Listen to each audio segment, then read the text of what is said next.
Introduction. The Confederation Stories. The Confederation is a universe I use whenever I need a starfaring, interstellar commerce background for a story. I know that you can argue against the possibility of both starfaring and interstellar commerce, but hey, these are stories. I made up the background originally for two novellas that aren't included here, To Fit the Crime and The Only War We've Got. They make up about half of the novel All My Sins Remembered. I wrote the story To Fit the Crime back in 1971 in response to a request by Hans Stefan Santason for stories about crimes that could only be committed in the future. I guess it was either rejected or the anthology never got off the ground. For whatever reason, the story appeared in Galaxy magazine, and reader response prompted the editor to make me a generous offer for another novella in the same universe. I did the practical thing and let it grow into an episodic novel. The novel Star Spool, a collaboration with my brother Jack C. Haldeman II, also takes place in the Confederation universe, and there are 4 other stories with that setting which are collected here. Passages started out with a typo. I typed the non-word fireworms instead of fireworks, and that suggested possibilities, so I copied it onto a little piece of paper and stuck it on my bulletin board. About 10 years later, I actually started a story about fireworms, but it seized up after a few pages. For some years, I tried different angles with it, but nothing worked, until I realized I had to throw out the damned fireworms. Then, everything clicked. Nobody has ever noted that this story shares a character with All My Sins Remembered. It takes place a couple of years before the last chapter of that book. Tangled Web started out as a goof.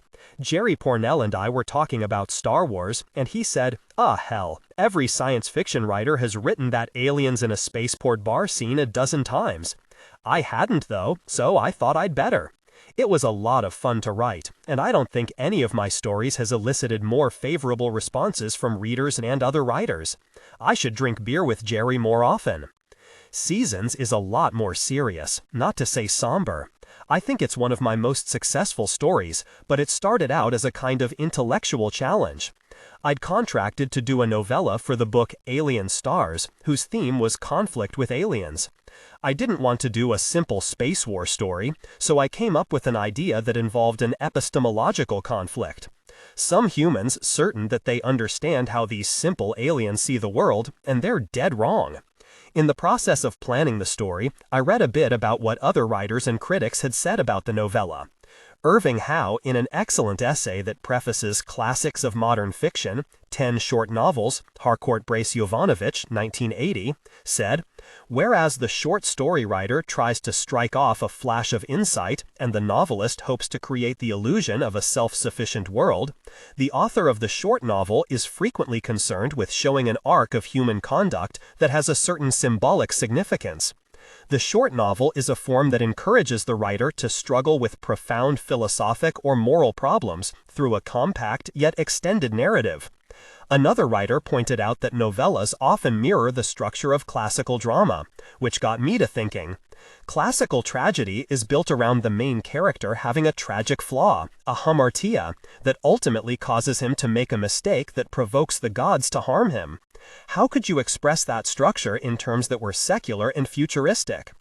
I wound up with a situation where the main character is a scientist, and her equivalent to hamartia is an unquestioning faith in her professional intellectual tools, in the scientific method. And it isn't the gods that turn on her, it's her own subject matter. Finally, the Mazeltov Revolution is a piece of silliness that I wrote as an extended joke on fellow writer Jack Dan. The background to it is in the story's introduction in my collection Infinite Dreams. Suffice it to say that I had to write a funny story that involved a Jewish character and the effect of faster-than-light travel on political power. Essays. 3 of these essays were articles written for publication that, for one reason or another, were not published. I do think they're good, or they wouldn't be in this book. Not Being There was a post-Challenger disaster piece commissioned by Rolling Stone. I'm not sure why they didn't print it. Possibly it was because they didn't like it. I collected my kill fee, though, and never marketed it elsewhere. Too long and, for mundane publications, no longer timely by the time they rejected it. I also thought War Stories was too long and too timely to remarket. It was a gang review of a bunch of related Vietnam books that I did on assignment for a literary magazine. They sat on it for a year and finally rejected it with no comment. I suspect it was not liberal enough, in some narrow literary political sense, but they didn't ask for any particular viewpoint, so I fell back on honesty. At least they did reimburse me for the books. Photographs and memories. I wrote to sort out my feelings about the Robert Mapplethorpe exhibit, The Perfect Moment. I sent it off to Playboy, and the editor said that if he had seen it a few months earlier, he would have bought it. But the Mapplethorpe exhibit was closing, Boston, where I saw it, was its last city, and by the time it got into print, the story would be cold. Fair enough, I didn't try to sell it elsewhere. But there's a weird circle of events that leads back to Playboy. I teach a science fiction writing workshop every fall at MIT. And the assignment I give the students the first day is a "Where do you get your crazy ideas?" exercise.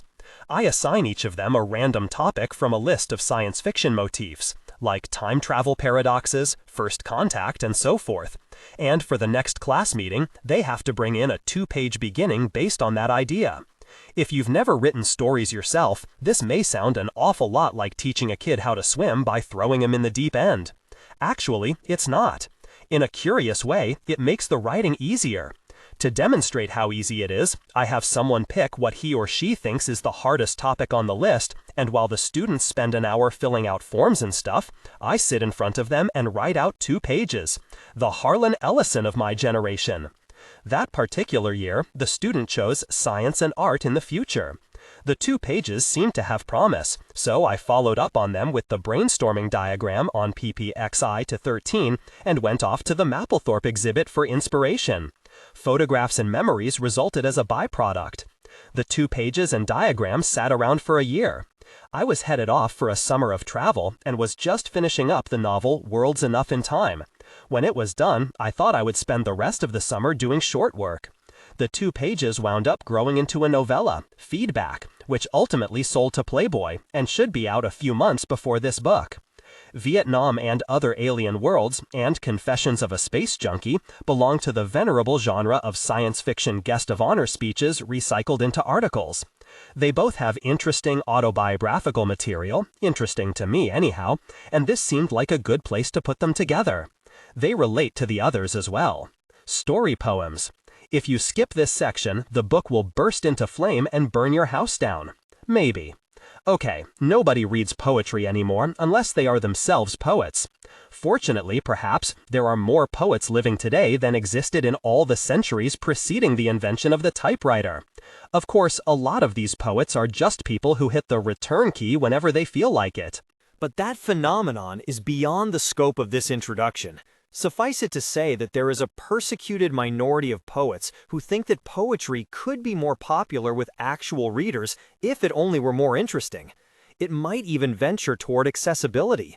It might even tell a story now and then. In fact, there are some stories that beg to be told as poems. I did Homecoming and Time-Lapse in response to requests from editors of theme anthologies.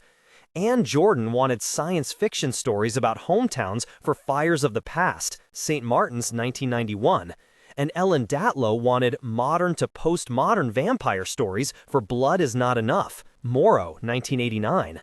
Saul's Death is unlike the other 3 story poems in that it follows a classical form, 2 linked sestinas. Readers familiar with formal poetry or modern poetry will probably see the homage here to Ezra Pound's riveting, brutal poem, Sestina Altaforte. I once gave a reading of this poem without mentioning the connection, and James Dickey came up afterwards and clapped me on the shoulder and said, "Way to go, Ezra." To this day, I'm not sure whether that was a compliment or a dig. DX was just something I had to write. I blasted out the first draft of it in one 4-hour sitting, feeling weirdly possessed. I've mentioned elsewhere that I think it may be genuinely unique in that it's both pure autobiography and actual science fiction. The Confederacion stories, passages. Life begins in a bloody mess, and sometimes it ends the same way, and only odd people seek out blood between those times, maybe crazy people. I feel that way now.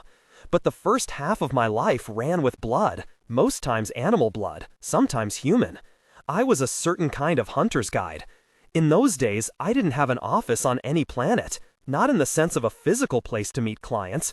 The character of the place where a client asked to meet, his home or otherwise, helped me decide whether to take him on. And the way he dressed, spoke, held himself. It's a special sense, a gestalt. If you took on every Darf who had the money, you'd wind up dead, and him too. It almost always is a he.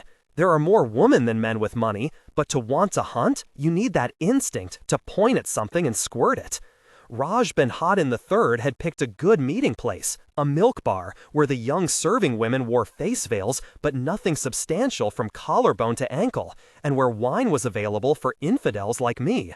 But he didn't otherwise make a good first impression. He surged through the beaded door curtain, a large, muscular man with a looking-for-trouble expression, scanned the room imperiously, nodded at a signal from one of the women, and then stomped over to my table with the chunky gracelessness of the overtrained athlete. His first two words, "You're white." So was my mother. He nodded at that revelation and sank into a chair. "You don't look like a hunting guide. You don't look like a prince." "Really? What do I look like?" Time enough for tact later, if I decided to take the job. "You look like a mid-class man who was on the team in school, say 15, 20 years ago. Now you spend a lot of time in the gymnasium, trying to turn the clock back." He nodded again, staring. "Slow it down anyhow." A beautiful houri floated over with a glass of mint tea. He took it without appearing to notice her. "A cousin of mine from Earth engaged you last year. He recommended you, so I looked up your listing in Registrar Selva. You've worked a lot of places." The only Earthy I'd guided in a year had almost been the end of me. Crazy man.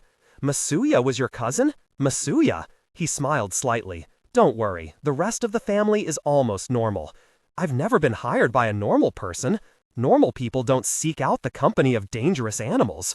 A point.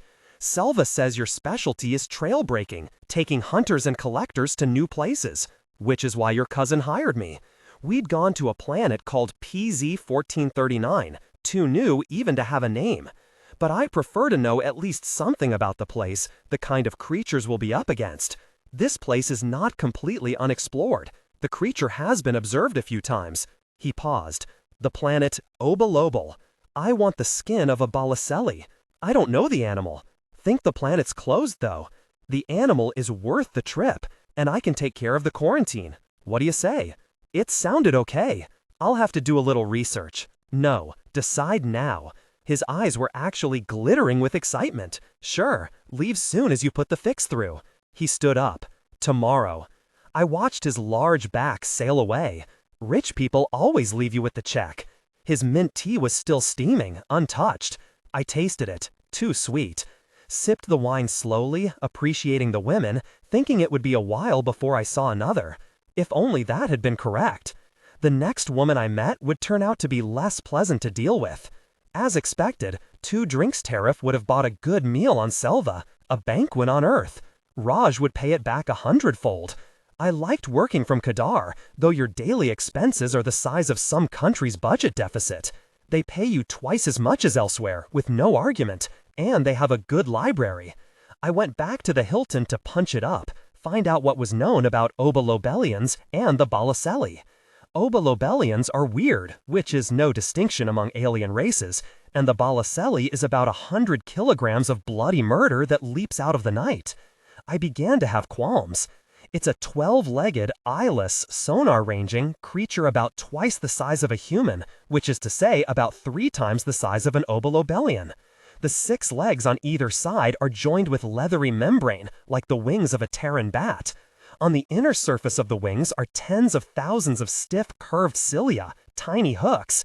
It kills by enveloping the prey and ripping its skin off in one swift jerk. It doesn't have a true mouth. While the prey is still twitching, a slit opens up along half the length of its thorax, ventrally, from the base of the tail to the middle of the chest, and its stomach everts, rippling up over the hocks, which all point outward, to enclose and seal off the dying, flayed animal. Strong acids and enzymes digest the meal in about 15 minutes, during which time the Balacelli is theoretically helpless. It leaves behind a compact husk of undigested hair, bones, and nails, and perhaps corroded jewelry. You could think of worse ways to die, but it would be a short and disgusting list. The Obolobelians have a rite of passage, which had been seen only once by humans at the time, that involves going into a cave and offering yourself as food. The Balacelli evidently knows what eyes are. It only attacks from behind. You evidently have to sense its approach, turn quickly, and impale it.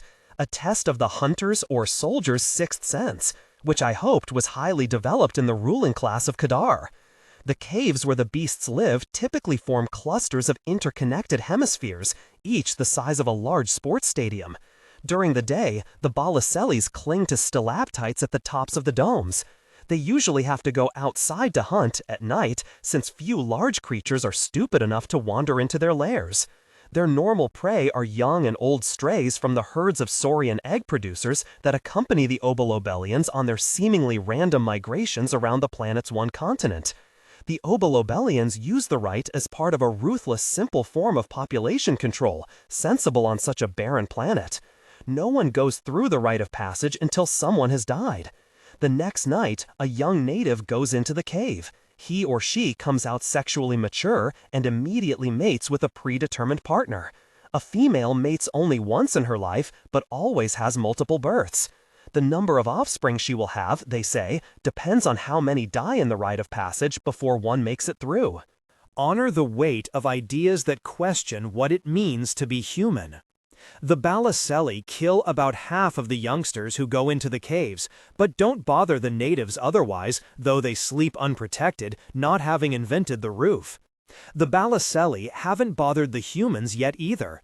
A few dozen xenologists who perforce also sleep under the stars, though perhaps not as deeply as the Obolobelians. The 3-week trip was uneventful. Raj Bedhaden III was unusually reticent for a Kadaram. Their planet doesn't have much commerce beyond the exchange of knowledge, and that exchange is normally quite vigorous. I spent a couple of months on Kadar once, helping set up a zoo there, and you couldn't say 1 + 1 = 2 without getting some discussion. A world full of theologians and philosophers. But Raj was a throwback. He admitted as much in a rare spate of conversation.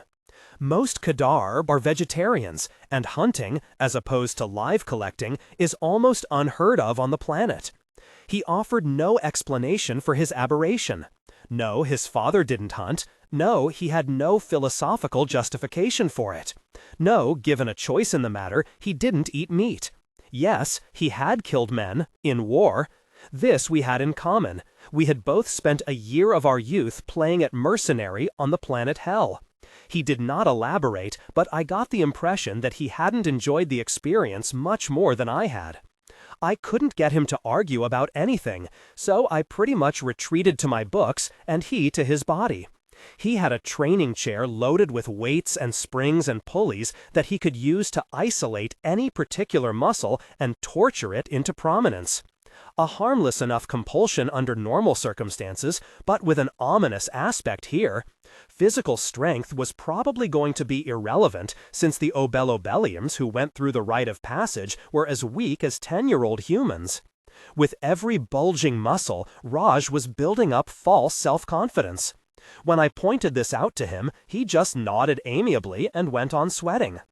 We came out of orbit to a cloudy spring day, indistinguishable from a cloudy summer-fall-winter day. The planet has a circular orbit and no axial tilt, so no seasons, and the sky is always a uniform thin mist, so no weather, unless you count heavy dew every night as weather. A gray, moldy planet in its large temperate zones, with a lot of caves and a breathable but unpleasantly musty atmosphere. The ground was a tangle of presumably inedible mushrooms. Our floater homed in on the silvery dome of the Confederacion's research headquarters, slid through the force field and landed. I hadn't expected trouble with the local bureaucracy, since the planet had no humans other than the xenologists. As luck would happen, the woman in charge recognized my name. Gregorio Fuentes, she read off the first page of the grant. She dropped it on the small folding table and stood up. She looked like she wanted to pace, but the tent wasn't really big enough, so she contented herself with adjusting the heat under the teapot. With her back to us, she said one word: poacher. "Come on now," I said. "You can't poach where there's nothing to hunt." "Oh, just in spirit." She turned and looked at us tiredly. "I assume you're interested in the Balacellis?" I tapped the folder. "It's all in here." "Marvelous creature," Raj said. "Any zoo would pay a fortune for one," she said, her expression not changing. "But you can't have one. Nothing could be further from our minds, I'm sure." She poured 3 plastic cups of bitterroot and served us. "I mean, you really physically can't. You're 10 or 12 years too early. No individual can be culled until we have a population estimate. And there's no way in hell you can sneak one up to orbit, they're just too big." Bitterroot is a special taste I have never acquired. I sipped the nasty stuff and tried to keep my voice pleasant. The grant is quite clear on that. I'll be collecting some common, smaller species that may eventually wind up on display. No Balacellis. "We merely wish to observe them in situ," Raj said quietly. She stared at him and then at me. "I see. Thrill seekers?" "Not at all." I picked up the folder and offered it to her. "Our credentials are in order." She ignored it. "I'm sure they always are. There's never any shortage of hungry universities." Raj smiled at her. "I have never been bored in my life." "Then you've never been a scientist forced to push government papers around." She snatched the grant and riffled through it.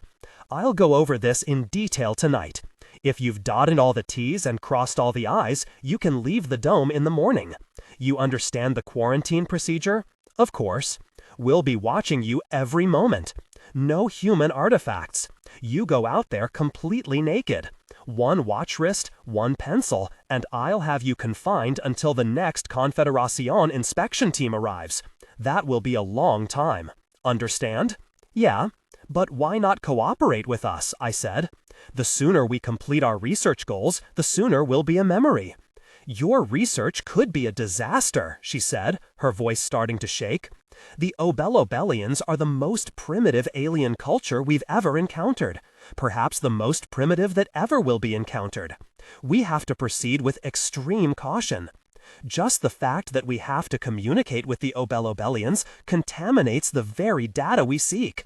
And we are highly trained, dedicated, and careful researchers. Anyone else who comes in contact with them is a wild card." "We won't try to sell them any trinkets," I said. "If they had any money, I suspect you would." She stood up. "I'll contact you in the morning." I thought the quarantine restrictions were ridiculously tough and also hypocritical. The Confederacion's presence was marked by a shimmering silver force dome over 100 meters in diameter, with floaters almost daily dropping out of orbit and returning. The natives might notice. Dr. Avedon was not happy with our knives, but couldn't confiscate them. They were both genuine Obelobellian artifacts, razor-keen chipped crystal, on loan from Selva's Museo Archeologico. I needed mine to make cages. Raj needed his to make a spear. I was going into the cave with him, but not as a combatant. The Balacellis supposedly would ignore you if you kept your back to the wall, and that was exactly what I intended to do. Unless Raj got into trouble. Then I would help him, if it looked like it would do any good. But my fee would be quadrupled. Raj agreed to this with the easy confidence of a man who lacks the imagination to picture his own death, or who simply holds death in contempt. I never got to know him well enough to figure out which. Even after we were allowed out of the dome, we had to spend a day in preparation. I had to weave the equivalent of rucksack and canteen out of local materials. A xenologist on Selva had showed me how, but it's one thing to duplicate a primitive craft under controlled conditions with the help of an experienced tutor, and quite another to go outside and hack down the materials and try to do it from memory. The first half-dozen canteens I wove would have made decent colanders. I gave up trying to work outdoors. The cold didn't bother Raj. Kedar is no tropical paradise, but it made my fingers numb and clumsy. Finally, I pieced together 2 rucksacks and 4 liter-sized canteens. We rested and sat out at first light. The map I'd memorized didn't do much good. No compass and no sun, just uniform dull gray from horizon to horizon. Fortunately, it was easy to follow the trail the scientists had made, a conspicuous path of crushed fungi. It was certainly the most depressing world I'd ever seen. The scenery was like the magnified surface of a diseased organ. The dominant form of fungus was a sort of mushroom with an inverted cap, like a bowl, always full of scummy, evil-smelling water, pasty white with streaks of brown and gray. Honor the weight of ideas that question what it means to be human. The only green in the landscape was an occasional stand of bamboo-like grass, which had provided the material for my weaving and Raj spear shaft. It was a sickly mottled chartreuse of a green.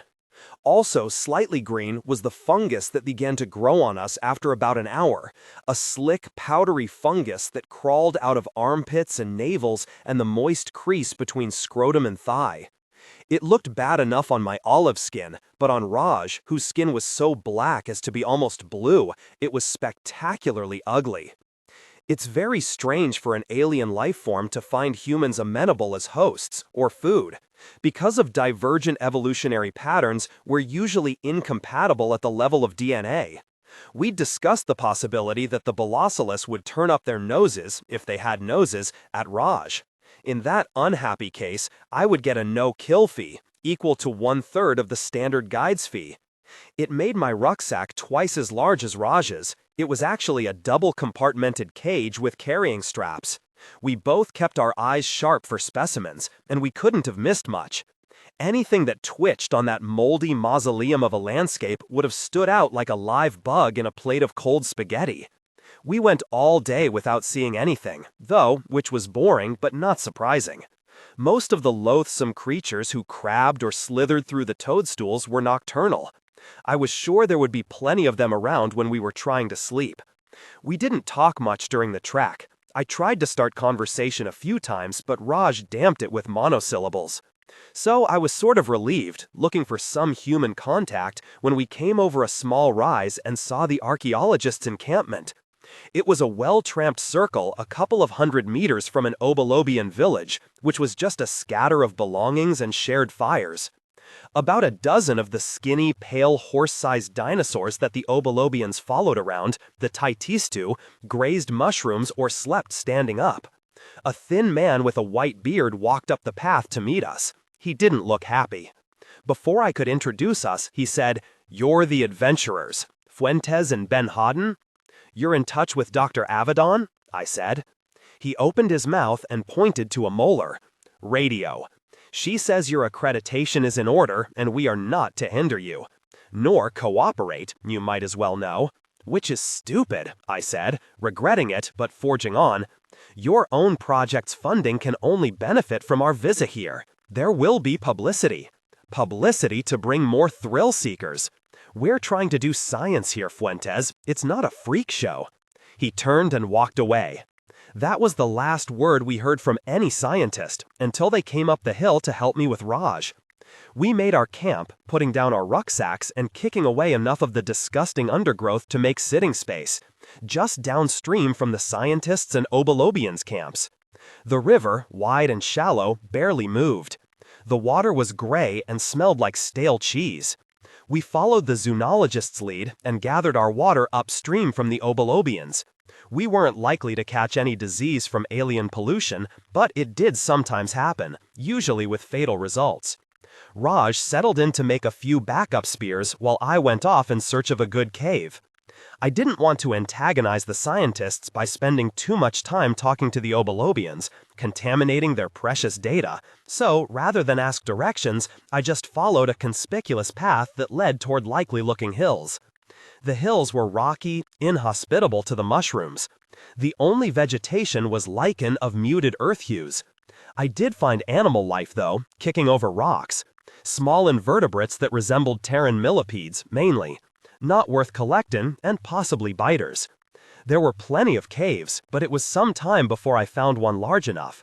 All of them probably led to the Bolocelos domes, but I wanted to be able to exit standing up and moving fast. When I found a large enough entrance, I shed the rucksack and went in with just the knife. Like Raj's, my knife was a slight violation of technological quarantine. It truly did come from Obilobel, but had made a couple of stops on the way back.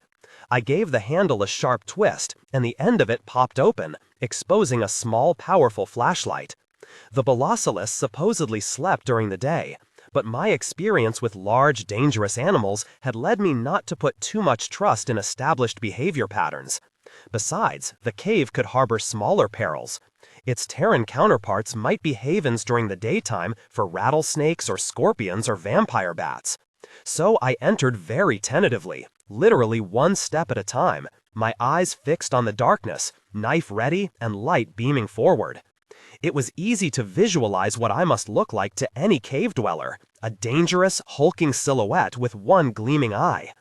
Most animals, confronted with the unknown, will either run away, seek refuge in shelter or camouflage, or attack. I wanted to give everybody plenty of time to exercise the first two options. The cave entrance took a sharp turn to the left and began angling down. I waited at the corner, light off, for several minutes while my eyes became better adapted to the dark. There was a constant tattoo of dripping condensation echoing from the chamber ahead, and the downhill path I stood on was dangerously slick. The fungus odor of the air outside was mixed now with a surprising earth-like cave smell of wet rock, along with an acrid metallic tang I couldn't place. It was cold.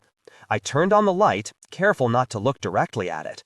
The downward path continued on for some 50 meters, widening all the way, ending in a ragged square of blackness that I assumed was the entrance to one of the domes. I have never liked cave work, but Raj was paying well for me to overcome my aversion. Keeping my naked back pressed cold against the wall, I worked slowly down toward the deeper darkness. The domed cavern was too large for my light to reach to the other side. In the center was a black lake, evidently shallow, since ghostly fingers of stalagmites broke the surface here and there. The surface was constantly in motion, with the widening, intersecting circles of ripples from the water that dripped from above. I suppose it was pretty. Using the trick of averted vision, I could just make out some details of the cave ceiling. What I saw turned my blood colder than my freezing skin. Nestled among a matrix of stalactites of various sizes were dozens of black shrouds, Balasalis in repose. They shifted and flapped languidly in their sleep, perhaps reacting to the intruder below. An imperative buried deep in my reptile brain was trying to persuade me to evacuate my bowels and run. I forced myself to study the scene for a minute or so, trying to visualize Raj standing there with his torch and spears. It looked very bad. If several of them took an interest in you, it was hard to see how you could survive. But every native did go through this, and enough lived to perpetuate the species. I backed out very slowly, my own fear smell sharp in my nostrils. I doubted that any animal on this planet would interpret the odor correctly. It might even signal to them that I was poison, or at least not food. Raj might have that in his favor, if he was human enough to sweat fear. I was still somewhat shaken by the time I returned to camp. I almost tried to talk Raj out of it, even though the no-kill fee wouldn't cover my time and expenses. "They are only animals," Raj said. "We were given dominion over them. Don't feed me religion. We are animals too. Animals with sharp sticks, granted, but there are dozens of them, and only 2 of us. 1 of us. I don't expect you to interfere." He nodded toward the Obilobian camp. "What they can do, I can do. We don't know that. Maybe they have some magic word that turns the beasts into obedient puppies. That may be." He laughed politely and returned to his chores, spear-making and fire-maintaining.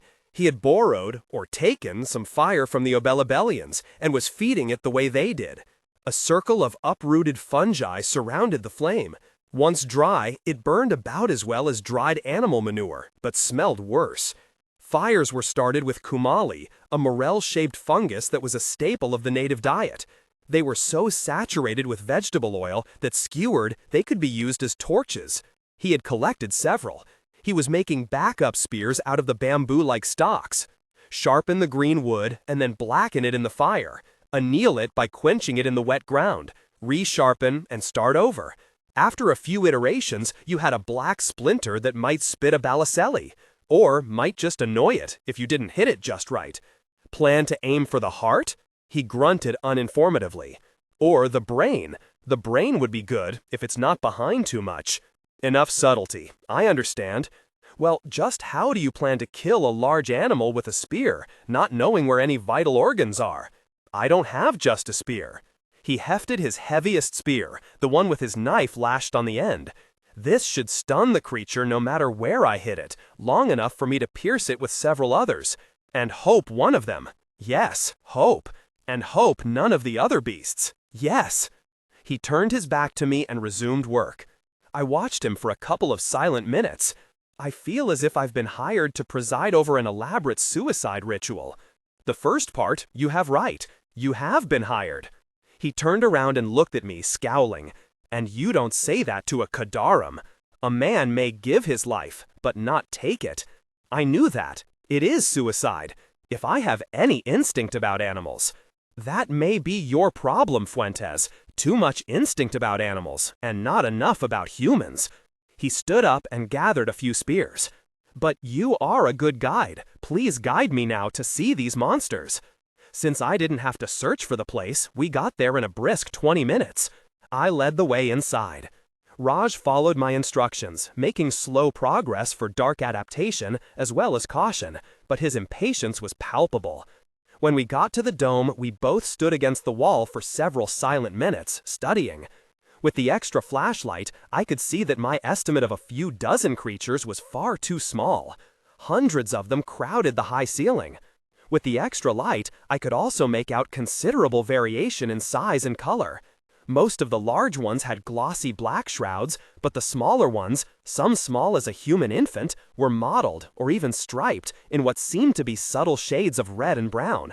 Of course, colors are elusive at low light levels. Still want to go through with it? I whispered. There's enough up there to take care of that whole tribe and go away hungry. They must not eat often, he said, for this barren area to support so many. Maybe that's why it's so barren. He snorted. You don't believe that. There must be ecological balance. Not in the short run, there doesn't. Not even in the long run, if we're witnessing a basic evolutionary, I know what it is, burst metabolism. Large reptiles on my planet have that. They lie dormant for days, or even weeks, until something large enough to be worth eating comes close enough to catch. Then they move with great speed, for a few seconds. That's not unreasonable, I had to admit. I suppose you've hunted them. Oh, yes. He was smiling, staring upward, white teeth and eyes glowing almost disembodied in the darkness. Bare-handed. Abruptly, he stepped away from the wall, going about halfway to the water's edge. Raj? Shouldn't be anything to worry about, he said, far too loudly for my comfort. And then he shouted several words in Arabic. When the echoes stopped chasing around the dome, there was another noise. The beast's wings rustling in reaction. Christ, you're waking them up. Maybe one or two. He threw a spear straight up and stepped back to the wall. I'd like to see them fly. The stick slowed and began to tumble, and barely brushed one of the large ones. It stretched its wings, dead white inside, and let go of the stalactite. The stone column thrummed a deep bass note. The creature fell slowly, parachuting, and about halfway down beat its wings hard several times, hovering and then climbing back up to its perch. It grabbed the stalactite and folded itself around it. Not too fast, Raj said, not awake yet. I was impressed by its grace and evident strength. Let's get out of here. All right, and come back tonight with torches, unless you have an attack of sanity. If I hadn't been there, I suspected Raj would have just turned his back on them and walked straight out of the cave. But he obediently mooched crabwise along behind me. Waiting at the cave entrance was a group of 4 Obelabellians, perhaps a family. Mature male and female, a tall host, and a child who didn't yet have any visible sex. All of the adults wore short black cloaks, made of hide from the Balacelli's wings. I greeted the host, the other genders never spoke with humans, and it returned the formal politeness but moved to block our way. Not night, it said. I agreed, not night. Balacelli sleep? Yes. Balacelli growing ritual? You? I put my hand on Raj's shoulder. Him tonight, not young, him. I thought for a second. On his world, young. It considered that in silence and slowly stepped aside. Tonight. They let us get about 50 meters down the trail and then followed in silence. We stopped at our fire, and they walked on by as if in a trance. Of course, they were probably gossiping, joking, philosophizing like mad, telepathically. At that time, the scientists were still looking at the Obelabelians as innocent, flea-picking primitives, barely social, pre-agricultural, and so forth. Language limited to a few hundred words, mostly nouns and adjectives. As we later learned, only the hosts used spoken language, and before humans came, they only used it in ritual. One spoken word drowns out real conversation for minutes, echoing in their minds. Active verbs are the loudest, so they avoid them. I spitted a few mushrooms and roasted them over the smoldering lumps. The 4 days' food we'd brought cost more than the expensive knives. It took some delicate bioengineering to make mushrooms that looked like the vile things the Obelabelians ate, but were nutritious to humans, and at the same time not poisonous to Obelabelians, just in case they took a bite. You couldn't ask for flavor on top of that. Fillet of sock. Raj seemed to enjoy them. He ate his 3 and then roasted another pair. Being vegetarian might have helped. Looking forward to the evening rather than dreading it certainly did. One last try. There's no way we're getting off this planet with a Balacelli skin, I said. Leave that to me. What, you think you can bribe Dr. Avedon? No, though I'm sure she has her price. He picked threads of flesh off the outside, saving the best for last. If she's still the only person in the dome, it's simple. She has to sleep. I leave the hide outside the dome until she does. Word of the kill may precede us. He shrugged. At worst, they throw us off the planet. I pay a fine. I don't get to keep the skin. That's all right. And I pay a fine, too, and lose my license. As we discussed, I'll compensate you, if you're alive, even if I'm not. True enough. On Kadar, his family would assume responsibility for his debts. Well, look at this. I turned around and saw a group of Obelabelians approaching. A tall host with a cloak, maybe the one we'd encountered at the cave, and 11 females armed with spears. I spread my hands and spoke to the host. Padafato Tekanen, I asked, what's up? It spread its hands the same way, but with 2 more fingers. He cannot do, but he is young. He desires passage. The host pointed at Raj's plumbing. He has passage. No, I said. On his world, like mine, even young boys have that. Honor the weight of ideas that question what it means to be human. Males are born like that, and Obelabelians' genitalia stay hidden until the rite of passage. Apparently, the shock triggers a basic anatomical changes, sort of like getting the stuffing scared out of you. If you could believe what the Obelabelians told the scientists, that is. They wouldn't be the first autochthones to hide a sly sense of humor. The host turned its back on me and sat down. 2 of the females sat down facing it. The other 9 stared at us, rigid with discipline or fear or boredom. Do you think, Raj began? Hush, he nodded. Probably not a good idea to interfere with the ritual. After a few minutes, the host stood and turned back around. The expression on its face would have been chagrin on a human's. He pointed at Raj. You are die. Raj was holding one of the fire-annealed spears. I saw his grip tighten. The host slouched and walked back down the path, along with the 2 it had been sitting with. The other 9 guards stayed, unblinking. Then they stepped forward 3 steps in unison toward Raj, ignoring me. The one closest to Raj made an unmistakable gesture, pointing at his spear and then holding her hand out, palm up. Raj's tone was pleasant, and he smiled. There is no way in 7 hells I will give you this spear. She repeated the gesture. Better hand it over, I said. 9 against 2 is no odds. He looked at me. 9 against 1. You do what you will. The guard very slowly wrapped her many fingers around the weapon's shaft. Raj watched the action in a calculating way. He would certainly win any contest of strength. With her other hand, though, she offered Raj her own spear. I'll be damned, I said. She wants to trade. Raj studied the heavy flint tip, the careful binding that fastened it to the wood. Not much of a trade. He relinquished his and took the shorter, stronger weapon. Thank you. She put her palms together in an all-purpose social gesture, and I told Raj to copy it. Then the 9 of them ambled back toward their camp. The one who had made the exchange tossed Raj's spear aside. I would regard that as an omen of good fortune, Raj said. Acceptance, anyhow. In retrospect, it seems odd that we didn't realize they were using telepathy. It had not at that time been demonstrated, although a form of it had been suspected for years in the case of the Skang, of the carbon star Ember. But these creatures seemed so feckless and primitive. For the next couple of hours, we each rounded up bundles of the Kumali torches, and I improvised holders out of the soft dome tops of the largest fungi.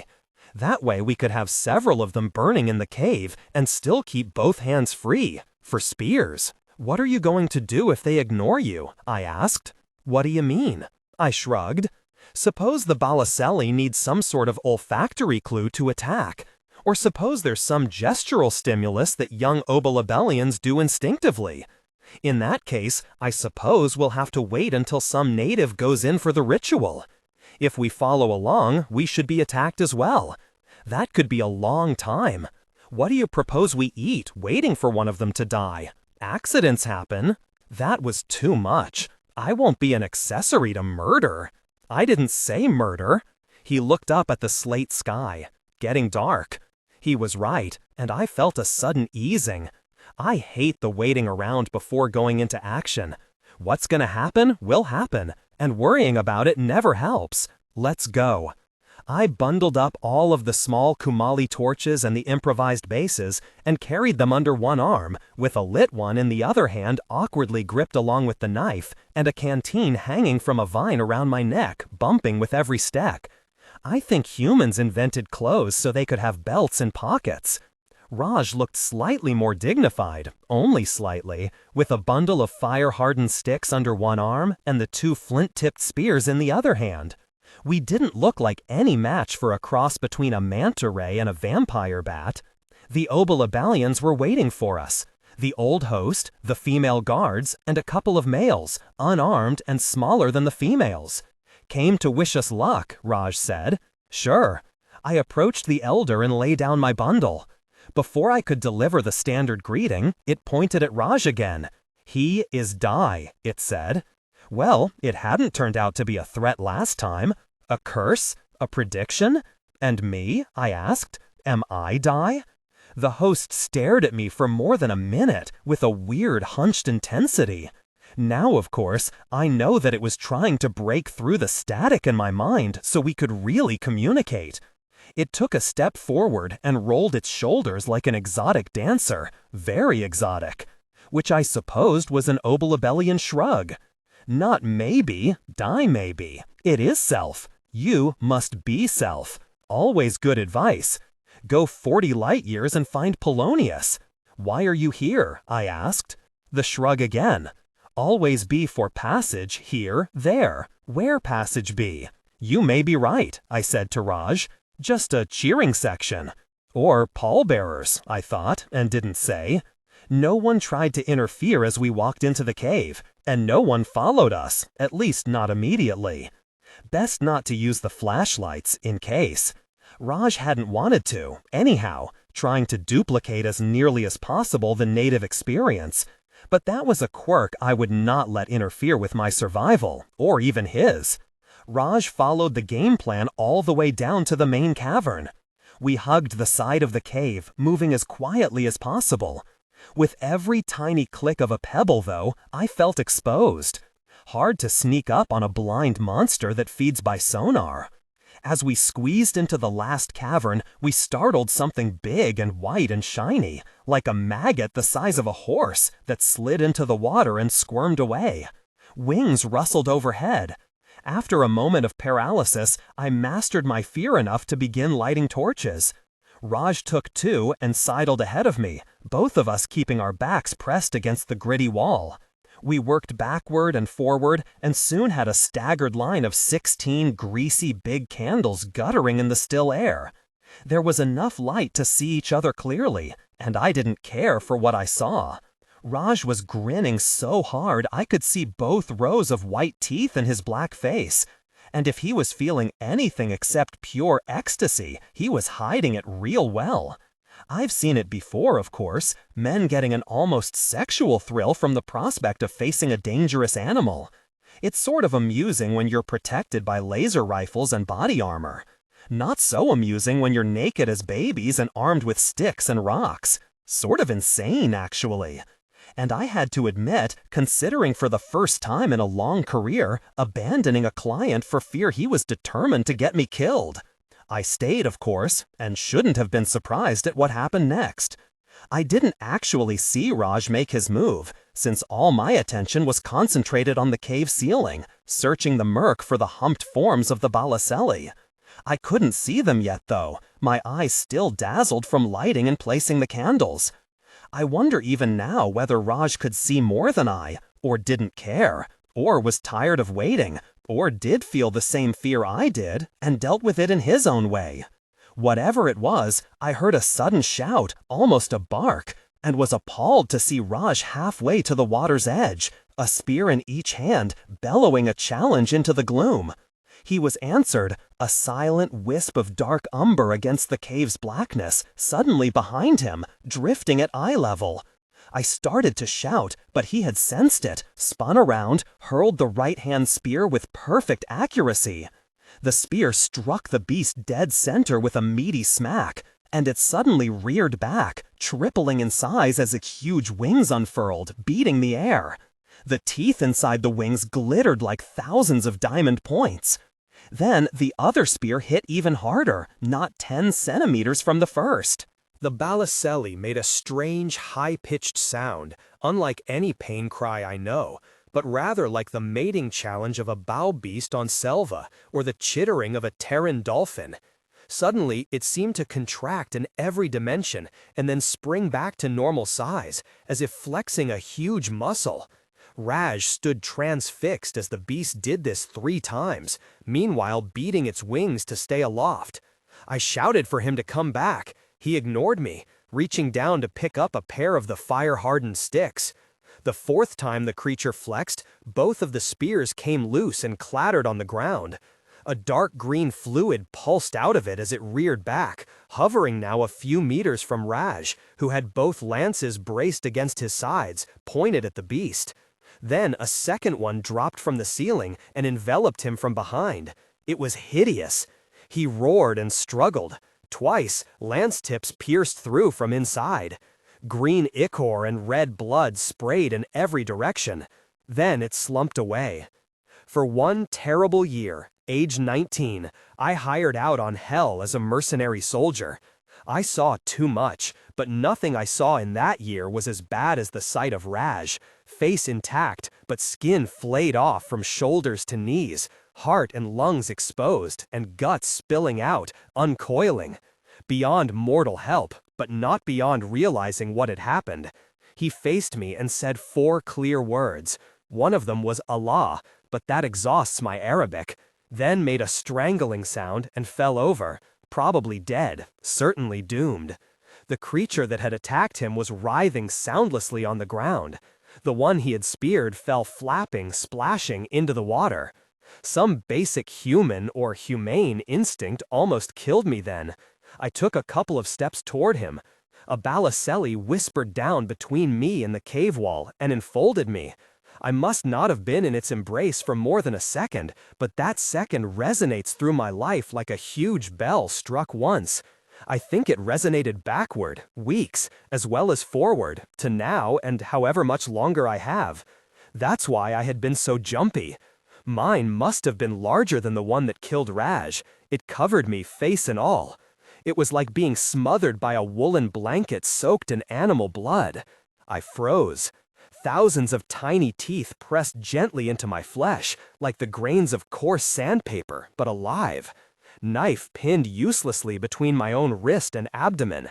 Maybe Buddha defeated Allah in this contest. I hadn't been to Kiak in 20 years, but the way lies deep, and in what I thought was my last act as a living being, I tried to compose myself for death. The teeth pressed harder, and I surrendered, and was suddenly spilled out onto the cold, wet rock, unharmed. I rolled back to the safety of the wall, burning my calf on one of the kumales, but heedless of the pain. Calming somewhat, I was surprised to see that the creature seemed not to have harmed me beyond leaving mild abrasions all over, such as you might give yourself by scratching an itch too vigorously. The one that had attacked me was flopping around as Raj's was. In less than a minute, both were limp, dead.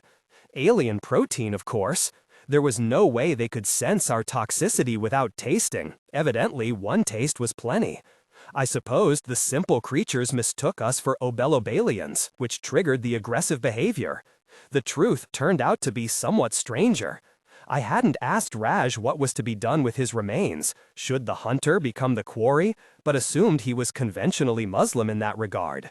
On Kadar, the ceremony goes on for days, and a lot of the ritual involves the physical corpse.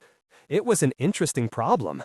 I'm conventionally tolerant of other people's notions, and there was the added incentive that Raj's relatives might not honor his debts with only my word that he had died. But there was no way in hell I was going to saunter out there and drag him away. Just have to wait until daylight, when the Balacelli were dormant again. He would be a pretty sight in 10 hours. Something touched me on the shoulder, and I almost jumped out of my aching skin. It was the old host. "I watch," it said. "He is die, you are passage." "Guess so," I said. I did kill a Balacelli, though the weapon I used was not especially heroic. Sweat. The host solved part of my problem. It had a long looped cord that ended in a wooden hook. On the third toss, it snagged Raj behind the knee. Together, we were able to haul him to the wall. Carrying him out was not something I would ever care to try again. It took a long time. The host would not touch him, probably wise, and his dead weight nearly defeated me. I collapsed twice on the passage out, and again as we staggered from the cave entrance. Several of the xenologists were waiting with a pair of improvised stretchers. One of them, an older woman I hadn't seen, touched my arm, and I felt a slight pinprick. All the pain washed away, and I fell asleep. I carried Raj back to Kadar frozen solid in a specimen bag.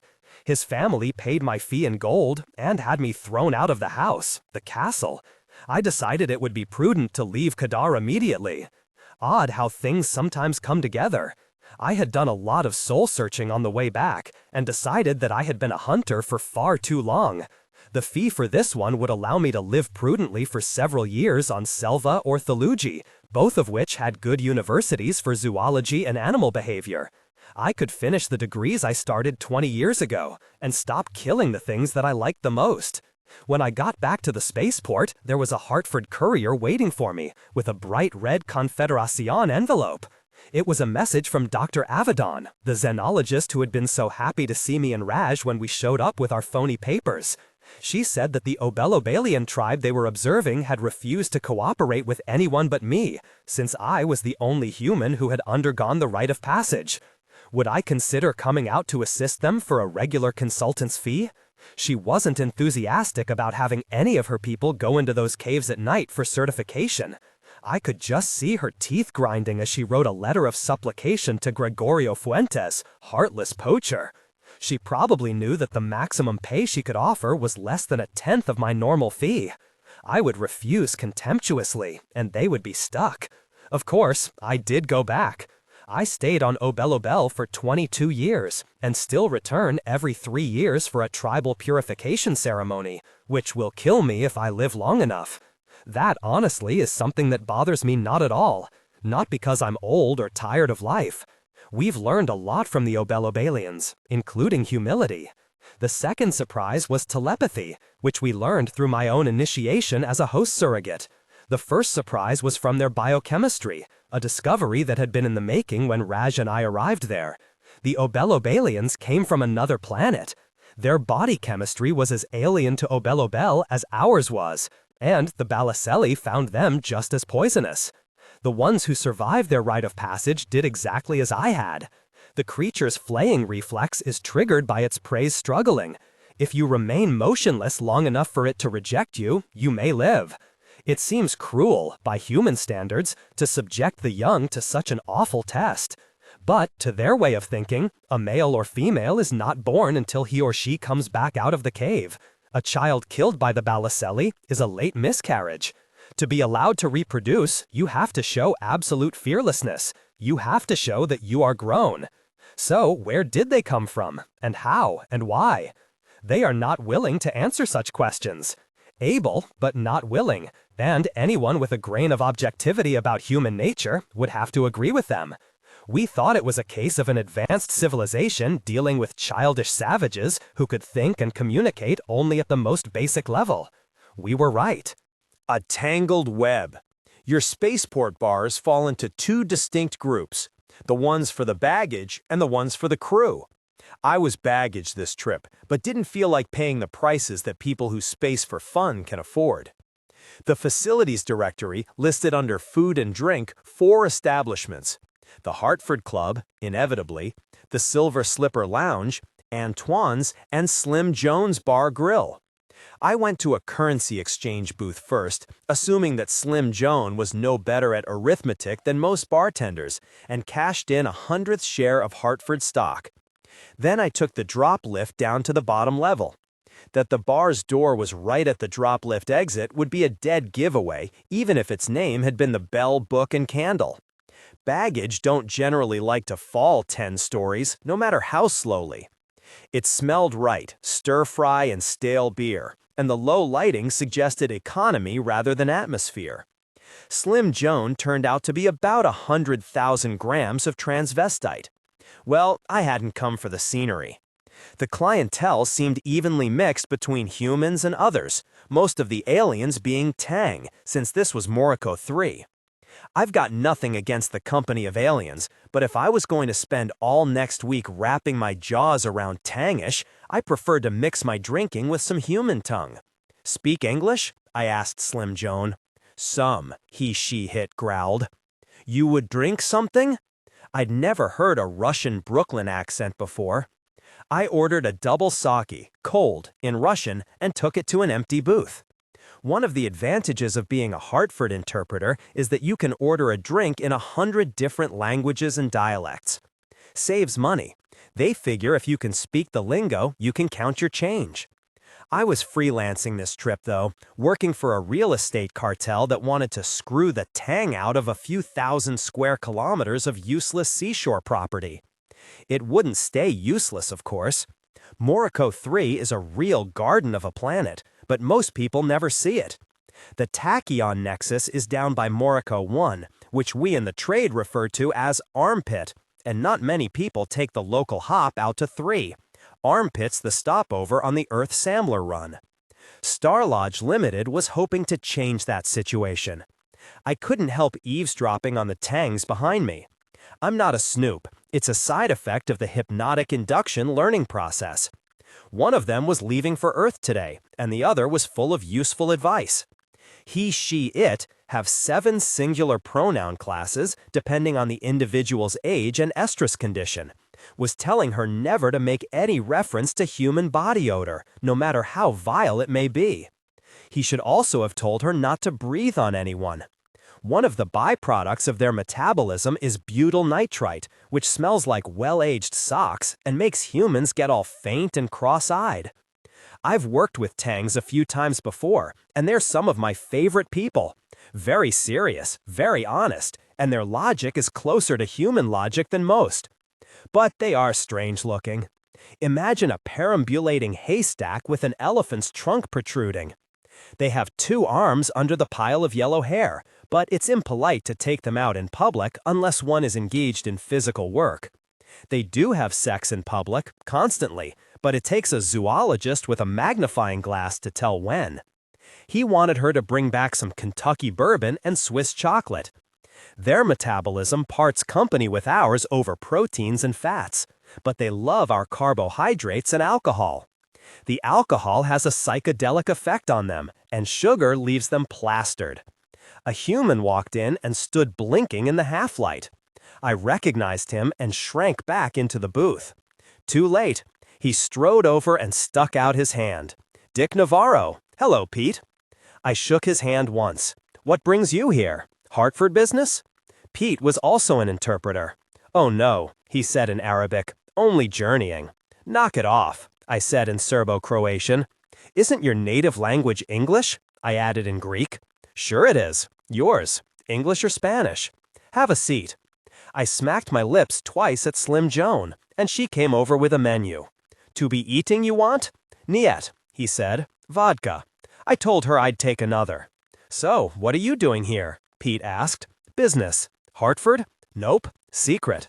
That's right. Actually, they hadn't said anything about its being secret, but I knew Peter Lafitte. He wasn't just passing through. We both sat silently for a minute, listening to the tangs. We had to smile when he explained to her how to decide which public bathroom to use when. This was important to humans, he said. Slim Joan came with the drinks, and Pete paid for both. A bad sign. How did that Spica business finally turn out? He asked. Badly. Lafitte and I had worked together on a partition of rights hearing on Spica 4, with the Confederation actually bucking Hartford over an alien rights problem. I couldn't get the humans to understand that the minerals had souls, and I couldn't get the natives to believe that refining the minerals didn't affect their spiritual status. It came to a show of force, and the natives backed down. I wouldn't like to be there in 20 years, though. Yeah, I was glad to be recalled. Arcturus all over. That's what I tried to tell them. Arcturus wasn't a regular stop anymore, not since a ship landed and found every human artistically dismembered. You're just sightseeing? This has always been one of my favorite planets. Nothing to do. Not for you city boys. The fishing is great, though. Aha! Ocean fishing? Best in the Confederation. I might give it a try. Where do you get a boat? He smiled and looked directly at me. Little coastal village, Panal, smack in the middle of the tribal territory I'd be dickering for. I dutifully repeated the information into my ring. I changed the subject and we talked about nothing for a while. Then I excused myself, saying I was time lagging and had to get some sleep, which was true enough since the shuttle had stayed on armpit time and I was 8 hours out of phase with 3. But I bounced straight to the Hartford Courier's office. The courier on duty was Estelle Doring, whom I knew slightly. I cut short the pleasantries. How long to get a message to Earth? She studied the clocks on the wall. You're out of luck if you want it hand-carried. I'm not going to Armpit until tomorrow. 2 days on the shuttle, and I'll miss the Earth run by half a day. If broadcast is all right, you can beam to Armpit, and the courier there can take it on the Tuesday run. That leaves in 72 minutes. Call it 19 minutes beam time. You know what you want to say? Yeah, set it up. I sat down at the customer's console. Star Lodge Limited, 642 East River, New York, New York, 10099. 2. Attention, Patrice Duval. You may have some competition here. Nothing open yet, but a guy we call Peter Rabbit is on the scene. Check Interpreters Guild and see who's paying Peter Lafitte. Change terms of sale. Please reply next Samler run. Ricardo Navarro, RM 2048, Morocco Hilton. I wasn't sure what good the information would do me unless they also found out how much he was offering and authorized me to outbid him. At any rate, I wouldn't hear for 3 days earliest. Sleep. Morocco 3, its real name is Kal, rides a slow sweeping orbit around Morocco A, the brighter of the 2 suns that make up the Morocco system. Morocco A is a close double star itself, but its white dwarf companion hugs so close that it's lost in the glare. At this time of day, Morocco B was visible low in the sky, a hard blue diamond too bright to stare at, and A was right overhead, a bloated golden ball. On the sandy beach below us, the flyer cast 2 shadows, dark blue and faint yellow, which raced to come together as we landed. Panal is a fishing village thousands of years old, on a natural harbor formed where a broad jungle river flows into the sea. Here on the beach were only a few pole huts with thatched roofs, where the fishers who worked the surf in shallow pools lived.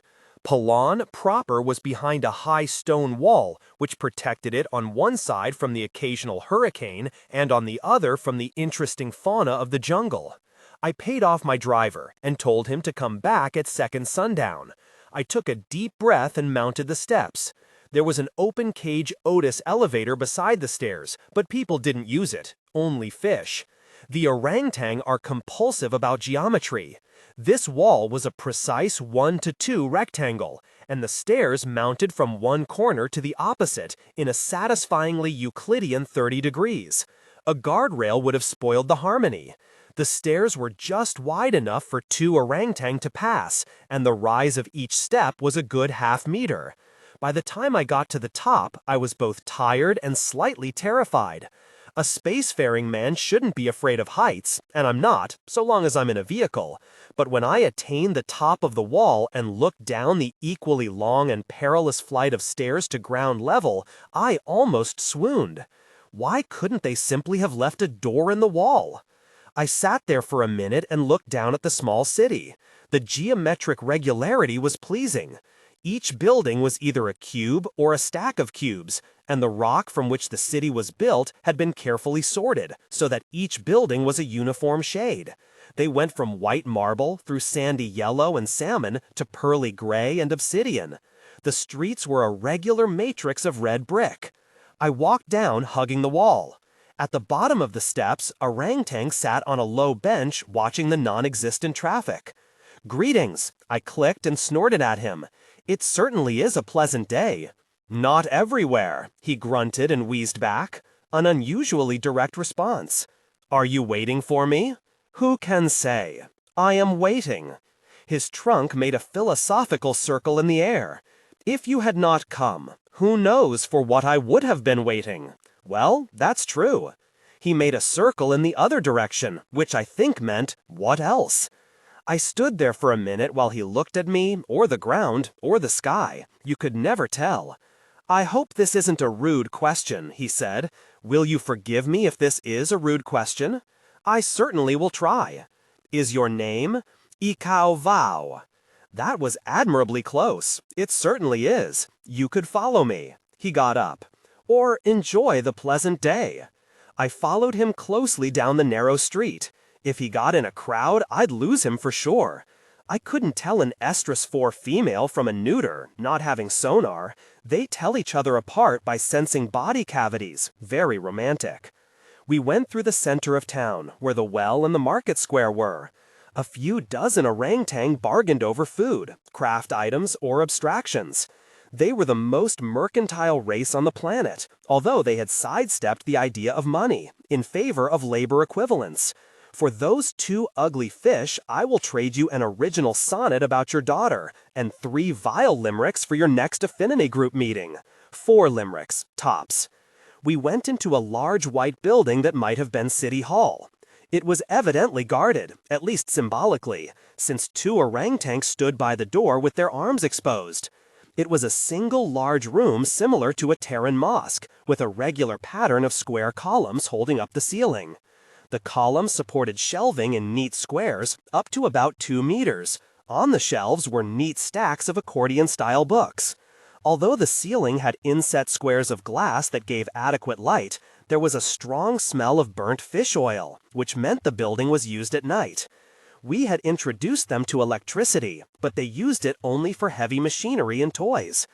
The orangutan led me to the farthest corner, where a large haystack was bent over a book, scribbling. They had to read or write with their heads a few centimeters from the book, since their light eyes were only good for close work. "It has happened as you foretold, Uncle." Not too amazing a prophecy, as I'd sent a messenger over yesterday. Uncle waved his nose in my direction. "Are you the same one who came 4 days ago?" "No, I have never been to this place. I am Ricardo Navarro, from the Star Lodge tribe." I grovel in embarrassment. Truly, it is difficult to tell one human from another. To my poor eyes, you look exactly like Peter Lafitte. Peter Rabbit is bald and ugly, with terrible ears. I have long curly hair with only a trace of gray, and women have called me attractive. Please do not be embarrassed. This is often true when different peoples meet. Did my brother say what tribe he represented? I die. Oh, my hair falls out and my flesh rots, and my bones are cracked by the hungry Ta'an. He drops me behind him all around the forest, and nothing will grow where his excrement from my marrow falls. As the years pass, the forest dies from the poison of my remains. The soil washes into the sea and poisons the fish, and all die. Oh, the embarrassment. He didn't say. He did, but said not to tell you. That was that. Did he by some chance say he was interested in the small morsel of land I mentioned to you by courier long ago? No, he was not interested in the land. Can you tell me what he was interested in? He was interested in buying the land. Verbs. May I ask a potentially embarrassing question? He exposed his arms. We are businessmen. What were the terms of his offer? I die. I breathe in and cannot exhale. I explode all over my friends. They forget my name and pretend it is dung. They wash off in the square and the well becomes polluted. All die. Oh, the embarrassment. He said not to tell me? That's right. Did you agree to sell him the land? That is a difficult question to answer. Let me rephrase the question. Is it possible that you might sell the land to my tribe? It is possible, if you offer better terms, but only possible in any case. This is embarrassing. I die, and the last breath from my lungs is a terrible acid. It melts the seawall wall of the city, and a hurricane comes and washes it away. All die. Oh, the embarrassment. You're much better at that than he was. Thank you. But may I ask you to amplify as to the possibility? Certainly. Land is not a fish or an elevator. Land is something that keeps you from falling all the way down. It gives the sea a shore and makes the air stop. Do you understand? So far. Please continue. Land is time, but not in a mercantile sense. I can say, in return for the time it takes me to decide which one of you is the guilty party, you must give me such and so. But how can I say, in return for the land I am standing on, you must give me this and that? Nobody can step off the time, you see, but I can step off the land. And then what is it? Does it even exist, in a mercantile sense? These questions and corollaries to them have been occupying some of our finest minds ever since your courier came long ago. May I make a suggestion? Please do. Anything might help. Why not just sell it to the tribe that offers the most? No, you don't see. Forgive me, you Terrans are very simple-minded people. For all your marvelous Otis elevators and starships, this does not embarrass me to say because it is meant to help you understand yourself. If you were orangutan, you would have to pay for it. You see, there are 3 mercantile classes. Things and services may be of no worth, of measurable worth, or of infinite worth. Land has never been classified before, and it may belong in any of the categories. But uncle, the Lafitte and I have offered to buy the land. Surely that eliminates the first class? Oh, you poor Terran. I would hate to see you try to buy a fish. You must think of all the implications. I die. I have a terrible fever in my head, and it gets hotter and hotter until my head is a fire, a forge, a star. I set the world on fire, and everybody dies. Oh, the embarrassment. What implications? Here is the simplest. Honor the weight of ideas that question what it means to be human. If the land has finite value, when at best all it does is keep things from falling all the way down, how much is air worth? Air is necessary for life, and it makes fires burn. If you pay for land, do you think we should let you have air for free? An interesting point, I said, thinking fast and tangly. But you have answered it yourself. Since air is necessary for life, it is of infinite value, and not even one breath can be paid for with all the riches of the universe. Oh, poor one, how can you have gotten through life without losing your feet? Air would be of infinite worth, thus only if life were of infinite worth. And even so, little as I know of your rich and glorious history proves conclusively that you place very little value on life. Other people's lives, at any rate. Sad to say, our own history contains a similarly bone-hungry period.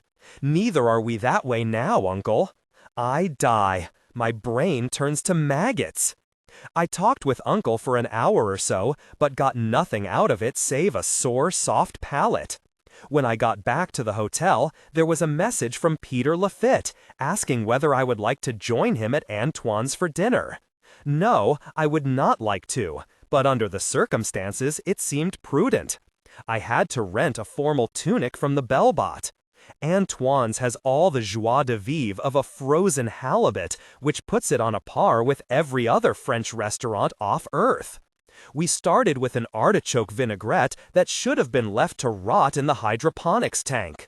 Then, a fillet of beef from some local animal that I doubt was even warm-blooded.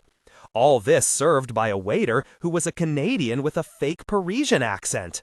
But we also had a bottle of phony Pouilly Fusé, followed by a bottle of Ersatz Burgundy, followed by a bottle of synthetic Chateau d'Yquem. Then they cleared the table and set a bottle of brandy between us, and the real duel began. Short duel, it turned out. So how long is your vacation going to last? I made a gesture that was admirably economical. Not long at these prices. Well, there's always Slim Jones. He poured himself a little brandy, and me a lot. How about yourself? Ran into a snag, I said. Have to wait until I hear from Earth. They're not easy to work with, are they? Terrans? I'm one myself. The Tang, I mean. He stared into his glass and swirled the liquor. Terrans as well, though. Could I set to you a hypothetical proposition? My favorite kind, I said. The brandy stung my throat. Suppose you were a peaceable sort of fellow. I am, slightly fuzzy but peaceable. And you were on a planet to make some agreement with the natives. I nodded seriously. Billions of bucks involved. Trillions. That would really be something, I said. Yeah. Now further suppose that there's another Terran on this planet who, is seeking to make the same sort of agreement. Must happen all the time. For trillions, Dick? Trillions? Hypothetical trillions. Bad brandy, but strong. Now the people who are employing you are absolutely ruthless. Marry soda, I said, the Tang word for bone-hungry. Close to it, anyhow. That's right. He was starting to blur. More wine than I'd thought. Stop at nothing. Now how would you go about warning the other Terran? My fingers were icy cold, and the sensation was crawling toward my elbows. My chin slipped off my hand, and my head was so heavy I could hardly hold it up. I stared at the two fuzzy images across the table. Peter, the words came out slowly, and then not at all. You aren't drinking? Terrible brandy, isn't it? My vision went away, although it felt as if my eyes were still open. I heard my chin hit the table. Waiter? I heard the man come over and make sympathetic noises. My friend has had a little too much to drink. Would you help me get him to the bellbot? I couldn't even feel them pick me up. I'll take this brandy. He might want some in the morning. Jolly. I finally lapsed into unconsciousness while we were waiting for the elevator, the bellbot lecturing me about temperance. I woke up the next afternoon on the cold tile floor of my suite's bathroom. I felt like I had been taken apart by an expert surgeon and reassembled by an amateur mechanic. I looked at the tile for a long time. Then I sat for a while and studied the interesting blotches of color floating between my eyes and my brain. When I thought I could survive it, I stood up and took 4 hangaways. I sat and started counting. Hangaways hit you like a pile driver. At 80, the adrenaline shock came.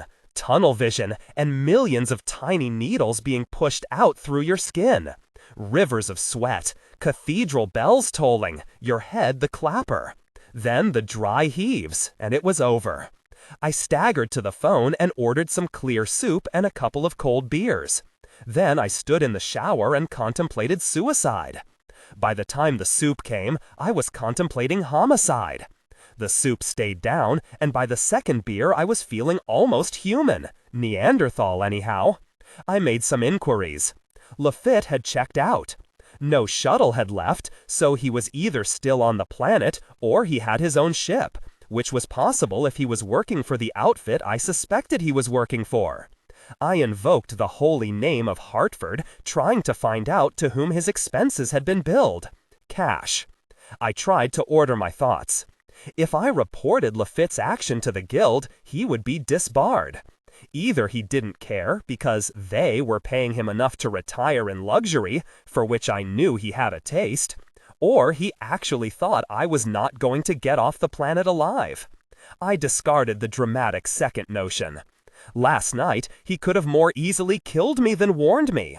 Or had he actually tried to kill me, the talk just being insurance in case I didn't ingest a fatal dose? I had no idea what the poison could have been. That sort of knowledge isn't relevant to my line of work. I suppose the thoroughly rational thing would have been to sit tight and let him have the deal. The fortunes of Star Lodge were infinitely less important to me than my skin. He could probably offer more than I, anyhow. The phone chimed. I thumbed the vision button, and a tiny haystack materialized over the end table. Greetings. How is the weather? Indoors, it's fine. Are you Uncle? Not now. Inside the council building, I am Uncle. I see. Can I perform some worthless service for you? For yourself, perhaps. Pray continue. Our council is meeting with the Lafitte this evening, with the hope of resolving this question about the mercantile nature of land. I would be embarrassed if you did not come too. The meeting will be at Along in the council building. I would not cause you embarrassment. But could it possibly be postponed? He exposed his arms. We are meeting. He disappeared, and I spent a few minutes translating Along into human time. The Tang divide their day into a complicated series of varying time intervals, depending on the position of the suns and state of appetite and estrus condition. Came to a little before 10 o'clock, plenty of time. I could report Lafitte, and probably should, but decided I'd be safer not doing so, retaining the threat of exposure for use as a weapon. I wrote a brief description of the situation, and felt a twinge of fear on writing the word syndicate, and sealed it in an envelope.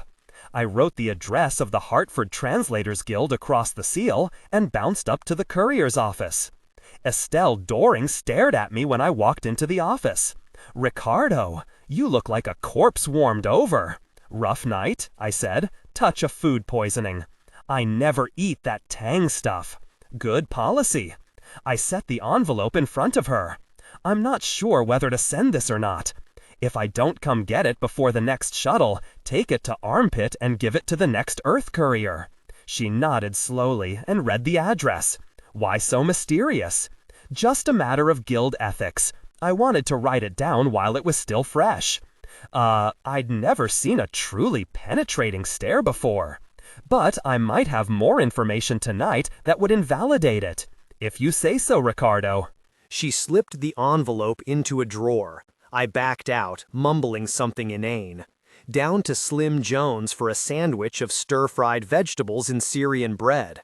Slightly rancid and too much curry, but I didn't dare go to the council meeting on an empty stomach. Tang sonar would scan it, and they would make a symbolic offer of bread, which couldn't be refused. Estelle was partly right about Tang food. One bite of the bread contained enough mescaline to make you see interesting things for hours. I'd had enough of that for a while. I toyed with the idea of taking a weapon. There was a rental service in the pharmacy to accommodate the occasional sporting type, and I could pick up a laser or a tranquilizer there. But there would be no way to conceal it from the Tang sonar. Besides, Lafitte wasn't the kind of person who would employ direct violence. But if it actually were the syndicate behind Lafitte, they might well have sent more than one person here. They certainly could afford it. A hitter. But then why would Lafitte set up the elaborate poisoning scene? Why not simply arrange an accident? My feet were taking me toward the pharmacy. Wait, be realistic. You haven't fired a gun in 20 years. Even then, you couldn't hit the ground with a rock. If it came to a burnout, you'd be the one who got crisped. Better to leave their options open. I decided to compromise. There was a large clasp knife in my bag. That would at least help me psychologically.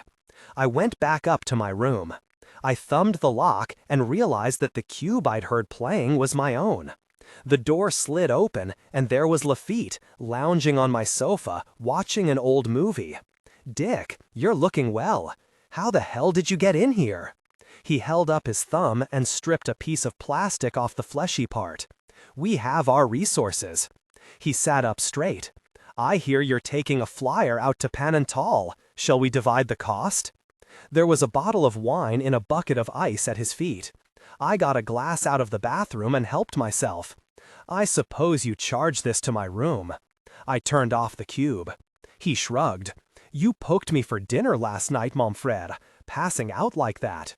I raised the glass to my lips, flinched, and set it down untouched.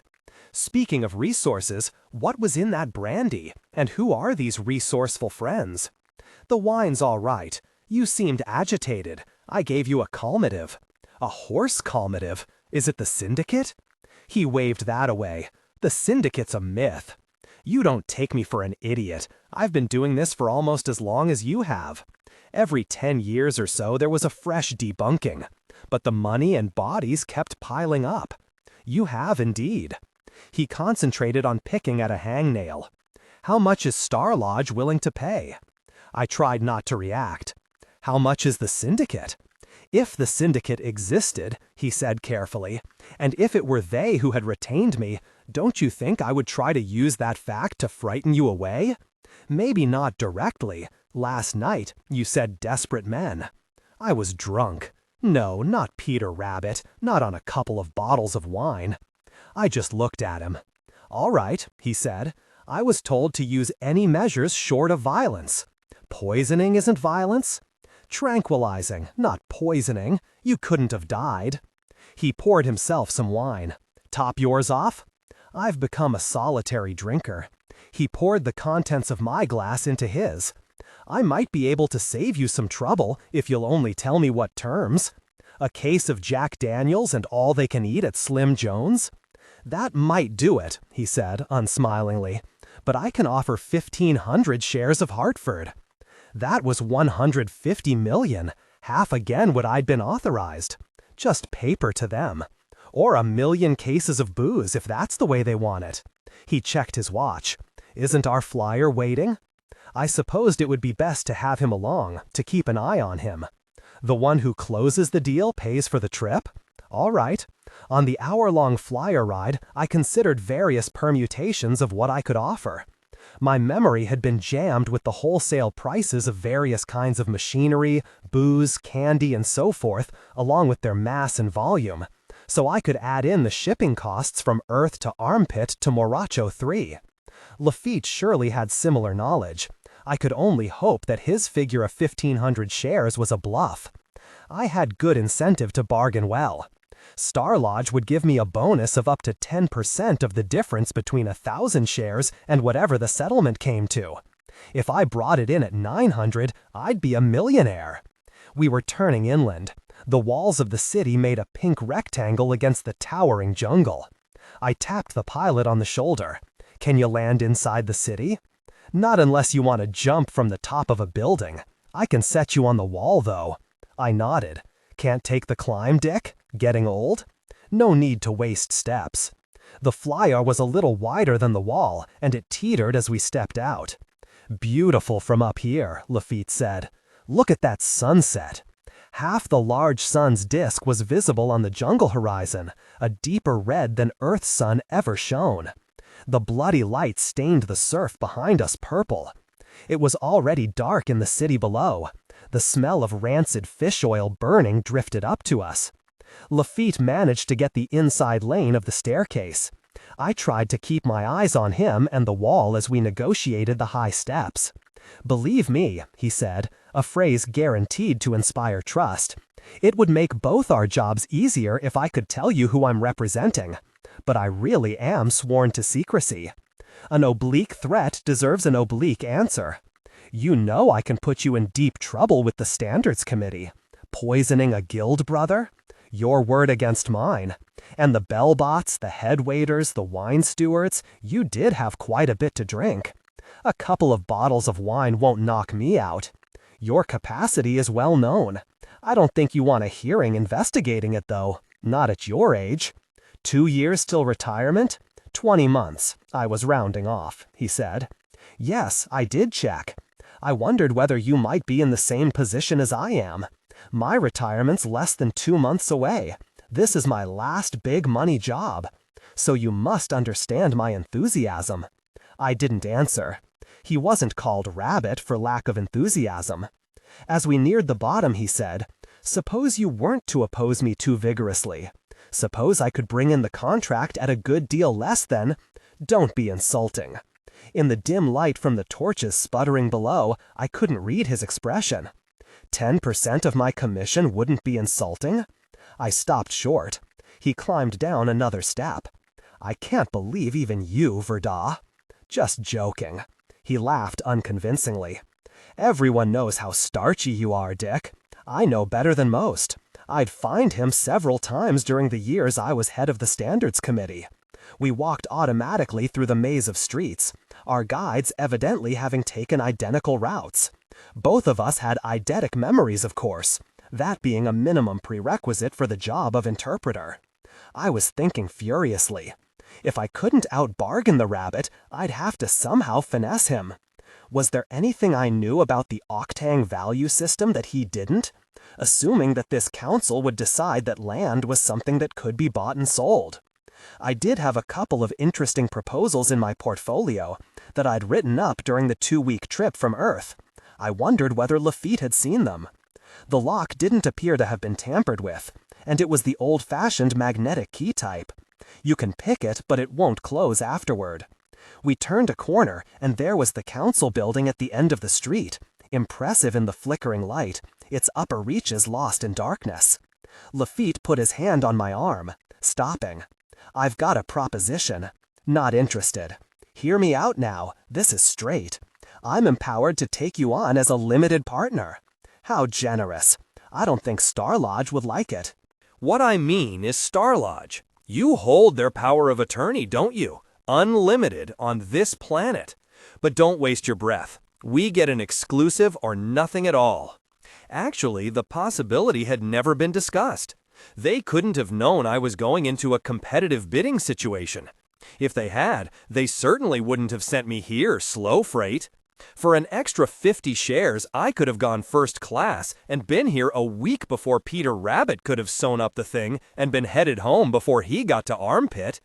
Star Lodge had a knack for picking places that were about to become popular, along with impressive media power to make sure they did. And on dozens of worlds, they did have literally exclusive rights to tourism.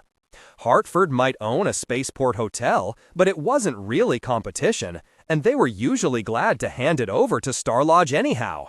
Hartford, with its ironclad lock on the tachyon drive, had no need to diversify. There was no doubt in my mind that this was the pattern Star Lodge had in mind for Morocco 3rd. It was a perfect setup, the beach being a geologic anomaly. There wasn't another decent spot for a hotel within 2,000 kilometers of the spaceport. Just bleak mountaintops sprouting occasionally out of jungles full of large and hungry animals. But maybe I could lead the rabbit on. I leaned up against a post that supported a guttering torch. At any rate, I certainly couldn't consider entering into an agreement without knowing who you represent. He looked at me stone-faced for a second. Outfit called A.W. Stoner Industries. I laughed out loud. Real name, I mean. I'd never heard of Stoner, and I do keep in touch. That's the name I know them by. No concern not listed in Standard, Poor, and Tomb could come up with 9 figures for extraterrestrial real estate speculation. No legitimate concern, I mean. There you go again, he said mildly. I believe they're a coalition of smaller firms. I don't. Let's go. Back in my luggage, I had a nasal spray that deadened the sense of smell. Before we even got inside, I knew I should have used it. The air was gray with fish oil smoke, and there were more than 100 otangs sitting in neat rows. I once was treated to a fish kill in Texas, where a sudden ecological disaster had resulted in windrows of rotting fish piled up on the beach. This was like walking along that beach using an old sock for a muffler. By Lafitte's expression, he was also unprepared. We both walked forward with slightly greenish cheerfulness. Ah Tang, in the middle of the first row, stood up and approached us. "Uncle," I ventured, and he waved his snout in affirmation. "We have come to an interim decision," he said. "Interim?" Lafitte said. "Were my terms unacceptable? I die. My footprints are cursed.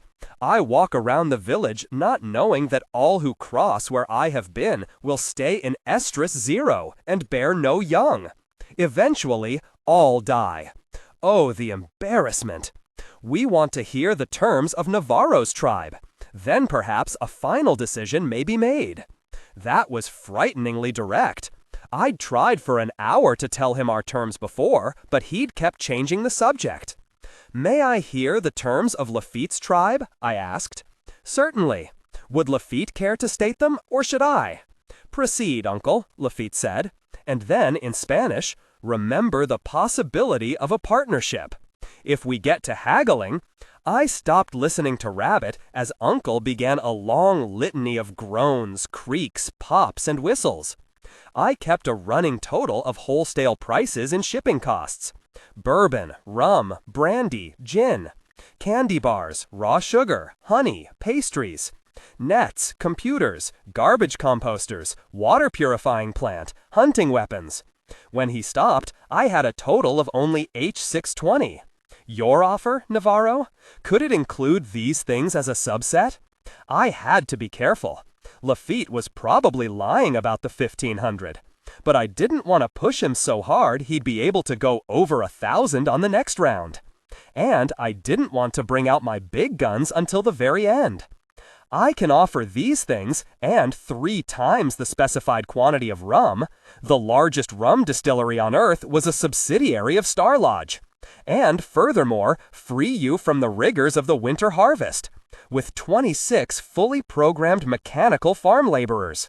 The winters here were not even cool by Earth standards, but something about the season made the local animals restless enough occasionally to jump over the walls that normally protect farmland. These mechanical workers would not be good to eat? For the animals? No, and they would be very hard for the animals even to damage. There was a lot of whispered conversation. Uncle conferred with the Atang at the front of each row, then returned. I die. Before I die, my body turns hair side in. People come from everywhere to see the insides of themselves. But the sight makes them lose the will, and all die. Oh, the embarrassment. We want to hear the terms of Navarro's tribe. Then perhaps a final decision may be made. That was frighteningly direct. I'd tried for an hour to tell him our terms before, but he'd kept changing the subject. May I hear the terms of Lafitte's tribe? I asked. Certainly. Would Lafitte care to state them, or should I? Proceed, Uncle, Lafitte said. And then, in Spanish, remember the possibility of a partnership. If we get to haggling, I stopped listening to Rabbit as Uncle began a long litany of groans, creaks, pops, and whistles. I kept a running total of wholesale prices and shipping costs. Bourbon, rum, brandy, gin, candy bars, raw sugar, honey, pastries, nets, computers, garbage composters, water purifying plant, hunting weapons. When he stopped, I had a total of only H620. Your offer, Navarro? Could it include these things as a subset? I had to be careful. Lafitte was probably lying about the 1,500, but I didn't want to push him so hard he'd be able to go over 1,000 on the next round. And I didn't want to bring out my big guns until the very end. I can offer these things and 3 times the specified quantity of rum. The largest rum distillery on Earth was a subsidiary of Star Lodge. And furthermore, free you from the rigors of the winter harvest, with 26 fully programmed mechanical farm laborers.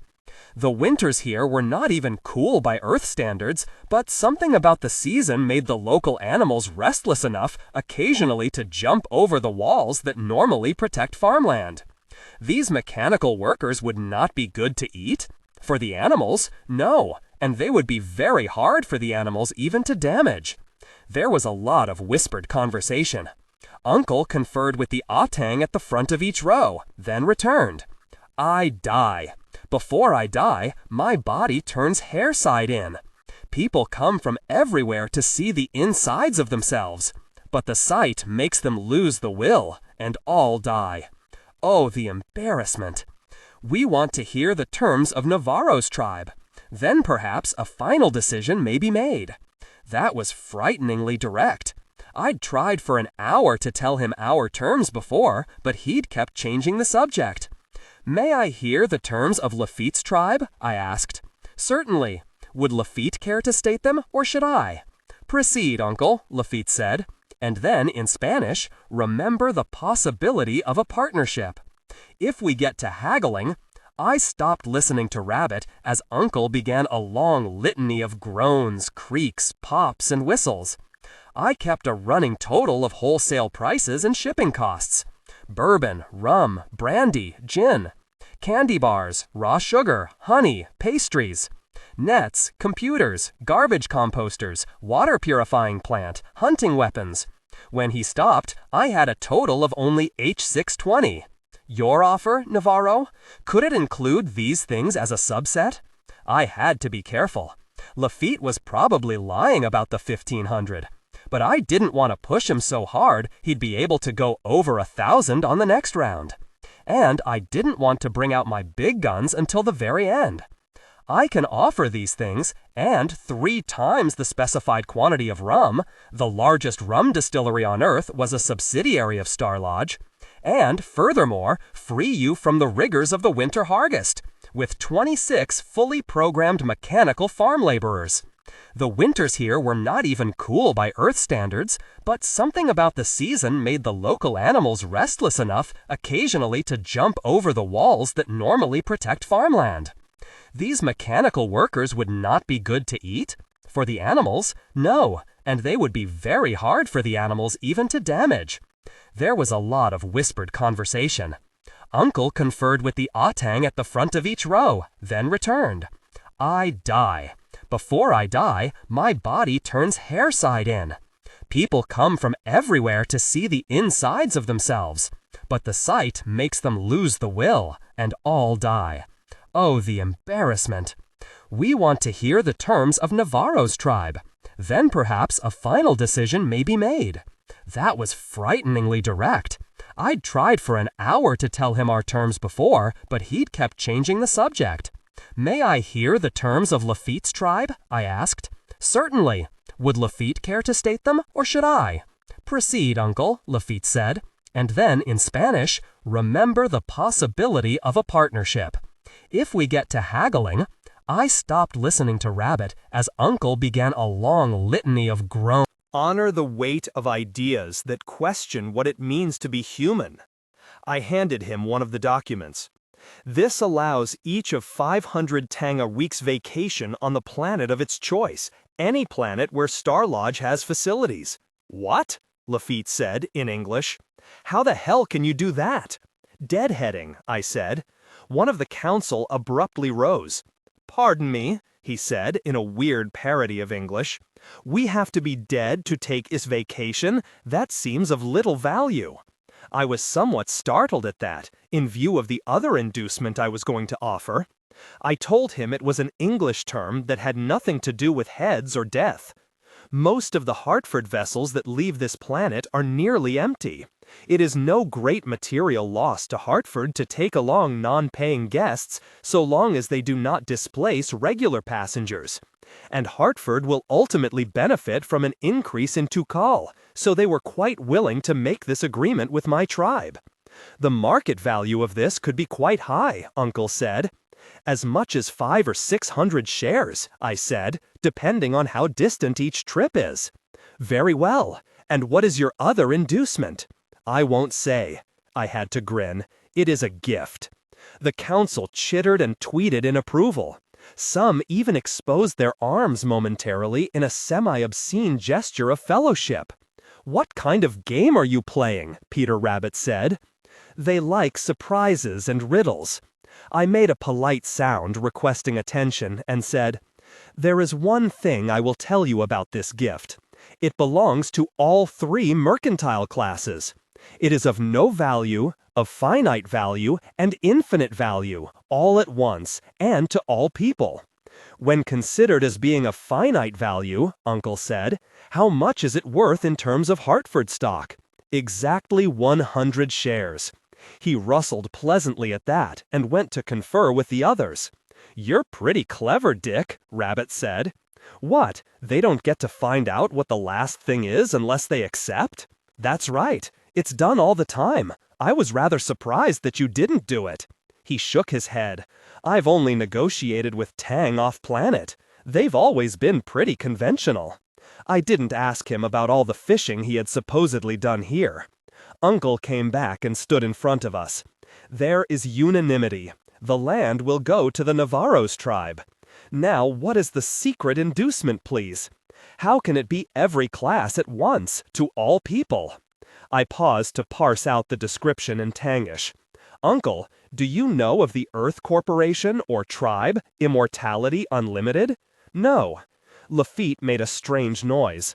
I went on. This Immortality Unlimited provides a useful service to humans who are apprehensive about death. They offer the possibility of revival. A person who avails himself of this service is frozen solid as soon as possible after death. The tribe promises to keep the body frozen until such time as science discovers a way to revive it. The service is expensive. You pay the tribe 1 full share of Hartford stock. They invest it and take for themselves 1/10 of the income, which is their profit. A small amount is used to keep the body frozen. If and when revival is possible, the person is thawed and cured of whatever was killing him, and he will be comparatively wealthy. This has never been done with non-humans before, but there is nothing forbidding it. Therefore, I purchased 100 spaces for Tang. I leave it to you to decide which 100 will benefit. You see, this is of no material value to any living person because you must die to take advantage of it. However, it is also of finite worth, since each space costs 1 share of Hartford. It is also of infinite worth because it offers life beyond death. The entire council applauded, a sound like a horde of locusts descending.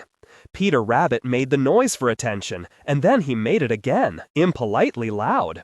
This is all very interesting, and I do congratulate the Navarro for his cleverness. However, the bidding is not over. There was a low, nervous whirring. Better apologize first, Rabbit, I whispered. He bulled ahead. Let me introduce a new mercantile class, negative value. Rabbit, don't. This is an object or service that one does not want to have. I will offer not to give it to you if you accept my terms rather than the Navarro's. Many kilometers up the river, there is a drum full of a very powerful poison. If I touch the button that opens it, all of the fish in the river, and for a great distance out into the sea, will die. You will have to move or... He trailed off. One by one, single arms snaked out, each holding a long, sharp knife. Poison again, Rabbit. You're getting predictable in your old age. Dick, he said hoarsely, they are completely nonviolent, aren't they? Except in matters of trade. Uncle was the last one to produce a knife. They moved toward us very slowly. Unless you do something fast, I think you're about to lose your feet. My God, I thought that was just an expression. I think you better start apologizing. Tell them it was a joke. I die, he shouted, and they stopped advancing. You play a joke on your friends and it backfires, I said in Greek, rapidly. I play a joke on my good friends and it backfires. Christ, Dick, help me. Just tell the truth and embroider it a little. They know about negative value, but it's an obscenity. I was employed by a tribe that did not understand mercantilism. They asked me, of all things, to introduce terms of negative value into a trivial transaction. My friends know I must be joking, and they laugh. They laugh so much they forget to eat. All die. The embarrassment. Uncle made a complicated pass with his knife, and it disappeared into his hay bale fur. All the other knives remained in evidence, and the tang moved into a circle around us. "This machine in your pocket," Uncle said, "it is part of the joke?" Lafitte pulled out a small gray box. "It is. Do you want it? Put it on the floor. The fun would be complete if you stayed here while the Navarro took one of your marvelous floaters up the river. How far would he have to go to find the rest of the joke? About 12 kilometers, on an island in midstream." Uncle turned to me and exposed his arms briefly. "Would you help us with our fun?" The air outside was sweet and pure. I decided to wait a few hours for light. That was some years ago, but I still remember vividly going into the council building the next day. Uncle had divined that Peter Rabbit was getting hungry, and they'd filled him up with tang bread. When I came in, he was amusing them with impersonations of various earth vegetables. The effect on his metabolism was not permanent, but when he left Morocho 3, he was still having mild attacks of cabbaginess. By the time I retired from Hartford, Star Lodge had finished its hotel and sports facility on the beach. I was the natural choice to manage it, of course, and though I was wealthy enough not to need employment, I took the job with enthusiasm. I even tried to hire Lafitte as an assistant. People who can handle tangish are rare. But he had dropped out of sight. Instead, I found a young husband and wife team who have so much energy that I hardly have to work at all. I'm not crazy enough to go out in the woods hunting, but I do spend a bit of time fishing off the dock, usually with Uncle, who is also retired. Together, we're doing a book that I think will help our two cultures understand one another.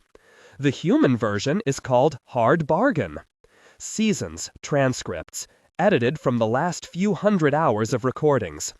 Maria, 41 is too young to die. I was never trained to be a soldier. Trained to survive, yes, but not to kill or be killed. That's the wrong way to start. Let me start this way. As near as I can reckon, it's mid-November AC 238. I am Maria Rubera, chief xenologist for the 2nd Confederacion expedition to Sanchez 4. I am currently standing guard in the mouth of a cave while my 5 comrades try to sleep. I am armed with a stone axe and flint spear and a pile of rocks for throwing. A cold rain is misting down, and I am wearing only a stiff kilt and vest of wet, rank fur. I am cold to the very heart, but we dare not risk a fire. The Plathies have too acute a sense of smell. I am sub-vocalizing, recording this into my artificial bispit, one of which each of us has. The only post-Stone Age artifacts in this cave. It may survive, even if, as is probable, I do not, or it may not survive. The Plathies have a way of eating animals head first, crunching up skull and brain while the decapitated body writhes at their feet or staggers around, which to them is high humor. Innocent humor, but ghastly. I almost came to love them, which is not to say I understand them. Let me try to make this document as complete as possible. It gives me something to do. I trust you have a machine that can filter out the sound of my teeth chattering. For a while, I could do the Zen trick to keep my teeth still, but I'm too cold now, and too certain of death, and afraid. My specialty is xenology, but I do have a doctorate in hysterocultural anthropology, which is essentially the study of dead cultures through the writings of dead anthropologists. In the 19th and 20th centuries, old style, there were dozens of isolated cultures still existing without metals or writing, or even, in some cases, agriculture or social organization beyond the family. None of them survived more than a couple of generations beyond their contact with civilization. But civilization by then could afford the luxury of science, and so there are fairly complete records. The records are fascinating, not only for the information about the primitives, but also for what they reveal of the investigating culture's unconscious prejudices. My own specialties were the Maori and Eskimo tribes, and, by necessary association, the European and American cultures that investigated and more or less benignly destroyed them. I will try not to stray from the point. That training is what led to my appointment as leader of this band of cold, half-naked, probably doomed pseudo-primitive scientists. We do not repeat the errors of our forebears. We come to the primitives on equal terms, now, so as not to contaminate their habit patterns by superior example. No more than is necessary. Most of us do not bite the heads off living animals or exchange greetings by the tasting of excrement. Saying that and thinking of it goads me to go down the hill again. We designated a latrine rock a few hundred meters away, in sight of the cave entrance, but with no obvious path leading here, to throw them off our scent at least temporarily. I will not talk while going there. They also have acute hearing. Back. Going too often and with too little result. Diet mostly raw meat in small amounts. Only warm place on my body is the hot and itching anus. No proper hygiene in the Stone Age, just find a smooth rock. I can feel my digestive tract flourishing with worms and bugs. No evidence yet though, nor blood. Carlos Fleming started passing blood, and 2 days later something burst and he died in a rush of it. We covered his body with stones. Ground too frozen for grave digging. He was probably uncovered and eaten. It can't be the diet. On Earth I paid high prices for raw meat and fish and never suffered, except in the wallet. I'm afraid it may be a virus. We all are, and we indulge in discreet copromancy, the divining of future events through the inspection of stools. If there is blood, your future will be short. Perhaps it was stress. We are under unusual stress. But I stray. It was specifically my study of Eskimos that impressed the assigning committee. Eskimos were small bands of hardy folk who lived in the polar regions of North America. Like the Plathies, they were anagricultural carnivores, preying on herds of large animals, sometimes fishing.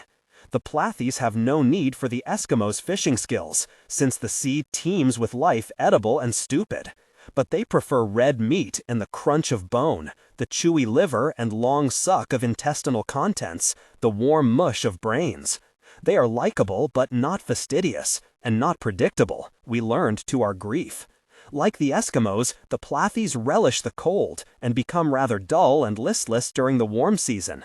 Sonnkrest 4 has no axial tilt, thus no seasons in the Terran sense, but its orbit is highly elongated, so more than 2/3 of its year, 3.5 Terran years, is spent in cold.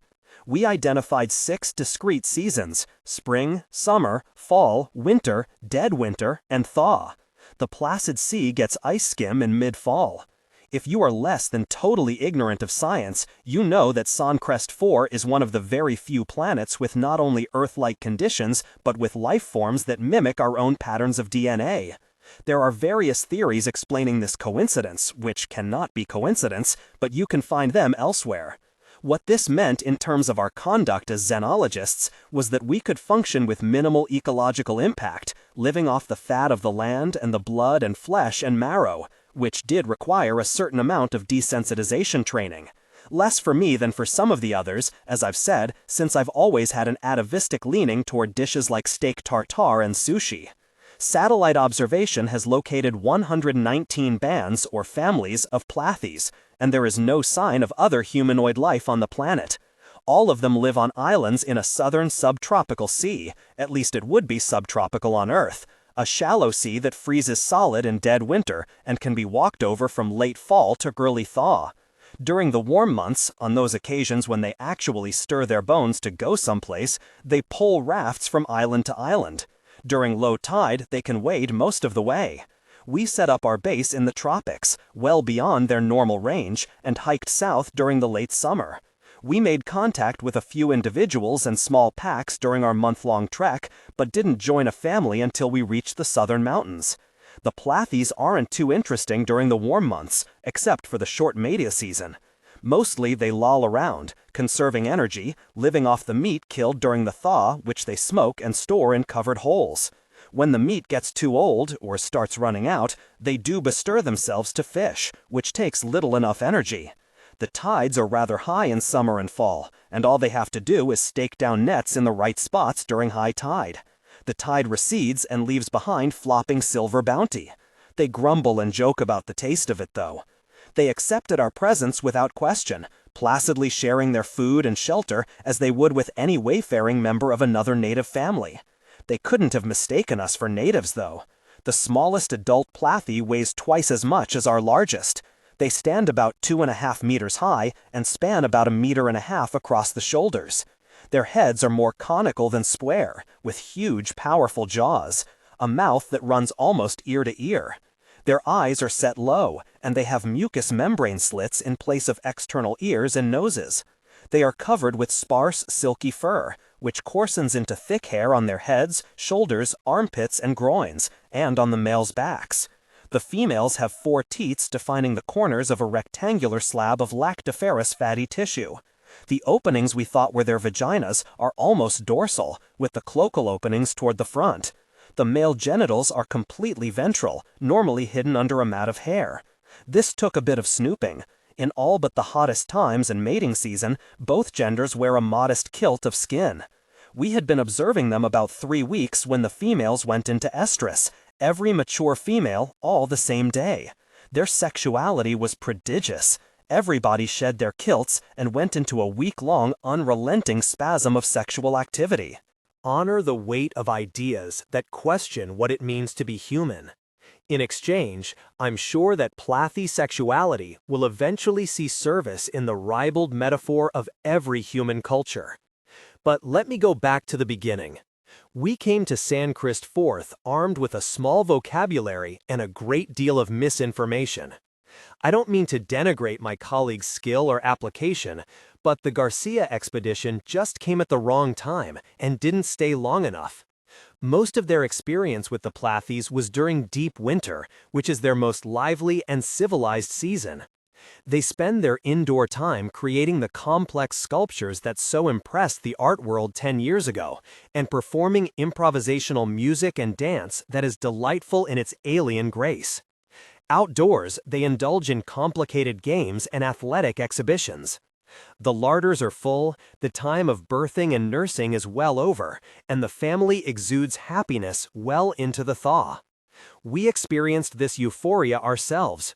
I can't blame Garcia's people for their enthusiastic report. We still don't know what happened, or why it happened. Perhaps if these data survive, the next researchers trouble. Gabriel, I was having a strange dream, of food reel, cooked, when suddenly there was Maria, tugging on my arm, keeping me away from the table. She was whispering, "Gab, wake up."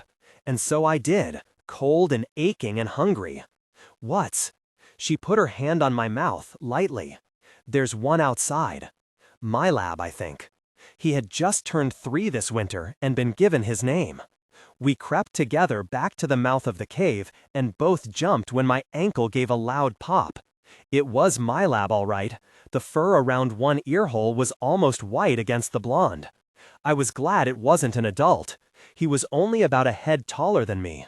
Stronger, though, and well-fed. We watched from the cave's darkness as he investigated the latrine rock, sniffing and licking, circling. "Maybe he's a scout for a hunting party," I whispered. "Hunting us?" "Too young, I think." She passed me a stone axe. "Hope we don't have to kill him." "Should we wake the others?" "Not yet. Make us easier to scent." As if on cue, the Plathi walked directly away from the rock and stood, hands on hips, sniffing the air. His head wagged back and forth slowly, as if he were triangulating. He shuffled in a half-circle and stood looking in our direction. "Stay still. He can't see us in the shadow." Maybe not. Their eyesight was more acute than ours, but they didn't have good night vision. Behind us, someone woke up and sneezed. My lab gave a little start and then began loping toward the cave. "Damn it," Maria whispered. She stood up and huddled into the side of the cave entrance. "You get over there."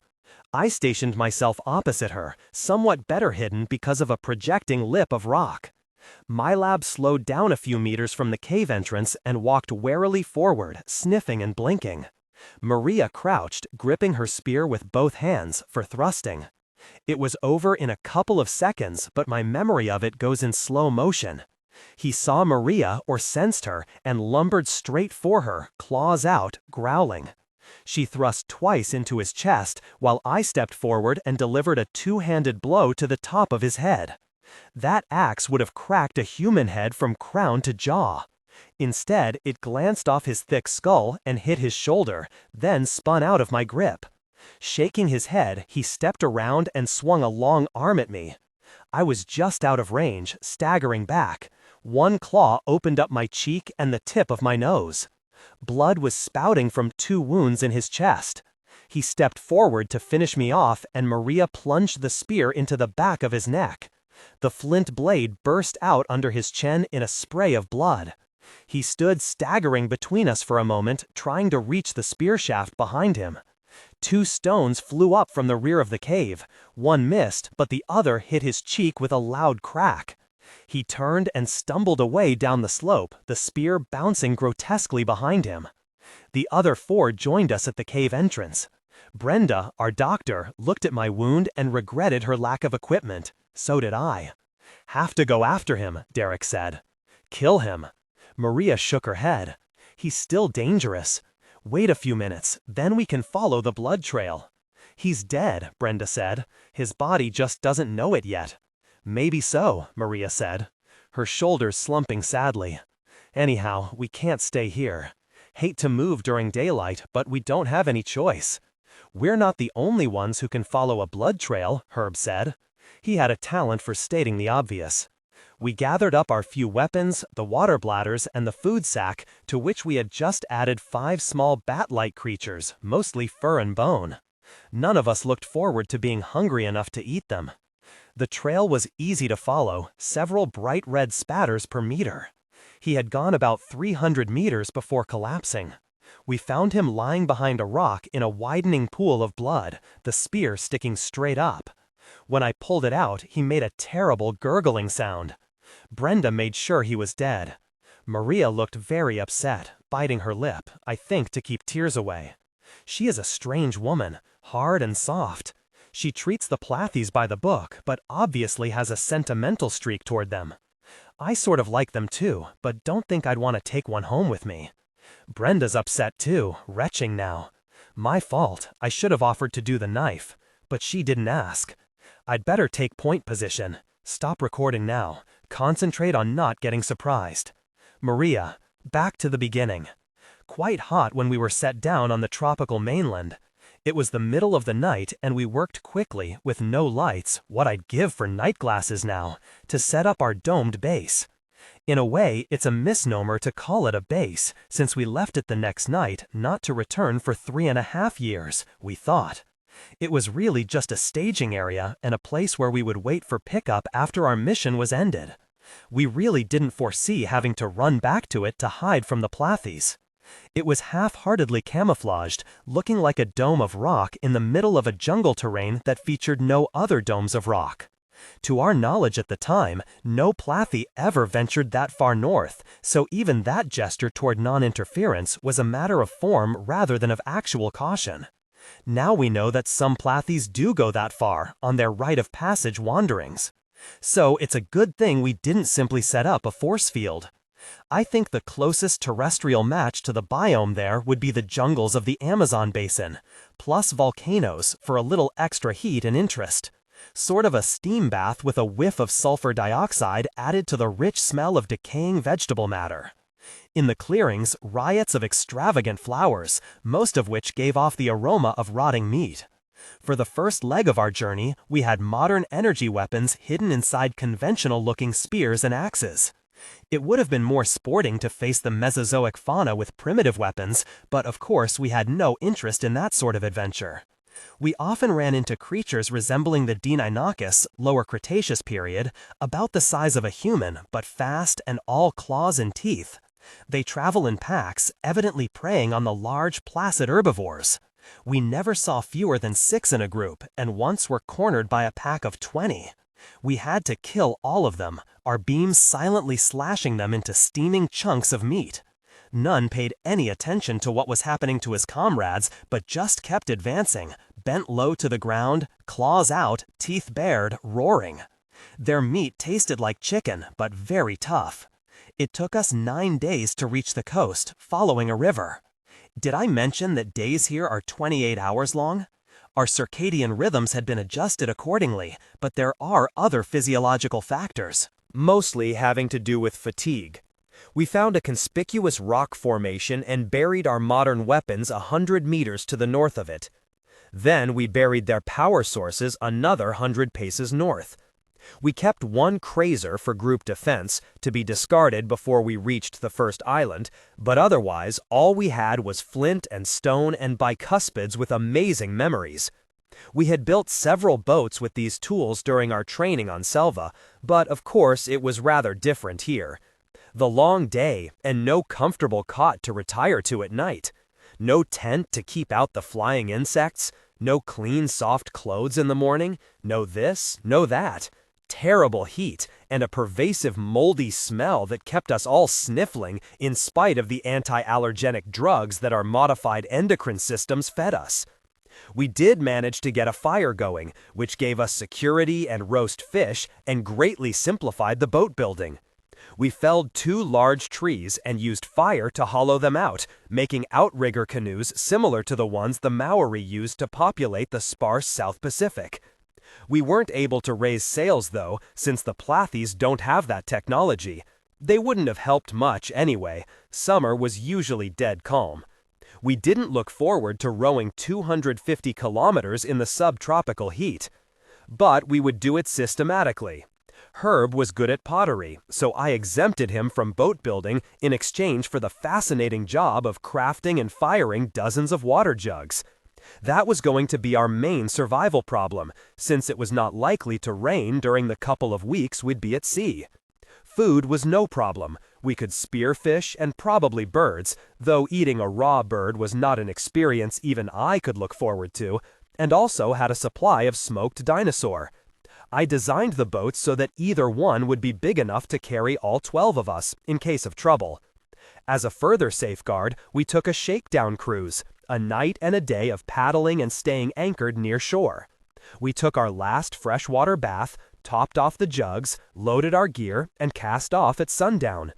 The idea had been to row all night, with 10 minutes rest each hour, and keep going for a couple of hours after sunup, for as long as we could reliably gauge our direction from the angle of the sun.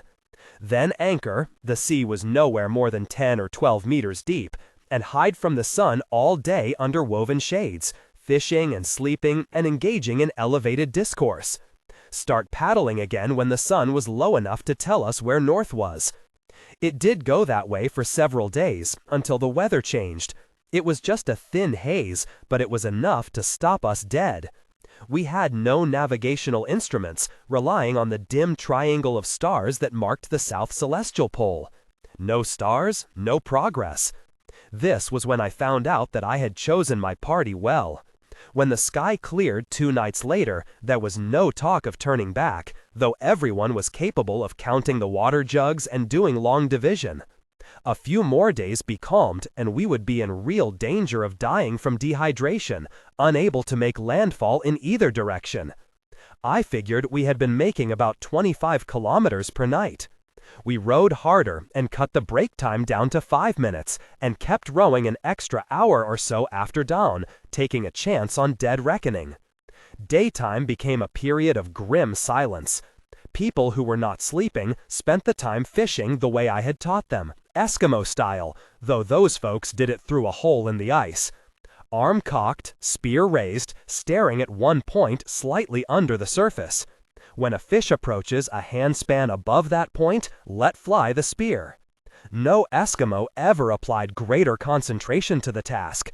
None of them was ever fishing for water as well as food.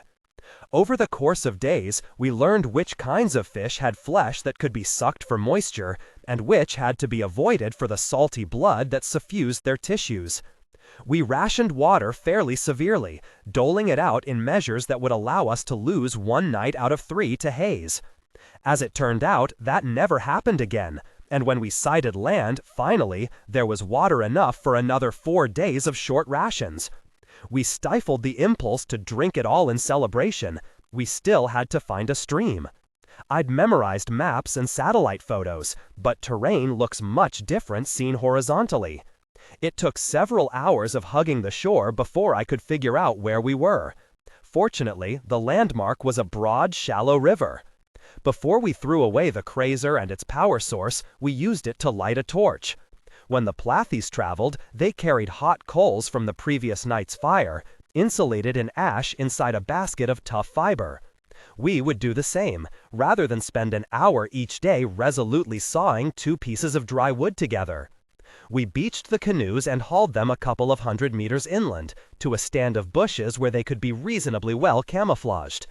Perhaps not much chance they would still be there after a full year, but it was better than simply abandoning them.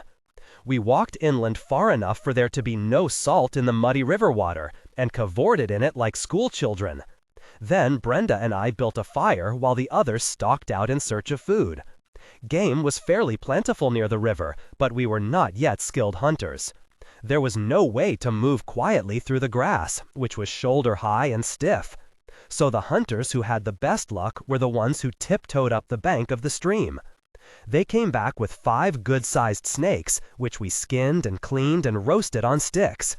After 2 weeks of raw fish, the sizzling fatty meat was delicious, though for most of us it went through the gut like a dropped rock. We made pallets of soft grass, and most of us slept well, though I didn't. Combination of worry and indigestion. I was awake enough to notice that various couples took advantage of the relative privacy of the riverbank, which made me feel vaguely jealous and deprived. I toyed with the idea of asking somebody, but instead waited for somebody to ask me, and wound up listening to contented snores half the night. A personal note, to be edited out if this tooth survives for publication. Gabriel. All of us women had been studying his naked body for the past 2 weeks, quite remarkable in proportion and endowment, and I suppose the younger women had been even more imaginative than me in theorizing about it. So I was a little dismayed when he went off to the riverbank with a male, his Selvan crony Marcus. I didn't know at the time that their generation on Selva is very casual about such things, and at any rate, I should have been anthropologist enough to be objective about it. But I have my own cultural biases too, and, perhaps more to the point, so do the Terran males in the party. As a scientist, I can appreciate the fact that homosexuality is common and natural, and only attitudes about it change. That attitude is not currently very enlightened on Earth. I resolved to warn them the next day to be discreet. Neither of them is exclusively homosexual, as it turned out. They both left their pallets with women later in the night, Gabriel at least twice. We had rolled 2 large and fairly dry logs over the fire before bedding down, orienting them so as to take advantage of the slight breeze, and the fire burned brightly all night without attention. That probably saved our lives. When we broke camp in the morning and headed south, we found hundreds of tracks just downwind, the footpads of large cat-like creatures. What an idiot I had been not to post guards. Everyone else was sheepish at not having thought of it themselves. The numb routine and hard labor of the past 2 weeks had dulled us. Now we were properly galvanized by fear.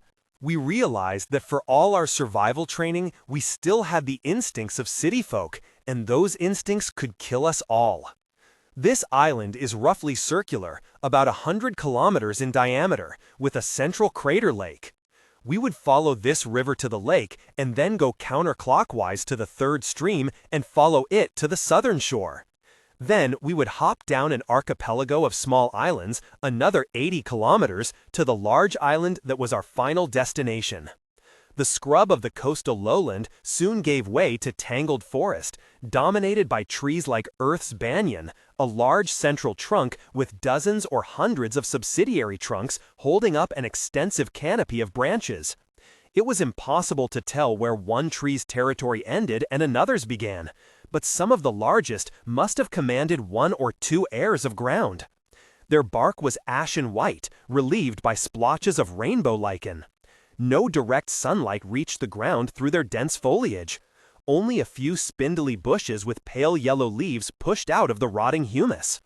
Hard for anything to sneak up on us at ground level, but we could hear creatures moving overhead.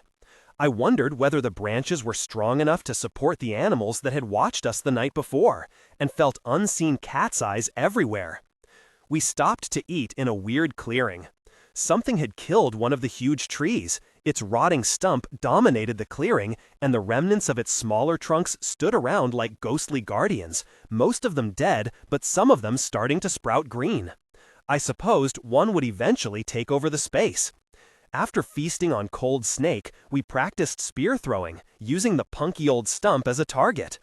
I was the least competent, both in range and accuracy, which had also been the case on Selva. As a girl, I'd shown no talent for athletics beyond Jackson playing doctor.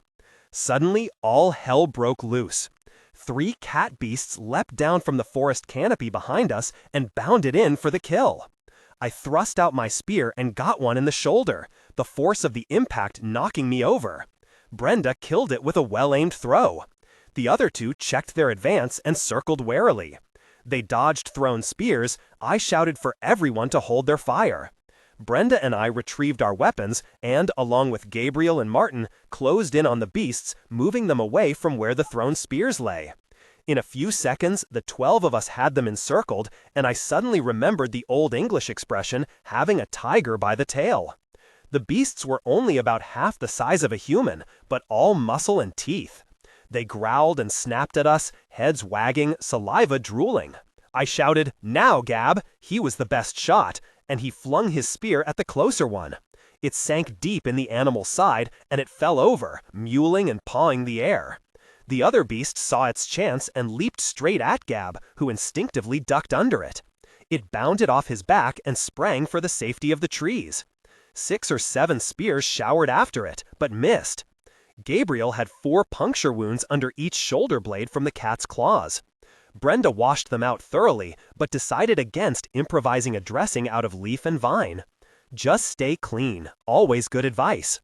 We skinned and gutted the 2 cats and laboriously sliced their flesh into long, thin strips for jerky. The old stump made a good smoky fire for the purpose. As darkness fell, we built another bright fire next to it. I set up a guard schedule, with teams of 3 each standing 3-hour shifts while the rest slept, but none of us slept too soundly. Over the crackle of the fires, I was sure I could hear things moving restlessly in the woods. If they were there, though, they weren't bold enough to attack. During my watch, a couple of dog-sized animals with large eyes came to the periphery of the clearing to feast on the cat beast's entrails. We threw sticks at them, but they just looked at us and left after they had eaten their fill. If my estimate of our progress was correct, we had about 30 kilometers of deep woods to go, until the topography opened up into rolling hills of grassland. Everyone agreed that we should try to make it in one push. There was no guarantee we could find another clearing, and nobody wanted to spend a night under the canopy. So, at first light, we bundled the jerky up inside a stiff catskin and headed south. As we moved along the river, the nature of the trees changed, the banyans eventually being replaced by a variety of smaller trees. Damn, 2 of them! Brenda, I wasn't paying close attention, still grieving over my lab. Actually, grieving for myself, for having committed murder. I've had patients die under my care, but the feeling isn't even remotely similar. His eyes, when I drew the flint across his throat, they went bright with pain and then immediately dull. We'd been walking for about an hour after leaving the cave, picking our way down the north slope of the mountain, when Maria, in the lead, suddenly squatted down and made a silent gesture. We all crouched and moved forward. Ahead of us on the trail, 2 adult Plathies sat together with their backs to us, talking quietly while they ate. They were armed with spear and broadaxe and knives. I doubted that the 6 of us could take even one of them in a face-to-face combat. Maria stared, probably considering ambush, and then motioned for us to go back up the trail. I kept looking over my shoulder, every small scuff and scrape terribly amplified in my mind, expecting at any moment to see the 2 huge brutes charging after us. But their eating noise must have masked the sound of our retreat. We crept back a couple of 100 meters to a fork in the trail and cautiously made our way down a roughly parallel track, going as fast as silence would allow. The light breeze was coming from behind us. We wanted to be past the Plathies, downwind of them, before they finished eating. We passed close enough to hear their talking, but didn't see them. After about a kilometer, the trail disappeared. We had to pick our way down a steep defile, and couldn't help making noise dislodging pebbles that often cascaded into small rattling avalanches. We were only a few meters from the bottom of the cliff when the 2 Plathies appeared above us. They discussed the situation loudly for a few moments, using the hunting language which none of us had been allowed to learn, and then set aside their weapons in favor of rocks. When I saw what they were doing, I slid right to the bottom, willing to take a few abrasions rather than present too tempting a target. Most of the others did the same. Herb took a glancing blow to the head and fell backward, landing roughly. I ran over to him, afraid he was unconscious. Gab beat me to him and hauled him roughly to his feet. He was dazed but awake. We each took an arm and staggered away as fast as we could, zigzagging as Gab muttered, "Go left and right," so as to present a more difficult target. I sustained one hard blow to the left buttock, which knocked me down. It was going to make sitting uncomfortable, but we wouldn't have to worry about that for a while. We were lucky the Plathies hadn't brought rope, as a larger hunting party in the mountains would have done. They are rather clumsy rock climbers, though with their long arms, they can run up a steep slope very fast. One of them started down after us, but after a nearly fatal slip, he scrambled back up. We pressed our advantage, such as it was. To pursue us, they would have to make a detour of a couple of kilometers, and at any rate, we could go downhill faster than they could. It seemed likely that they would instead go back to their main group to report our whereabouts, and then all of them try to catch us in the veldt. On level ground, they could easily run us down, once they caught our scent. Maria, xenologist to the end, remarked how lucky we were that they had never developed the idea of signal drums. It is strange, since they use such a variety of percussion instruments in their music and dancing. Such music and dancing, they seemed so human. Our only chance for survival was to try to confuse them by splitting up. Maria breathlessly outlined a plan as we hurried down the slope. When we reached the valley, we would get a bearing on the stream we'd followed here, then go 6 different ways, rendezvousing at the stream's outlet to the sea 3 days later. At nightfall, whoever was there would cross to the next island. Even at high tide, it should be possible to wade most of the way.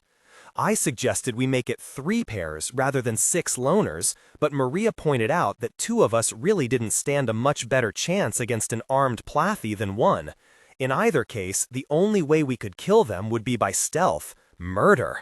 I told her I didn't think I would be able to do it, and she nodded, probably thinking that she would have said the same thing a few days ago. We stopped for a few minutes to rest on a plateau overlooking the veldt, where Maria pointed out the paths she wanted each of us to take. Herb and Derek would go the most direct route, more or less north, but twining in and out of each other's path so as to throw off the scent. Gab, being the fastest, would run halfway around the mountain, then make a broad arc north. She would go straight northeast for about half the distance and then cut back. Martin would do the opposite. I was to head due west, straight for the stream, and follow it down, in and out of the wire. All of us were to leave scent at the places where our paths diverged the most from straight north. A compass would have been nice. At night we'd be okay if it didn't cloud up again, but during the day we'd just have to follow our direction, bump through the tall grass. I was glad I had an easy path, not all that easy. The 3 water bladders went to the ones who would be farthest from the stream, of course, so I had to go a good half day without water, assuming I didn't get lost. We divided the food and scrambled down in 6 different directions. Maria, where was I? Coming here, we got around the crater lake without incident, but the descent to the shore was more difficult than I had anticipated. It was not terribly steep, but the dense undergrowth of vines and bushes impeded our progress. After 2 days, we emerged on the shore, covered with scratches and bruises. At least we'd encountered no large fauna. By this time, I had a great deal of sympathy for the lazybones minority on the planning committee, who'd contended that we were being overly cautious in putting the base so far from the Plathie Island. They'd recommended we put it on this island, with only 80 kilometers of shallow sea separating us from our destination. I'd voted, along with the majority, for the northern mainland, partly out of a boneheaded desire for adventure. What we faced was a chain of 6 small islands and countless sandbars in a puddle of a sea that rarely was more than a meter deep. We knew from Garcia's experience that a boat would be useless. With vine and driftwood, we lashed together a raft to carry our weapons and provisions, filled the water jugs, and splashed south. It was tiring. The sand underfoot was firm, but sloshing through the shallow water was like walking with heavy weights attached to your ankles. We had to make good progress, though. The only island we were sure had fresh water was 40 kilometers south, halfway. We made a good 25 kilometers the first day, dragging our weary bones up onto an island that actually had trees. Marcus and Gab went off in search of water, finding none, while the rest of us gathered driftwood for a fire or tried lackadaisically to fish. Nancy speared a gruesome thing that no one would touch, including her, and nobody else caught anything. Susan and Brenda dug up a couple of dozen shellfish, though, which obediently popped open when roasted. They tasted like abalone with sulfur sauce. As we were settling in for the night, we met our first Plathy. She walked silently up to the fire, as if it were the most normal thing in the world to happen upon a dozen creatures from another planet. She was young, only a little larger than me. Now, of course, we know she was on her walk north. When I stood up and tried to say, "Welcome, sister," in the female language, she screamed and ran. We heard her splashing away for some time, headed for the next county. The next day was harder, though we didn't have as far to go. Some geological gremlin had raked channels across our path, new features since Garcia's mission, and several times we had to swim as much as 200 meters before slogging again. Thank the gods for Gab, who would gamely paddle out toward the horizon in search of solid ground, and for Marcus, who could swim strongly enough one-handed to tow the raft. It was dark by the time we got to the waterhole island, and we'd lost our coals to an inopportune wave. We were cold and terminally wrinkled, but so parched from sucking salt water that we staggered around like maniacs, even laughing like maniacs, searching blindly for the artesian well that Garcia's record said was there. Finally, Joanna found it, stumbling in head first and coming up choking and laughing. We all gorged ourselves, wallowing. In my case, the relief was more than mouth and throat and stomach. At sundown, I'd squatted in the shallows and squeezed out piss dark with stringy blood. That scared me. But the fresh water evidently cleared it up. There were no more surprises the next 2 days of island hopping, except the pleasant one of finding another water source. We couldn't find any wood dry enough to start a fire with, but it didn't get all that cold at night. Late afternoon of the second day, we slogged into the swamp that was the northern edge of the Plathy Island. The dominant form of life was a kind of bilious, spotted serpent that would swim heavily away as we approached. We were out of food, but didn't go after them. Before nightfall, the swamp had given way to rather damp forest, but we found dry deadwood suspended in the branches and spun up a bright fire. We dug up a kind of tuber that Garcia's group had identified as edible and roasted them, then tried to sleep in spite of the noises in the darkness. At first light, we moved out fast, knowing that in 30 or so kilometers, the forest would give way to open grassland. The change from forest to veldt was abrupt. We were so happy to be out of it. Funny that in my present situation, I feel exactly the opposite. I feel exposed and hurry toward the concealment of the thick underbrush and close-spaced heavy trunks. I feel so visible, so vulnerable, and I probably won't find water until I get there. I'm going to turn off this tooth for a few minutes and try not to scream. All right, let me see. On our way to the Plathys, we walked across the veldt for 2 days. Food was plentiful. The zombie are like rabbits, but slow. For some reason, they like to cluster around the echevrel bush, a thorny, malodorous plant, and all we would have to do to bag several of them was form a loose circle around the bush and move in, clubbing them as they tried to escape. I would like to find one now. Their blood is sweet. There's a Plathy song. Sim garlisha, a sim garlish farla tobka. Su pan du meyerly garlish as da tobka. O virely temse garlish misga merka. Garlish temse garlishka. Translating it into my language doesn't work well. Sacar sangre y sacar sangre para vivir si. En sangre damos muerte y sacamos vida si. Alabamos la sangre de vida que usted nos das, si. Sangre si, sangre de vida si. Herb, who's a linguist, did a more accurate rendering in English. Take blood and take blood for living, yes. In blood we give death and take living, yes. We worship the blood of life you give us, yes. Bloody, yes, blood of life. But there is really no translation, except in the love of sweet blood. I've become too much like them. Honor the weight of ideas that question what it means to be human. My human instinct is to keep running, and when I can't run, to hide. but a strong Plathy feeling is to stand in a clearing and shout for them. Let them come for me. Let me die in a terrible ecstasy of tearing flesh and cracking bone. Let them suck my soft guts so I can live in them. God, I have to stop. You'll think I'm crazy. Maybe I'm getting there. Why won't it rain? Gabriel turned on the tooth while I sit by the water and rest. Maria wants us to record as much as we can, in case. Just in case. Why the hell did I sign up for this? I was going to switch out of xenology and work for an advanced degree in business. But she came on campus recruiting with all those exotic Earth women. They're just like women anywhere. Big surprise. Except her. She is truly weird. Listen to this, Tooth. I want her. She is such a mystery. Maybe if we live through this, I'll get up the courage to ask. Plumb her, so to speak. Make her open up to me, so to speak. Get to the bottom of her, so to speak. A nice bottom for a woman of her advanced years. How can I think of sex at a time like this, with a woman twice my age? If somebody on a follow-up expedition finds this tooth in a fossilized pile of Plathy shit, please excuse my digression. If I live to have the tooth extracted and played back, I don't think it will make much difference to my professional reputation. I'll be writing poetry and clerking for my father's export firm. I ran around the mountain, collapsed once and slept for I don't know how long. Got up and ran to the river, drank too much. Here I sit, too bloated to move. If a Plathy finds me, I won't be a fun meal. I was really getting to like them before they turned on us.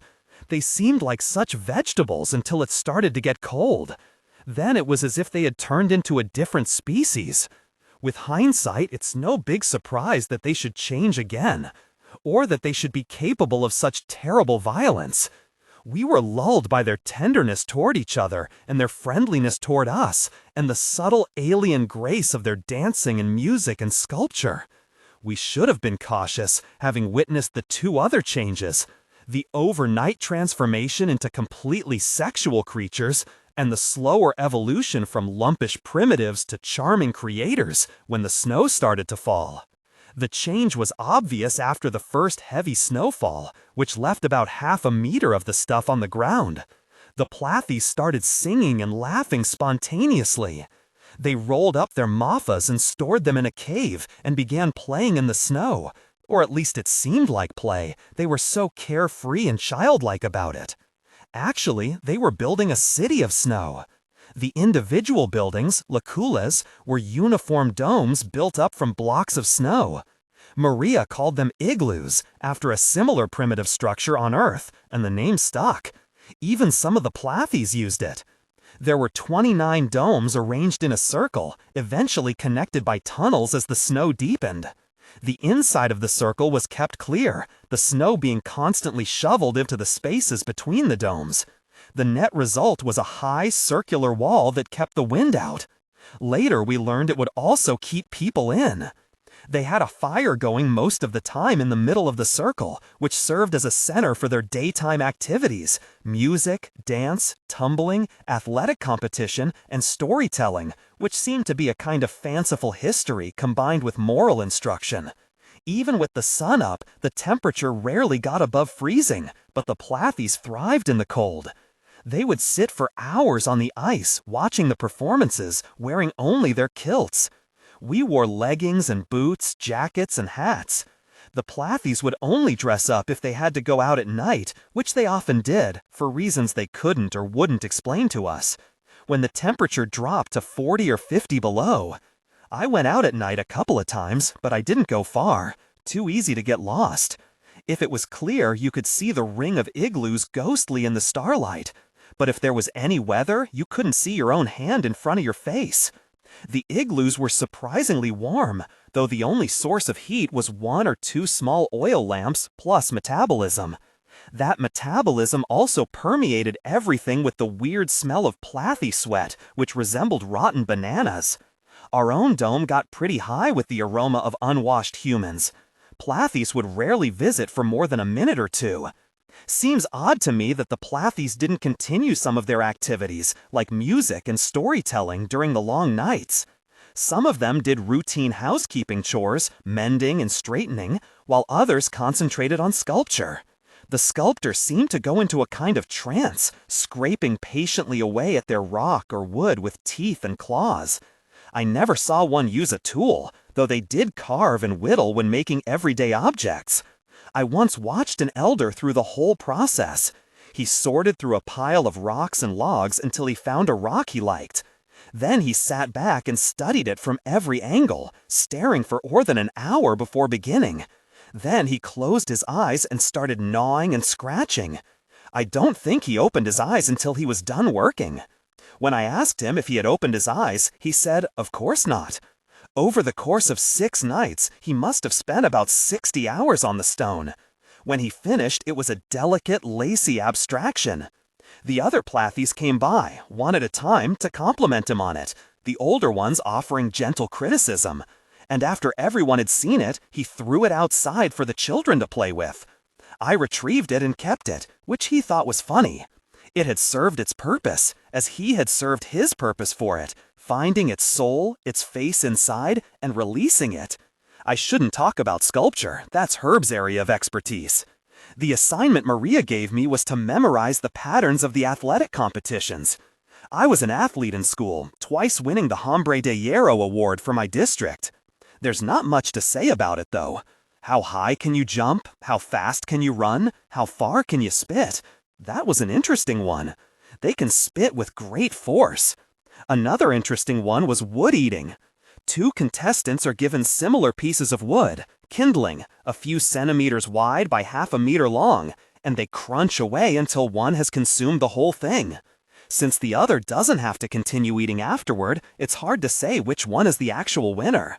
When I first saw the contest, I thought they must derive some pleasure from eating wood. When I asked one about it, though, he said it tastes terrible and hurts at both ends. I can imagine. Another painful sport is hitting. It's unlike boxing in that there's no aggression, no real sense of a fight. One contestant hits the other on the head or body with a club. Then he or she hands the club to the opponent, who returns the blow precisely. The contest goes on until one of them drops, which can take several hours. You ask them why they do this, and most of them will not understand why. Why is a really difficult concept for Plathies. They have no word for it. But when you do get a response, it's on the order of, this is part of life, which is uninformative, but not so alien. Why do humans lift heavy weights, or run till they drop, or beat each other senselessly in a ring? Oh my God, here comes one. Maria. Finally, water. I wish there were some way to play back this tooth. I must have raved for some time before I fell unconscious a few kilometers from here. I woke up with a curious zombie licking my face. I broke its neck and tore open its throat and drank deeply. That gave me the strength to get here.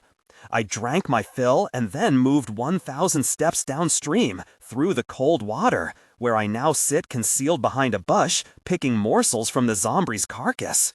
When I get back to Earth, I think I'll become a vegetarian. This is very close to the place where we met our first cooperative Plathie. There were 3 of them, young. 2 ran away when they spotted us, but the 3rd clapped a greeting.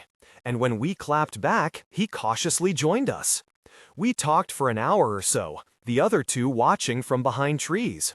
They were from the Tumlil family, providentially, the family that had hosted Garcia's expedition. This male was too young to actually remember the humans, but he had heard stories about them. He explained about the walk north. In their 3rd or 4th year, every Plathie goes off on his own, going far enough north to get to where things are different. He brings back something odd. The elders then rule on how powerful the oddness of the thing is, and according to that power, the youngster is assigned his preliminary rank in the tribe. They know that this can eventually make the difference between life and death. The higher up you start, the more likely you are to wind up an elder. Those who aren't elders are allowed to die when they can no longer provide for themselves. Elders are fed and protected indefinitely. Most of them travel as far as the Crater Lake Island, but a few go all the way to the northern mainland. That was the ambition of the one we were talking to. I interrogated him as to his preparations for a boat, food, and water, and he said a boat would be nice but not necessary, and the sea was full of food and water. He figured he could swim it in 3 hands of days, 12. Unless he was chaffing me, they can evidently sleep floating and drink salt water. That will complicate our escape if they keep pursuing. I take it that the 3 of them were cheating a bit by banding together. He repeatedly stressed that they would be going their separate ways as soon as they got to the archipelago. I hope they stayed together the whole way. I'd hate to face that forest alone. Maybe I'll have to, though. Before he left, he gave us directions to his family, but we'd decided to at least start with a different one from Garcia's in the interests of objectivity, and to see how much information traveled from family to family. Little or none, it turned out. Our Kamchai family knew about the Tumlils since they shared the same area of veldt during the late summer, but none of the Tumlils had mentioned that 10 hairless dwarfs had spent one winter with them. After 2 days of relatively easy travel, we found the Kamchais in their late summer habitat, the almost treeless grassland at the foot of the southern mountains. Duplicating the experience of Garcia's group, we found ourselves unexcitedly welcomed into the tribe. We were shown where the food was, and various Plathies scrounged up the framework and hides to cobble together a mafa for us. Then we joined the family in their typical summertime activity, sitting around. After a few weeks of trying to cajole information out of them, we witnessed the sudden explosion of sexual activity described earlier. Then they rested some more, 5 or 6 days, and began to pull up stakes. Their supply of stored food was getting low, and there was no easy hunting left in that part of the veldt, so they had to move around the mountains to the seashore and a wretched diet of fish. The trek was organized and led by Kaleem, who by virtue of being the youngest elder was considered chief for such practical matters. She was one of the few Plathies we met who wore ornaments. Hers was a necklace of dinosaur teeth she'd brought back from her walk north, the teeth of a large carnivore. She claimed to have killed it, but everyone knew that was a lie, and respected her for being capable of lying past puberty. It was significantly cooler on the other side of the mountains, with a chilly south wind in the evening warning that fall had begun and frost was near. The Plathies still lazed through midday, but in the mornings and evenings they fished with some energy and prepared for the stampede. They stockpiled driftwood and salt and sat around the fire chipping extra flints, complaining about eating fish and looking forward to bounty. We spent several months in this transitional state, until one morning a lookout shouted a happy cry, and the whole family went down to the shore with clubs. Each adult took about 3 meters of shoreline, the children standing behind them with knives. We could hear them before we could see them, the toliwas, rabbit-sized mammals that chirped like birds. They sounded like what I imagine a distant cloud of locusts sounded like in old times. The Plathies laughed excitedly. Then they were visible, one whirring mass from horizon to horizon, like an island-sized mat of wriggling wet fur. Mammals schooling like fish. They spilled onto dry land and staggered into the line of waiting Plathies. At first, there was more enthusiasm than result. Everybody had to pick up his first toliwa and bite off its head and extol its gustatory virtues to the others, in as gruesome a display of bad table manners as you could find anywhere in the Confederacion. Then, after a few too energetic smashings, they settled into a productive routine.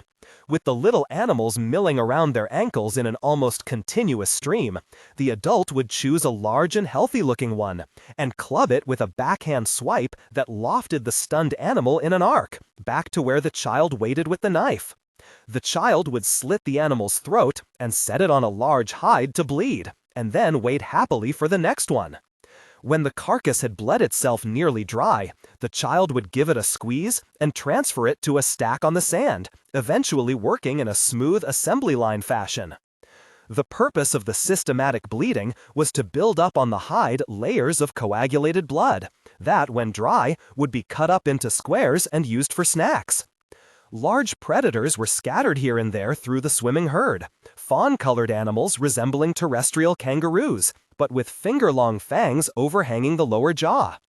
Most of them successfully evaded the Plathies, but occasionally one would be surrounded and clubbed to death amid jubilant screeching and singing. This went on for what seemed to be a little less than 2 hours, during which time the oldest elders busied themselves filling a long trench with wood and collecting wet seaweed.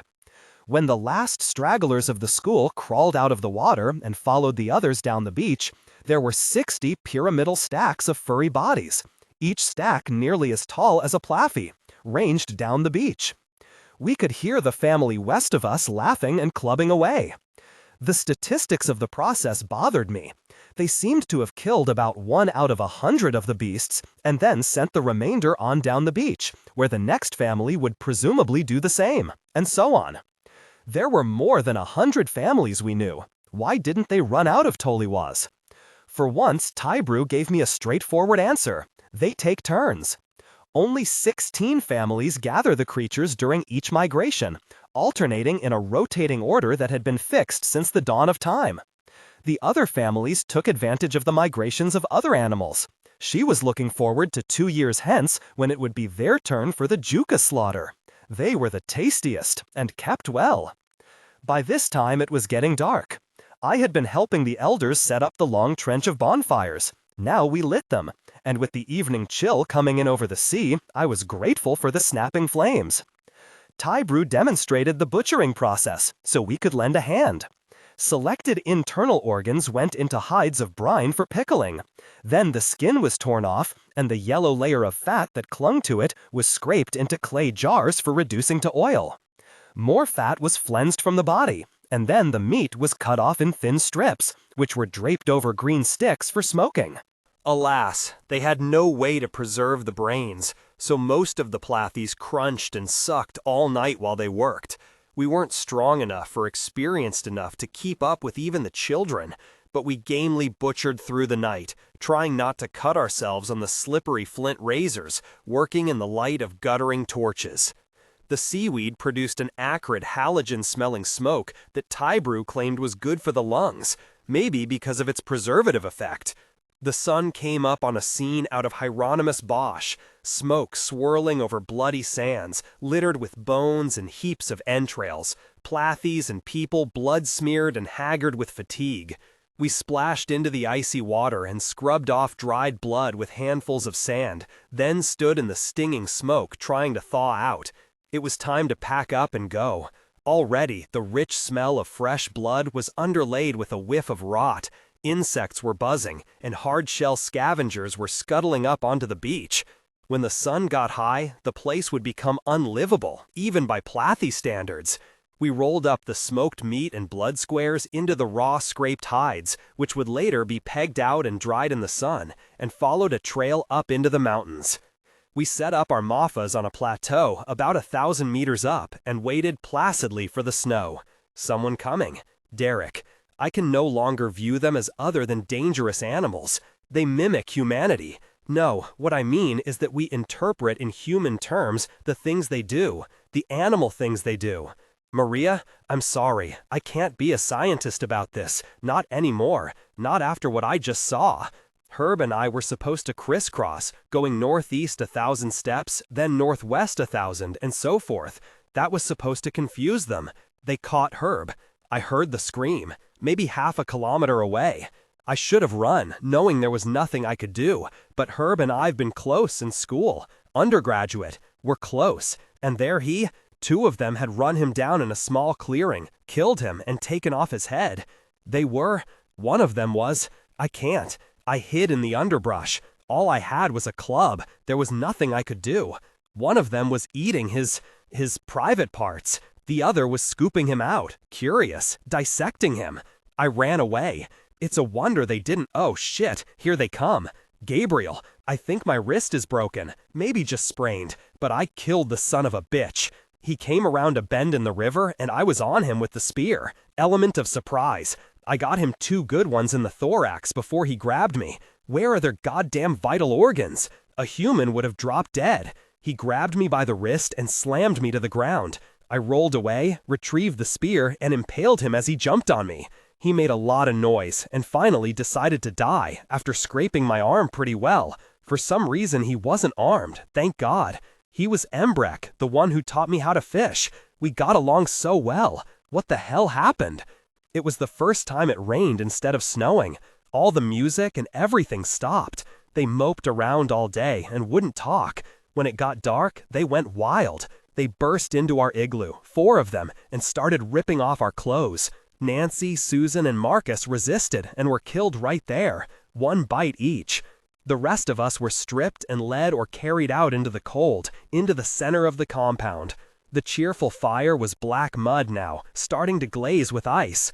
All the family except the oldest elders were there, standing around like zombies. No one spoke, no one took notice of anybody else. We all stood naked in the darkness. Kaleem eventually brought out a single oil candle, so we could be mocked by its flickering warm light. The nature of the rite became clear after a couple of hours. It was a winnowing process. If you lost consciousness, the Plathies would gather around you and try to poke and kick you awake. If you stood up, they would go back to ignoring you. If you stayed down, you would die. After a certain number of pokes and kicks, Kaleem or some other elder would tear open the thorax in a single rip. Even worse than the blood was the sudden rush of steam into the cold air, like life escaping the body. Then they would feed. We knew we wouldn't last the night, but the slippery walls were impossible to scale, and the largest Plathies stood guard at every entrance to the ring of igloos. After some whispered discussion, we agreed we had to do the obvious, rush the Plathie who stood guard in front of our own igloo. The ones who survived would rush in, quickly gather weapons and clothing, and try to make it out the back entrance before the Plathies could react, then run for the caves. We were lucky. We rushed the guard from 6 different directions. Crouching to slash at Derek, he turned his back to me, and I leaped, striking him between the shoulders with both feet. He sprawled face down in the mud and didn't get up. We scrambled into the igloo, and I stood guard with a spear while the others gathered up things. A couple of Plathies stuck their heads in the entrance and snarled, but they evidently didn't want to risk the spear. We weren't immediately followed, and for the first hour or so we made good time. Then it started to rain again, which slowed us to a crawl. With no stars, we had to rely on Maria's sense of direction, which is pretty good. We found the caves just at dawn, and got a few hours sleep before MyLab found us and we had to kill him. How long is this phase going to last? If it goes as long as the summer or winter phases, they're sure to track us down. We may be safe inside the dome, if we can get that far. Noise! Maria! Maria! I might as well say it. It might be of some interest. None of us is going to live anyhow. I'm beyond embarrassment, beyond dignity. Nothing to be embarrassed about anyhow, not really. The thing that was splashing up the stream turned out to be Gabriel. I ran out of hiding and grabbed him, hugged him. We were both a little hysterical about it. Anyhow, he got hard, and we took care of it, and then we went back to my hiding place and took care of it again. It was the first happy thing that's happened to me in a long time. Now I'm watching him sleep and fighting the impulse to wake him up to try for thirds, one more time before we die. It's a strange state, feeling like a girl again, all tickled and excited inside, and at the same time feeling doomed. Like a patient with a terminal disease, high on medicine and mortality. There's no way we can outrun them. They'll sniff us down and tear us apart. Maybe today, maybe tomorrow. They'll get us. Oh, wake up, Gab. Be rational. This ferocity is just another change of state. They don't know what they're doing, like the sex and birth phases. Tomorrow, they may go back to being bovine sweet things, or artisans again. Or maybe they'll discover the wheel for a week. What a weird, fucked up bunch of... There must be some survival value in it. Certainly it serves to cull the weakest members out. And killing most of the females before puberty compensates for the size of the litters. Or could the size of the litters be a response to the scarcity of females? Lamarckism either way. Can't think straight. At any rate, it certainly can't be instinctive behavior in regard to us, since we aren't part of their normal environment. Maybe we've unknowingly triggered aberrant behavior, stress response, olfactory catalyst, violent displacement activity. Who knows? Maybe whoever reads this tooth will be able to make some sense of it. You will excuse me for the time being. I have to wake him up. Brenda, Maria, and Gab were waiting for me when I got to the mouth of the river. Gab has a badly sprained wrist. I splinted and downed it. His grip is still good, and fortunately, he's left-handed. Maria's okay physically, just a little weak, but I wonder about her psychological state. Almost euphoric, which hardly seems appropriate. We waited an extra half day, but the others are either dead or lost. They can catch up with us at the dome. We have axe, spear, and 2 knives. Gab turned one of the knives into a spear for me. 2 water bladders. We filled the bladders, drank to saturation, and waded out into the sea.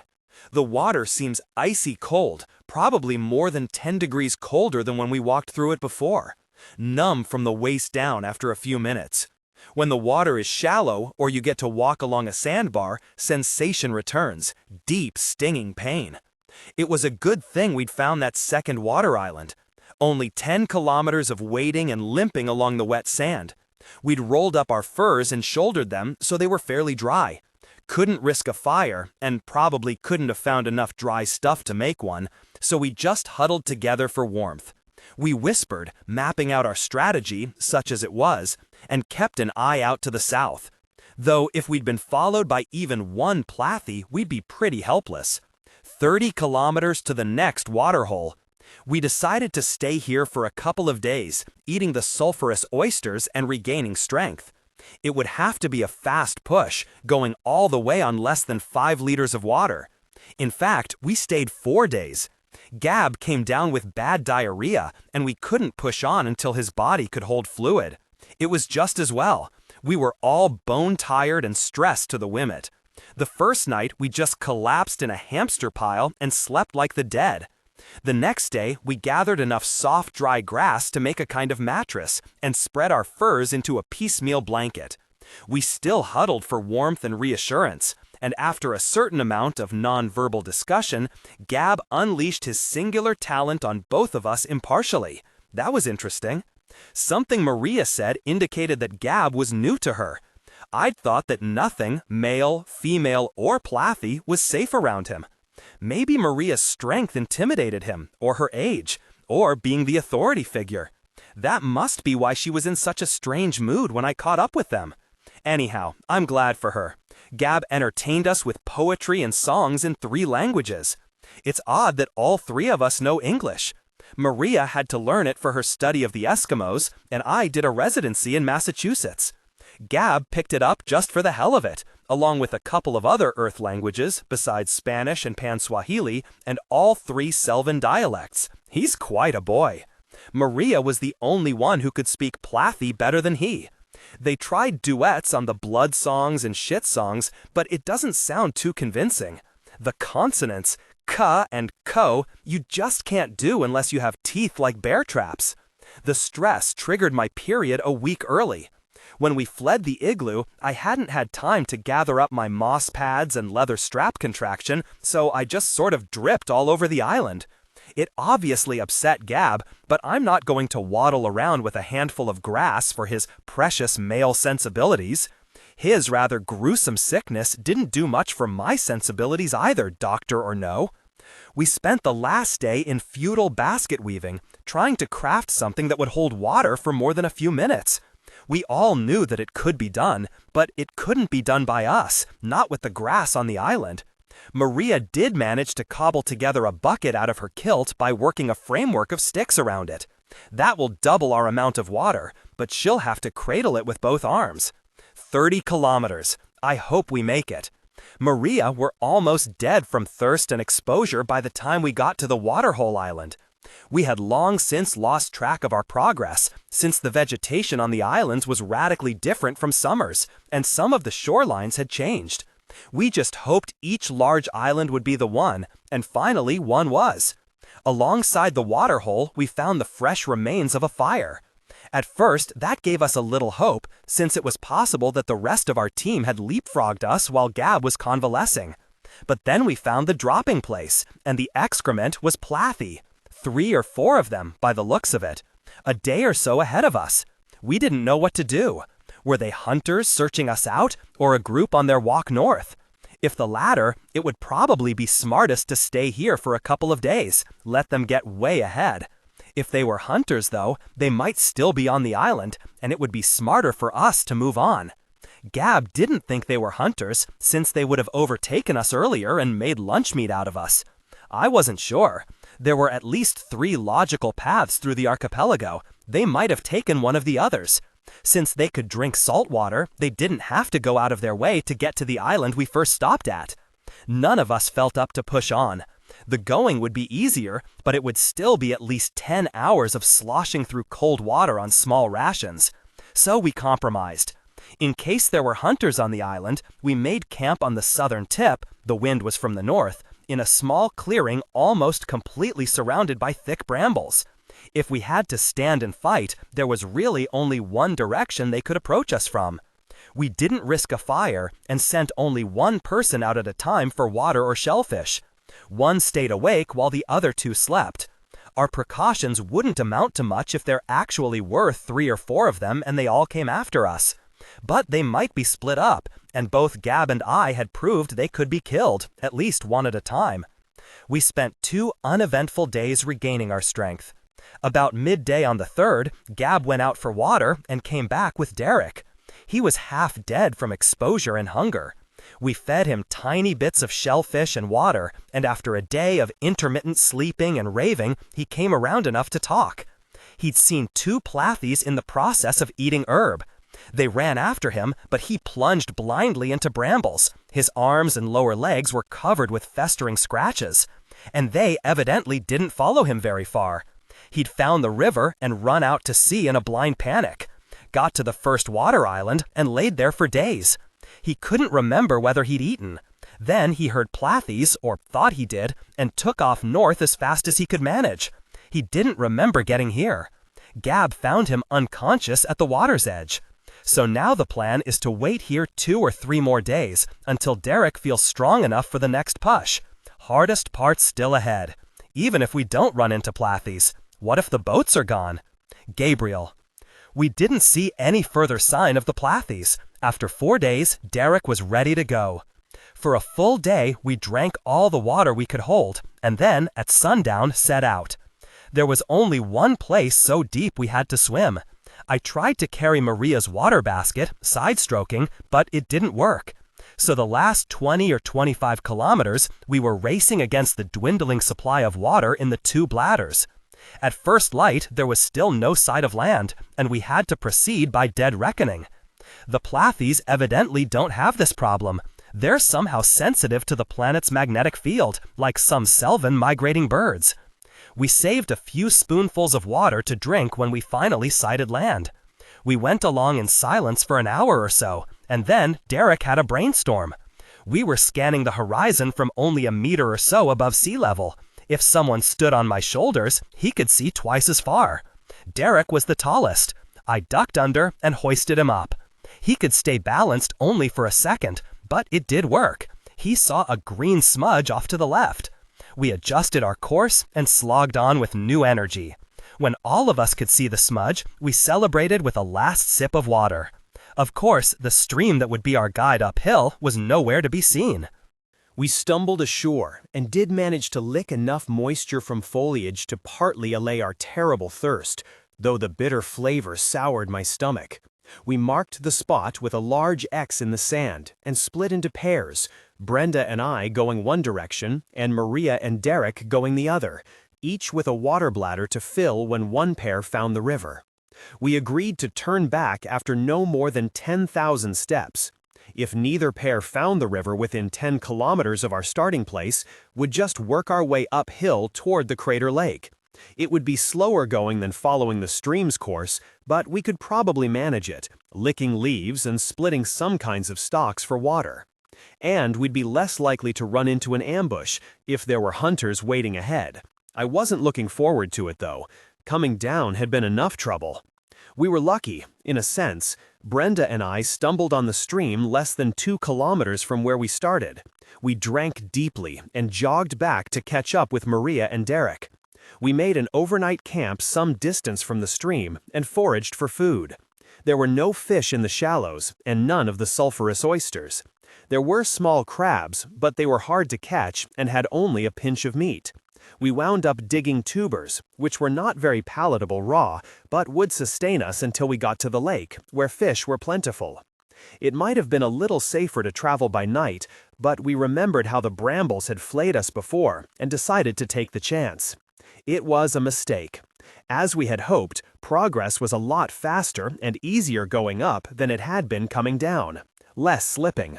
It was obvious that Plathies had preceded us though, from footprints and freshly broken vegetation, so we climbed as quietly as possible. Not quietly enough perhaps, or maybe our luck just ran out. Damn it, we lost Derek. He had to be the one in front. Maria, we couldn't see the sun because of the forest canopy, but it was obvious from the reddening of the light that we would soon have to decide whether to make camp or push on through the darkness. Gabe and I were discussing this, whispering, when the Plathie attacked. Derek was in front. The spear hit him in the center of the chest and passed almost completely through his body. I think it killed him instantly. The Plathie, a lone young female, came charging down the stream bed toward us, roaring. She tripped and fell almost at our feet, probably stunned. Gabe and I killed her with spear and axe. After she was dead, Gabe hacked off her head and threw it into the bush. We waited for the rest of them, but she evidently had been alone. Gabe had a hard time controlling his grief. When it got dark, we pushed on. The stream was slightly phosphorescent, but we relied mainly on feeling our way. A kind of fungus on the forest floor always grew in pairs and glowed dull red, like pairs of sullen eyes watching us. We made more noise than we had during the daytime, but there was probably little risk. Plathies sleep like dead things, and in this kind of terrain, they don't post guard at night, since none of the predators here is big enough to bother them. Big enough to give us trouble, though. 3 times we moved to the middle of the stream when we thought we heard something stalking us. The slope began to level off before it got light, and by dawn we were moving through the marshy grassland that bordered the crater lake. We had unbelievable luck with the lakefish. Hundreds of large females lay almost immobile in the shallows. They were full of delicious roe.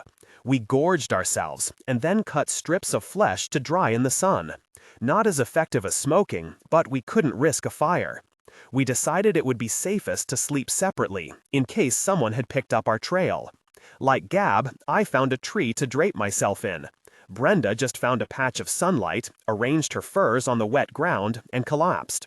I thought I was too jangled to sleep after Derek, but in fact, I barely had time to find a reasonably secure set of branches before my body turned itself off. Our survival reflexes have improved. A few hours later, it was not quite noon, I woke up suddenly in response to a slight vibration.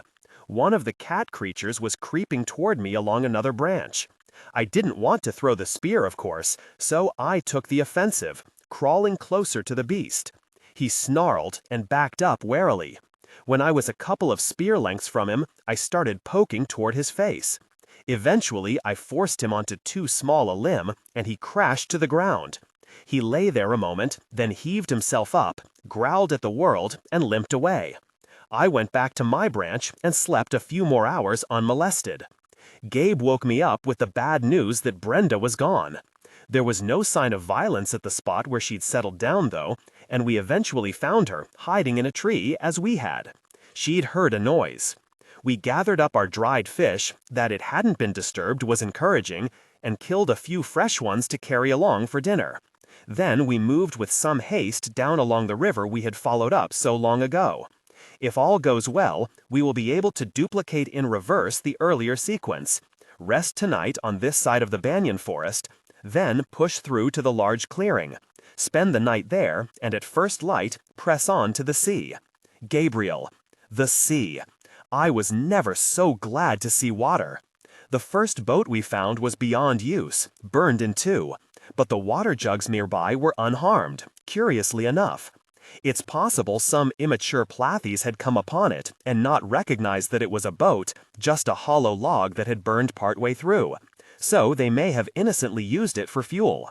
The other boat, farther away from the river, was untouched. If anything, it might be in better shape now than when we left it, since it has been propped up on 2 logs, hollow side down. It was drier and harder and apparently had no insect damage. Unfortunately, it was too heavy for 3 people to lift. It had been something of a struggle for all 12 of us. We went back upstream a couple of kilometers to where Maria remembered having seen a stand of saplings. Stripped of branches, they looked like they would make good rollers. We each took an armload. It was dark by the time we got back to the boat.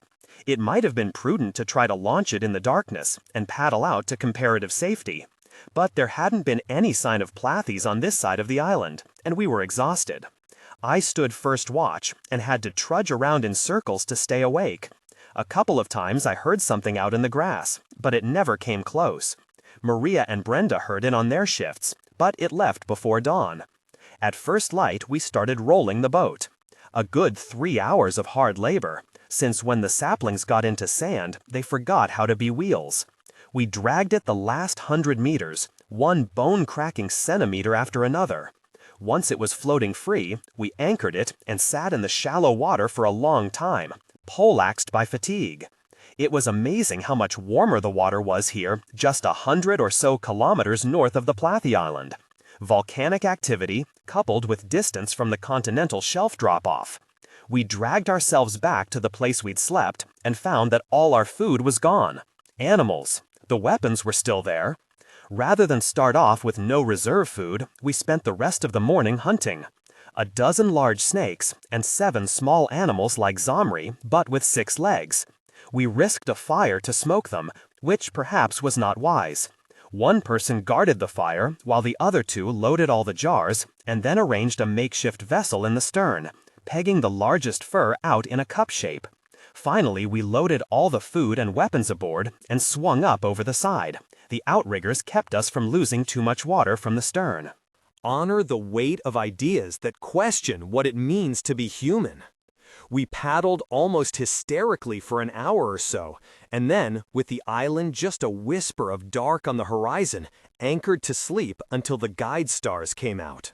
Brenda, it was smart of Maria to pick a beefy young athlete as one of her graduate assistants. I don't think that she and I would have stood a chance alone, pushing this heavy old log 250 kilometers. We're all pretty tough and stringy after months of playing caveman, but the forced march has drained us. Last night I paddled more and more feebly until, just before dawn, I simply passed out. It's a good thing Gab was in the rear position. He heard me slump over and grabbed the paddle as it floated by. When the sun got too high to continue, he massaged the knots out of my arms and shoulders, and when I fell asleep again, he was doing the same for Maria. Perhaps we should have delayed our launch long enough to weave a sun shield. It isn't all that hot, but it must have some dehydrating effect. And it would be easier to sleep. But Martin was the only one who could weave very well, and he, oh my God, we left him for dead, and I haven't even thought about him since we met up at the river mouth. Now we've left him behind with no boat.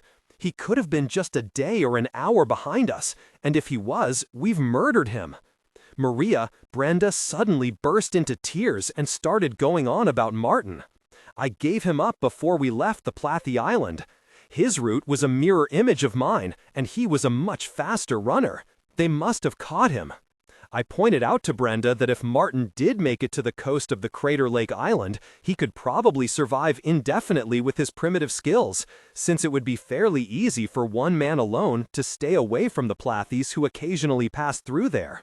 Surely he would be intelligent enough to stamp out a regular marking in the sand, easily visible from the satellite. Then the next expedition could rescue him. That fantasy calmed her down a bit. Now she's sleeping. I'm starting to think we might make it. We have water enough for 20 days, and food for half that time, even if we don't catch any fish. Admittedly, it's harder to keep a straight course when the guiding stars are behind you, but it shouldn't take us twice as long as the trip south, especially if there are no clouds. Once we get to the mainland and retrieve the modern weapons, the trek back to the base will be simple, and the year waiting inside the dome will be cyberitic luxury. Real food, chairs, no bugs, bucks. Wonder if I can still read. Gabriel, 7 days of uneventful routine. On the 8th day, I woke up in the afternoon and took a spear up to the bow to stare at the water. I stood up to piss overboard, which sometimes attracts fish, and saw a plathy swimming straight toward us. He stopped and treaded water about 8 meters away, staring at me and the spear. I called out to him, but he didn't answer, just stared for several minutes in what seemed to be a calculating way. Then he turned his back and swam on, powerful strokes that gave him more speed than we could ever muster. Could he tip us over? Probably not, with nothing to stand on. Once in the water, though, we'd be no match for one of them. My brain started to run away with fear, after a week of the luxury and novelty of not being afraid. He could approach underwater and pull us overboard one by one. He could grab an outrigger while we were sleeping and rock us out. He could, for God's sake, bite a hole in the boat. When the women woke up, I told them, and we made the obvious decision to maintain a rotating watch. I wondered privately how much good it would do. I suspected that a plathy could hold his breath for a long time. If he approached underwater, we might not be able to see him until he was right by the boat. Or one might overtake us in darkness. I didn't give voice to any of these specific fears. Neither of them lacks imagination, and they didn't need my scenarios to add to their own private apprehensions. How much farther? I suspect we'll be making better time from now on. Maria, I began to have a recurrent dream that we'd somehow got turned around and were paddling furiously back to the waiting plathies. This daymare even began invading my waking hours, especially toward dawn, when I was in that vulnerable, suggestible mental state that extreme fatigue and undirected anxiety can bring on.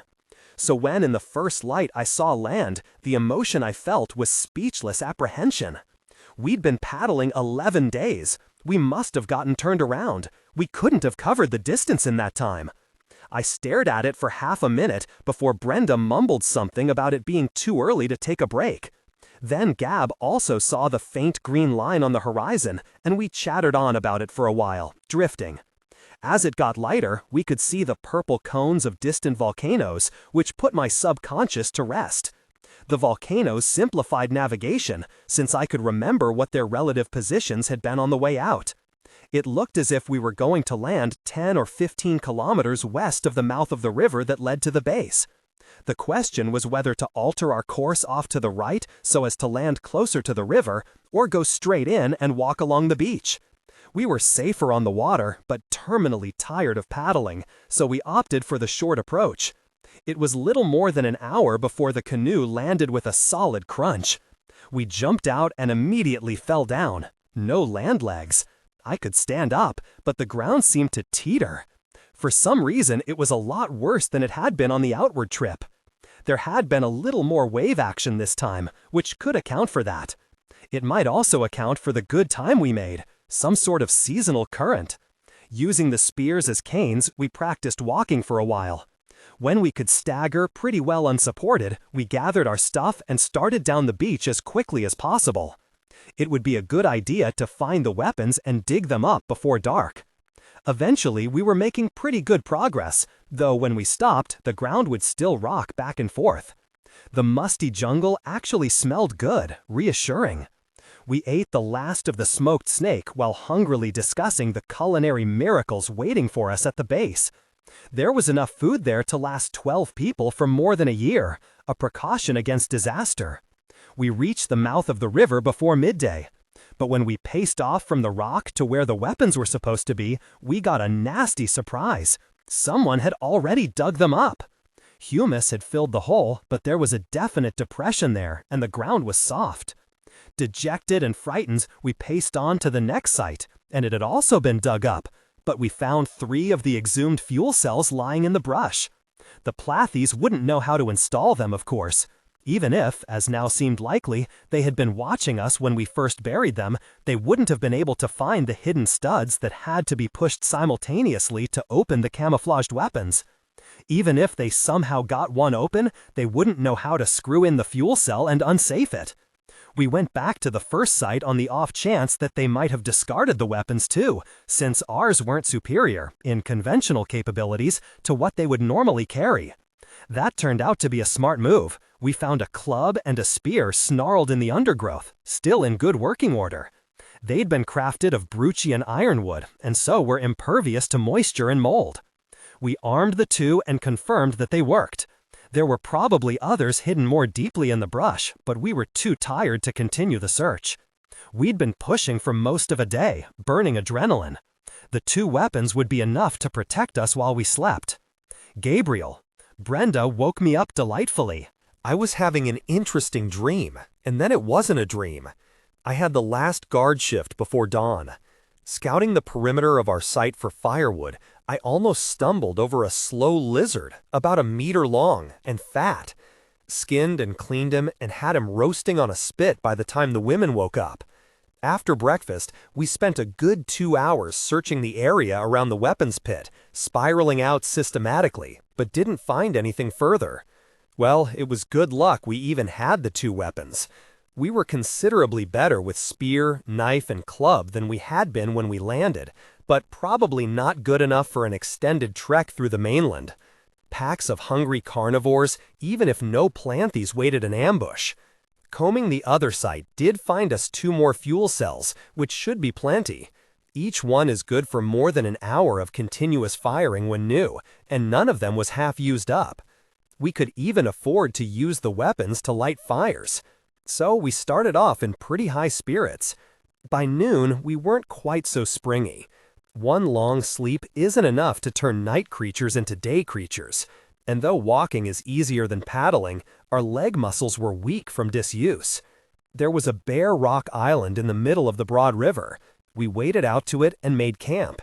That consisted of laying down our furs and collapsing. Brenda usually takes the first watch, but she couldn't keep her eyes open, so I did odds and evens with Maria and lost. And so I was the one to see the first planthy. I was gathering driftwood for the night's fire. I'd been concentrating my watch on the nearer bank, the one we'd come from. No telling how long the planthy had been looking at me, standing quietly on the other side. Our side was relatively open, compact stands of bamboo-like grass every 20 or 30 meters, with only low bushes in between. The other bank was dense jungle, which was why we avoided it. The planthy was making no special effort to conceal himself, but was hard to see in the dappled shade. I continued picking up wood, studying him out of the corner of my eye. He was an adult male, carrying a spear. That was bad. If he had been a child, he might have been on his walk north, accidentally stumbling on us. An adult had no reason to be here except us, and he wouldn't be here alone. I didn't recognize him. If he wasn't from the Kamchai family, that probably meant they had enlisted the aid of other families, so we might be up against any number. But I couldn't be sure. Even in social situations, I often got individuals mixed up. Maria was good at telling them apart. I took an armload of wood back to the camp and quietly woke her up and explained what was happening. She walked over to the other side of the island, casually picking up sticks, and took a look. But he was gone. We had a whispered conference and decided to stay on the island. They would have a hard time rushing us. The river bottom was too muddy for running, and their spears couldn't reach us from either bank. She's taken over the watch now. Enough talking. Try to sleep.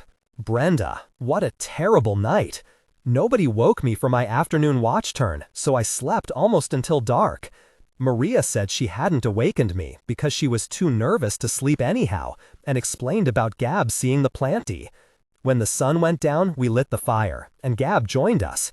We decided to double the watch, 2 on, 1 off, one person with a crazer watching each bank. Maria curled up by the fire and tried to sleep. They hit us about an hour before midnight, coming from Gab's side, the near bank. He called out and I ran over. Spears falling out of the darkness. We had the fire behind us, and so were pretty good targets. Crazers don't make much light. We had to fan them and hope we hit someone. All the time running back and forth sideways, trying to spoil their aim. Maria woke up and I gave her the club crazer, then retired to the other side of the island, under Gab's orders, watch for an envelopment. But they weren't that sophisticated. No way to tell how many we killed. The spears came less and less frequently, and then there were rocks, and then nothing. When dawn came, pieces of 4 or 5 sliced-up planthy bodies lay on the shore, any number having been washed downstream. I wish I could feel guilty about it. 2 weeks ago I would have. Instead, I have to admit to a kind of manic glee. We beat them. They snuck up on us, and we beat them. Maria. We burned both crazers down to quarter charge, a little more than half charge on the 2 backup cells. But I don't expect any more attacks like last night. They aren't dumb. So much for the first commandment. We've demonstrated high technology. Some of them must have survived to go back and tell others about the magic. But we had no choice. From now on, we'll have to assume we're being followed, of course, and be triply careful about ambush setups. That won't be a real problem until the last day or two, traveling with thick jungle on both sides of the river. Why did we have to be so cautious in sighting the dome? Well, it may turn out that we'll be glad it's where it is. What if they follow us all the way there? If they try to encircle the clearing and wait us out, the jungle will get them. We won't have to do a thing. Planthy skills work fine down on their friendly island, but up where the dome is situated, a hunting party armed with clubs and spears wouldn't last a week.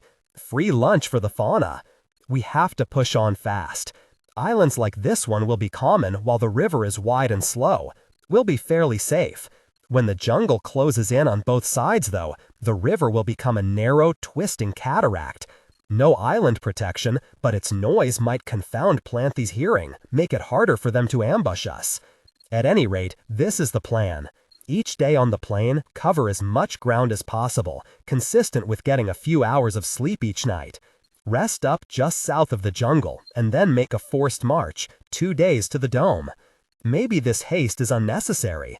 If the Planthys were their normal, rather sensible selves, they'd cut their losses and go home. But now we have no idea of what's normal. They may harry us until we kill them all. That would be good for the race, leaving it relatively uncontaminated culturally. Bad for us. A few more engagements like last night, and we won't have enough power in the crazers to make it through the jungle. Might as well stand by the river and sing blood songs to the hungry lizards. Gabriel. 5 days of no contact, but I can't shake the feeling we're being watched. Have been watched all the way. Now an afternoon and night of rest on this last island, and Maria wants us to push all the way to the dome. Physically, I suppose we can do it. The terrain isn't difficult, since a game trail parallels the water all the way up. But the game that made the trail are formidable. They gave us plenty of trouble when there were 12 of us, and theoretically no Planthys. I wonder about that now, though. Surely someone was watching us back when we buried the weapons. How long had they been following us?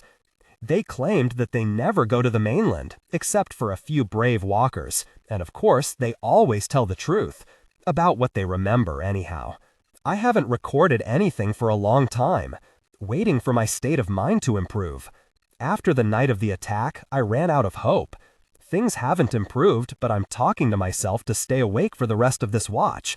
I think Brenda's doing the same thing, sitting on the other side of the island, staring at the water, mumbling. I should go remind her to pay attention. But I can cover both banks from this side. Besides, if they're going to hit us, I wish they'd hit us here. Clear fields of fire all around. Of course they won't. They learn from their mistakes, Maria says. I'm being paranoiac. They're gone. The being watched feeling, I don't know. Ever since Derek got it, I've been loose in the head, trying to control this panic. They look to me for strength. Even Maria does. But all I have is muscle, jaw muscle to keep the screams in. When that one swam by us headed for the mainland, I knew we were deep in shit. Derek had religion. We argued long nights about that. What would he be doing now? Praying? Nuestro Señor que vives en el cielo, alabado sea tu nombre. Good spear repellent. I miss him so. Nobody will ever find this tooth with its feeble beep transmitter. When they come back and find the dome empty, that will be the end of it. Not enough budget for a search through obviously hostile territory. Not enough resources on this planet for anybody to want to exploit it, so no new money to find our teeth. We'll pass into Plathy legend and be forgotten, or distorted beyond recognition. A good thing for them. If there was anything of use here, we'd be like the Eskimo anthropologists Maria talks about, recording the ways of a race doomed by the fact of recording. So maybe the Plathies will have another million years of untroubled evolution. Maybe they'll learn table manners. I'm afraid of them, but can't be mad at them, even after Derek. They are what they are, and we should have been more careful. Maybe I'm becoming a real xenologist at this late date. Derek would say I'm trying to compose myself into a state of grace before dying. It infuriated me that he always had answers. All I ever had was questions. So 2 days push and we're safe inside the dome. Food and cube and books and spears bounce off. Maybe I've read too much, written too much. The pattern seems inescapable. We're a death's door, capital death's door. If we make it to the dome, we'll break the rules. Calmate, calm. Maybe I'm projecting, making patterns. Here, there's only real things: cause, effect, randomness, entropy. Your death is like the falling of a leaf, Derek said. Like the leaf falling, it's a small tragedy, but necessary. If everything lived forever, the universe would fill up in short order. Mustn't blather. Reality, not philosophy. We rest so we can be alert. If we're alert enough, we'll beat the jungle, beat the Plathies that aren't there. It's all in my head. For the next 2 days, take the head out of the circuit. Only reflex. Smell, listen, watch, react. React fast enough, you live. Only I keep thinking about Derek. He never knew what hit him. Brenda Gabb asked me to watch both banks for a while so he could give love to Maria before it got dark. Hard to watch both banks when I want to watch him. Men look so vulnerable from this angle, bouncing. A new perspective for me. I've never been an audience except for watching on the cube. It's different. Admit I'm jealous of her. She's 15 years older than I and shows it, but he wants her for his last one. That was obvious in his tone of voice. At some level, I think he's as scared as I am. If he thinks this is his last one, he doesn't know much about women. Maria will let me wake him up when our shift is over. If I can wait that long. I've watched him sleeping. He has the refractory period of a 12-year-old. To be exact, I know from observation that he can do it twice and still get an erection in his sleep. No privacy under our circumstances. Funny, friendly sound. Don't hear it like that while you're doing it. What was that? Something move? Just a lizard, I guess. Nothing now. We've been seeing them the last 2 days on the jungle side, around dusk and in the firelight. They don't come in the water. What's gonna happen tomorrow night? No island, no fire? Don't want to die that way, jumped by a pack of dinosaurs? Nor have my head bitten off by a sentient primitive. I was gonna be a grandmother and sit on the porch and tell doctor stories and die with no fuss. Why won't they attack? I know they're out there, waiting. If they would only come now, I could die that way. I remember the feeling. 50 or 100 of them against the 3 of us and our 2 crazers. Not a fair fight, perhaps, but God, it did feel good, holding our own, epinephrine from head to toe. This waiting and worrying, light the fire, stack the wet wood around to dry, gives me something to do while they're finishing up. Being quiet for the sake of my sensibilities or theirs, just heavier breathing and a faster rhythm of liquid sounds. I followed that unspoken code too. We haven't been all 3 together since the waterhole. She's had him 7 times since, to my 4. To my knowledge, why am I keeping score? They were made for each other. Iron Man, Iron Woman. I was in love once or twice, and know this is something else. Not just sex. I've been that way before too. Hysteria is part of it, but not in the old-fashioned, womanish sense, the womb taking over. This is a certainty of death hysteria, to coin a category. It's different from just fear. It's like, I don't know, as if you had never tasted water before or seen colors, and suddenly here is a cold spring or a rainbow. Minus the joy, just something primal and unlike anything before. Does that make sense? We've been in danger, God knows, constantly for how long? Not the same. There was always hope. Now we're 2 days away from total sanctuary, and for some reason I know we won't make it. I remember from psych class a lesson about people who seemed to know they were going to die. Not sick people, soldiers, adventurers, whose sudden violent death seemed to resonate backward in time. They told their friends that somehow they felt that this was it, and by God, it was. You can call it coincidence or invoke pragmatic causality. They were nervous and therefore careless and therefore died. But here and now, I think there's more to it.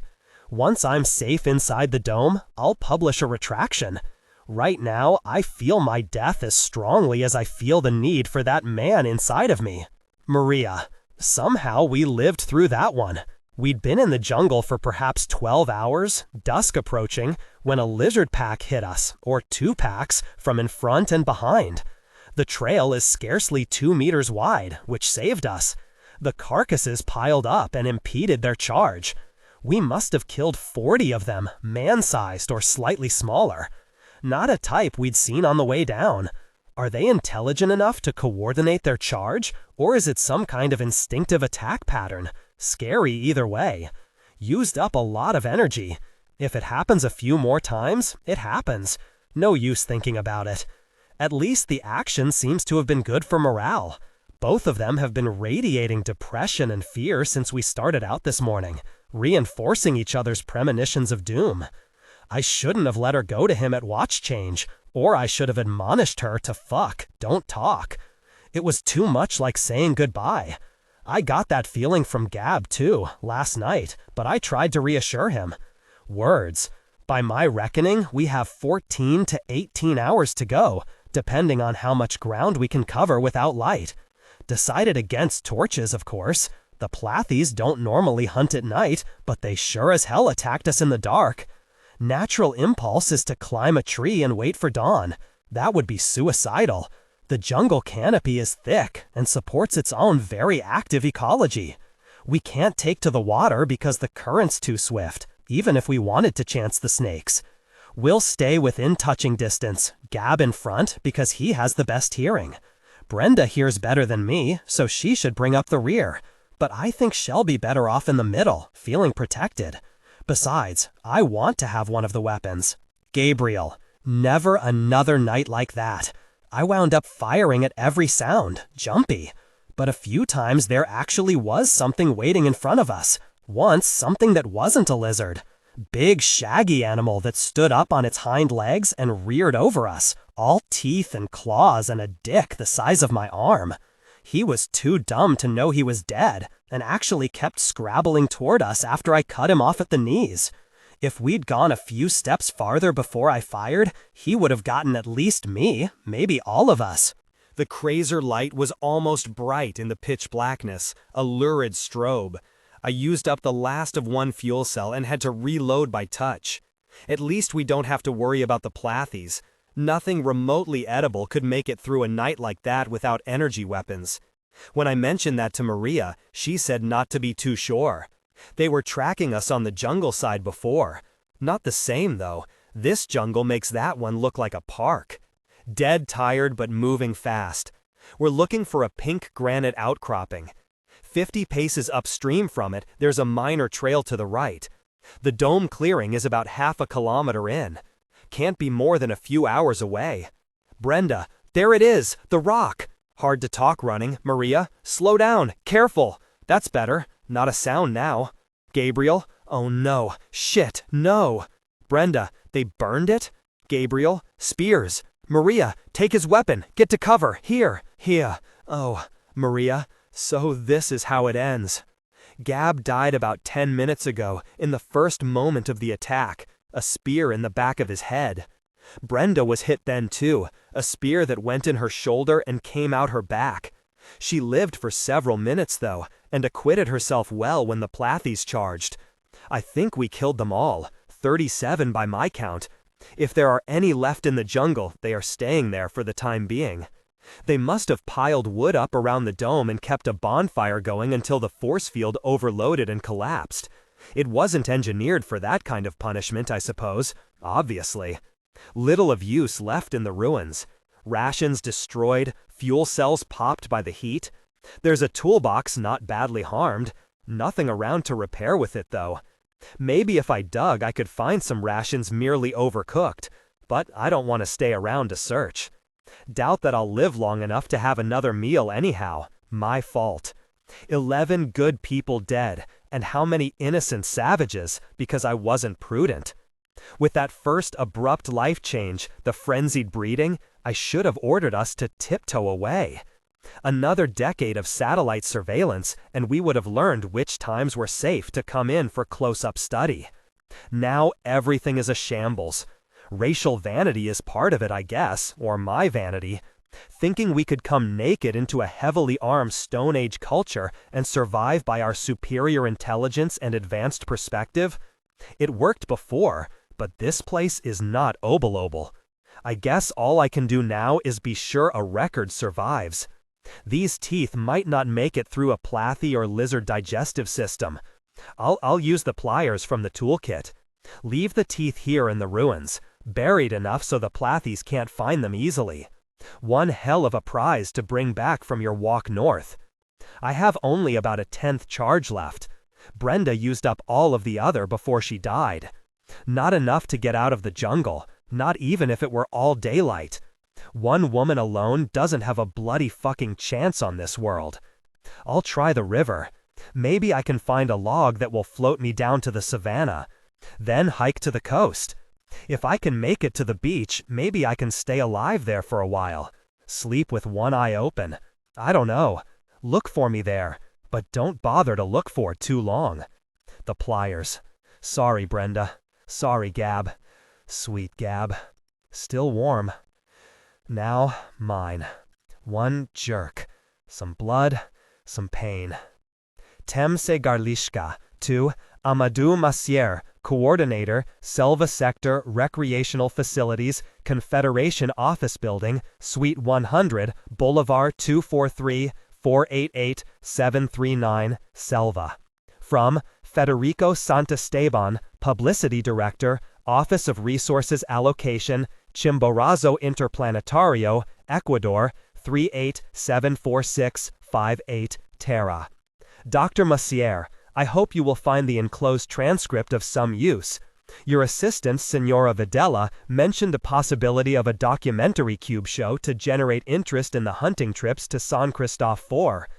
Seems to me that if you inject some romance into this, you have a natural story. Sacrifice, tragedy, brave kids battling against impossible odds. We could save you some production costs by getting a few plathies shipped to your studio via our xenological division on Perrin's World. They have 100 or so there and keep their stock stable by cloning. You'll have to have somebody put together a grant proposal demonstrating that they'll be put to legitimate scholarly use. Garcia Belaunde at your Instituto Xenological is a tame one, as you probably know. Have him talk to Leon Jawara at the PW Xenological Exchange Commission. He'll make sure you get the beasts at the right part of their life cycle. Otherwise, they'd eat all of your actors. I tried to pull some strings, but I'm afraid there's no way we can get you permission to take a crew onto the Plathi Island itself. That's a xenological preserve now, isolated by a force field, the few remaining Plathies constantly monitored by flying bugs. You can shoot on the mainland, if your actors are as crazy as your hunters, or use the Crater Lake Island. There are a few feral Plathies roaming there though, so take precautions, no matter what the season. Use a restraining field if that's within your budget. Otherwise, regrettably, the smartest thing would be to kill them on sight. Their behavior patterns become erratic if they're separated from family for more than a year. The search party that followed up on Dr. Rubera's expedition could only find 5 of the tooth transmitters. There was no trace of Maria Rubera or any other human remains. A sad story, but I think a useful one for your purposes. Gives your expeditions a dramatic historical context. Let me know if I can be of further service. And by all means send us a copy of the cube, if you decide to go into production. Your servant, Federico Santisteban. The Mazeltov Revolution. This is the story of the venerated, despised Chaim Itzhak, check 1, and me, and how we made 238 worlds safe for democracy really screwed everything up, check another. with 20 reams of paper and an old rock. I know you probably think you've heard the story before, but you haven't heard it all, not by a long way. Things like blackmail and attempted murder, however polite, have a way of not getting in the history books. So read on, okay?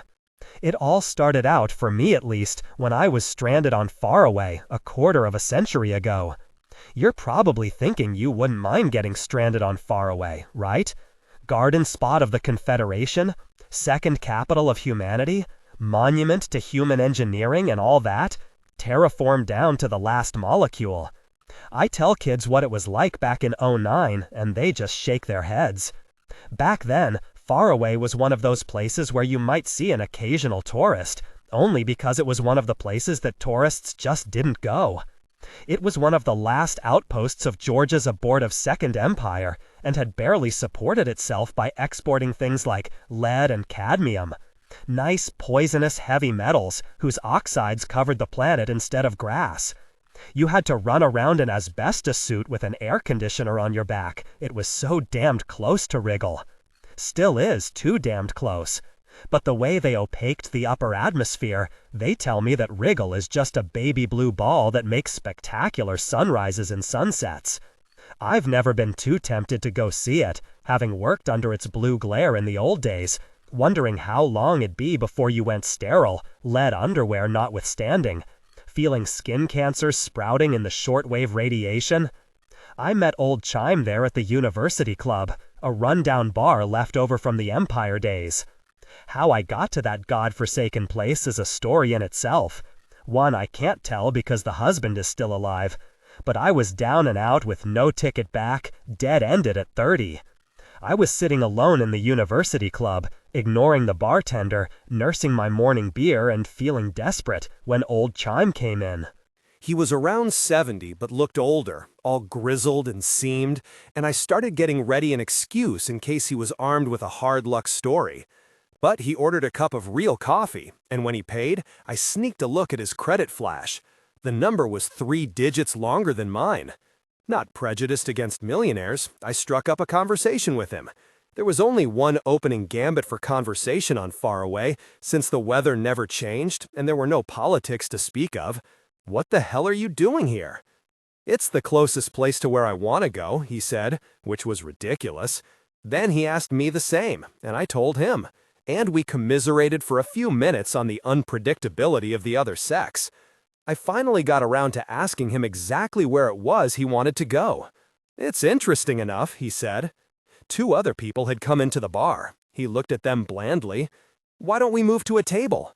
He got the bartender's attention and ordered another cup of coffee, and must have seen my expression. The tariff on 2 cups of coffee would keep me drunk for a week, and ordered me up a large jar of beer. We carried them to a table, and he switched on the sound damper, which was the kind that works both ways. "Can I trust you to keep a secret?" He took a cautious sip of his coffee. "Sure, one more won't hurt." He looked at me for a long time. "How would you like to get a share of a couple of million CUs? A ticket back cost about 100,000. "That depends on what I'd have to do. I wouldn't have, for instance, jumped off a high building into a vat of boiling lead. Boiling water, yes. I can't say exactly because I really don't know. There may be an element of danger, there may not be. Certainly a few weeks of discomfort. I've had several of those, here."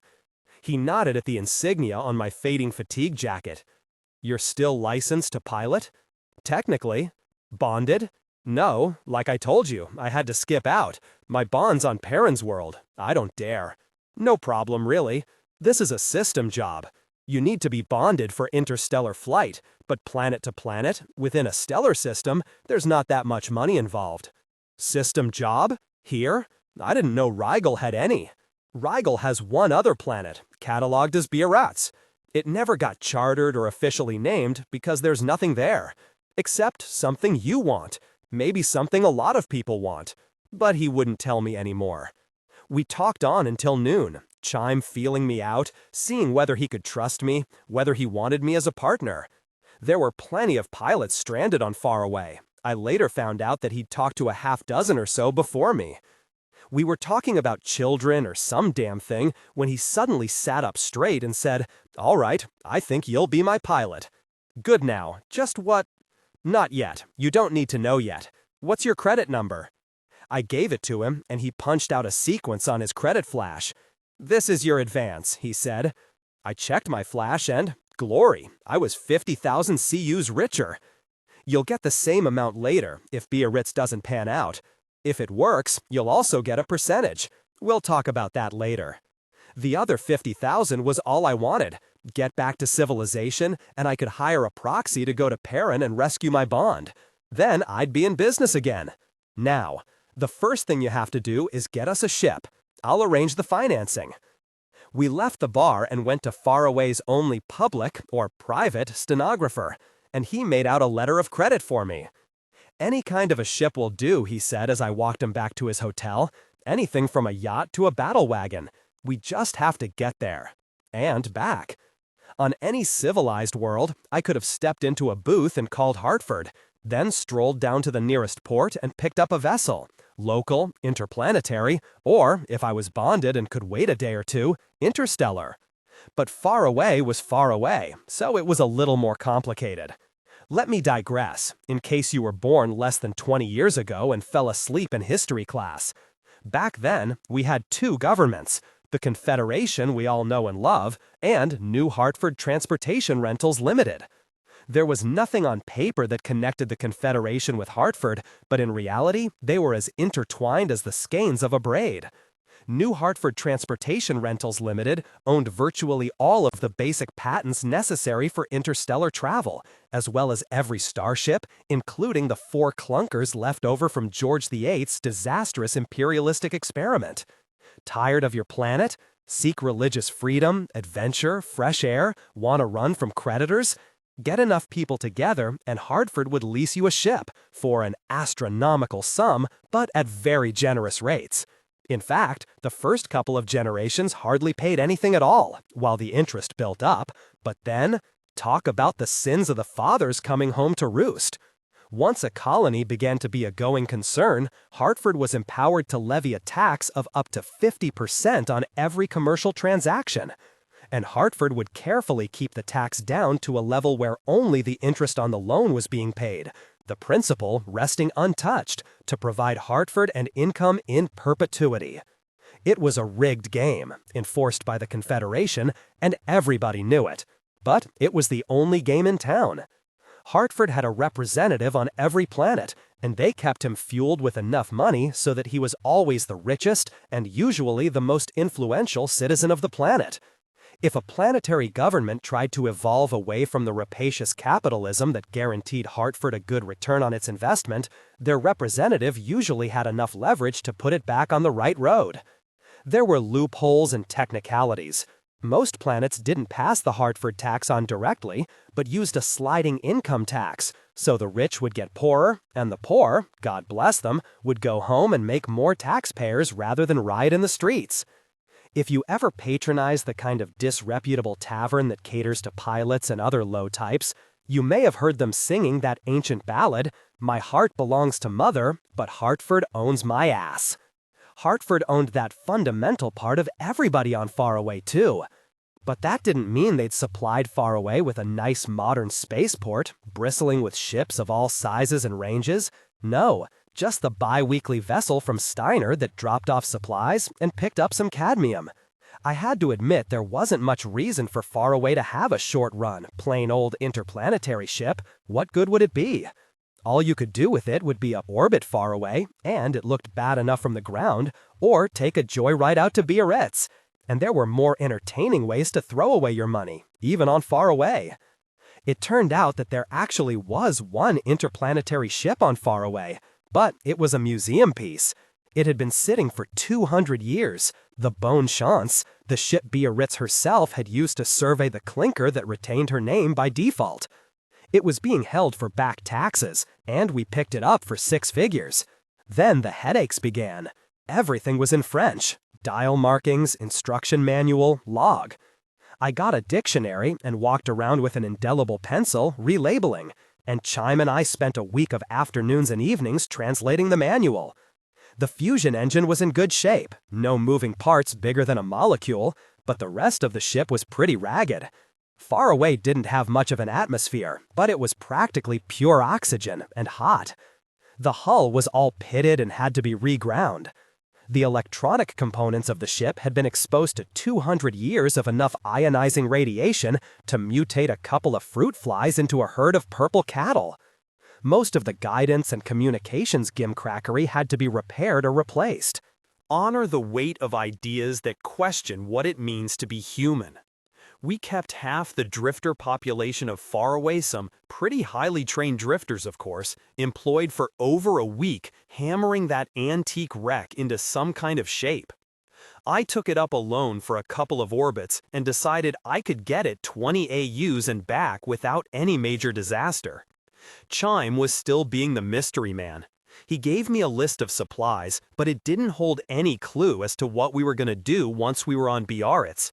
Just air, water, food, coffee, and booze enough for 2 men to live on for a few months, plus a prefab geodesic hut for them to live in. Finally, Chime said he was ready to go, and I set up the automatic sequencing, about 2 hours of systems checks that were supposed to assure me that the machine wouldn't vaporize on the pad when I pushed the commence button. I said a pagan prayer to Norbert Wiener and went down to the university club for one last round or 6. I could afford better bars, with 50,000 Qs on my flash, but didn't feel like mingling with the upper classes. I came back to the ship a half hour before the sequencing was due to end, and Chime was there, watching the Slavies load a big crate aboard the Bonne Chance. "What the hell is that?" I asked him. "The Mazel Tov papers," he said, not taking his eyes off the Slavies. Mazel Tov. It means good luck, maybe goodbye. Doesn't translate all that well. If you say it like this, and he pronounced the words with a sarcastic inflection, it can mean good riddance, or much good shall it do you. Clear? No. Good. They finished loading the crate and sealed the hold door. "Give me a hand with this." It was a gray metal box that Chime said contained a brand new phased tachyon transceiver. If you're young enough to take the phased tachyon process for granted, just step in a booth and call Sirius, I should point out that when Chime and I met, they'd only had the machines for a little over a year. Before that, if you wanted to communicate with someone light years away, you had to write out your message and put it on a Hartford vessel, then wait around weeks, sometimes months, while it got shuffled from planet to planet at Hartford's convenience until it finally wound up in the right person's hands. Inside, I secured the box and called the pad authorities, asking them for our final mass. They read it off and I punched the information into the flight computer. Then we both strapped in. Finally, the green light flashed. I pushed the commence button down to the locked position, and in a few seconds, the engine rumbled into life. The ship shook like the palsied old veteran that it was, and climbed skyward, trailing a cloud of what must have been the most polluting exhaust in the history of transportation. Hot ionized lead, slightly radioactive. Old Biarritz had known how to economize on reaction mass. I'd programmed a quick and dirty route, 1.5 Gs all the way, flip in the middle. Still, it was going to take us 2 weeks. Chime could have passed the time by telling me what it was all about, but instead he just sat around reading War and Peace and a tape of medieval Russian folktales, every now and then staring at the wall and cackling. Afterwards, I could appreciate his fetish for secrecy, though God knows enough people were in on part of the secret already. Not to say I might have been tempted to double-cross him, but his saying a couple of million were involved was like inviting someone to the Boston Tea Party by asking him if he'd like to put on a loincloth and help you play a practical joke. So I settled down for 2 weeks with my own reading, earning my pay by pushing a button every couple of hours to keep a continuous systems check going. I could have programmed the button to push itself, but hell, at the end of 2 weeks, I did have to earn my keep. I watched the velocity relative to destination readout crawl down to 0 and looked out the viewport. Nothing. Radar found the little planet handily enough. We'd only missed it by 9,000 and some kilometers. You could see its blue-gray disk if you knew where to look. There's no trick to landing a ship like the Bonne Chance if you have a nice heavy planet. It's all automated except for selecting the exact patch of Earth you want to scorch. Port authorities go hard on you if you miss the pad. But a feather-light ball of dirt like Biarritz is a different proposition. There just isn't enough gravity, and the servo mechanisms don't respond fast enough. They'll try to land you at the rock's center of mass, which in this case was underneath 49 kilometers of solid basalt. So you have to do it yourself, a combination of radar and dead reckoning, more a docking maneuver than a landing. So I crashed. It could happen to anybody. I was real proud of that landing at first. Even old Chime congratulated me. We backed into the surface at less than 1 centimeter per second, all 3 shoes touching down simultaneously. We didn't even bounce. Chime and I were already suited up, and all the air had been evacuated from the ship. Standard operating procedure to minimize damage in case something did go wrong. But the landing had looked perfect, so we went on down to start unloading. What passes for gravity on Biarritz comes to barely 1/80th of a G. Drop a shoe, and it takes it 5 seconds to find the floor. So we half climbed, half floated down to the hold, clumsy after 2 weeks of living in a lodgy G1/2. While I was getting the hold door open, we both heard a faint bass moan, conducted up from the ground through the landing shoes. Chime asked whether it was the ground settling. I'd never heard it happen before, but said that was probably it. We were right. I got the door open and looked out. Biarritz looked just like I'd expected it to. A rock, a pockmarked chunk of useless rock. The only relief from the grinding monotony was the silver splash of congealed lead directly below us. We seemed to be at a funny angle. I thought it was an optical illusion. If the ship hadn't been upright on landing, it would have registered on the attitude readout. Then the bright lead splash started moving, crawling away under the ship. It took me a second to react. I shouted something unoriginal and scrambled for the ladder to the control room. One short blip from the main engine and we'd be safely away. Didn't make it. The situation was easy enough to reconstruct. Afterwards, we'd landed on a shelf of rock that couldn't support the weight of the bone chance. The sound we had heard was the shelf breaking off, settling down a few meters, canting the ship at about a 10-degree angle. The force of friction between our landing pads and the basalt underfoot was almost negligible in so little gravity, and we slid downhill until we reached bottom, and then gracefully tipped over. When I got to the control room, after quite a bit of bouncing around in slow motion, everything was sideways, and the controls were dead. Chime was lively enough, shouting and sputtering. Back in the hold, he was buried under a pile of crates, having had just enough time to unstrap them before the ship went over. I explained the situation to him. We're stuck here, eh? I don't know yet. Have to fiddle around some. No matter. Inconvenient, but no matter. We're going to be so rich we could have a fleet of rescuers here tomorrow morning. Maybe, I said, knowing it wasn't so. Even if there were a ship at Faraway, it couldn't possibly make the trip in less than 10 days. First thing we have to do, though, is put up that dome. Our suits weren't the recycling kind. We had about 10 hours before we had to start learning how to breathe carbon dioxide. We sorted through the jumble and found the various components of the pop-up geodesic. I laid it out on a piece of reasonably level ground and pulled the lanyard. It assembled itself very nicely. Chime started unloading the ship while I hooked up the life support system. He was having a fine time, kicking crates out the door and watching them float to the ground a couple of meters below. The only one that broke was a case of whiskey. Every single bottle exploded, damn it, making a cloud of brownish crystals that slowly dissipated. So Biarritz was the only planet in the universe with a bonded bourbon atmosphere.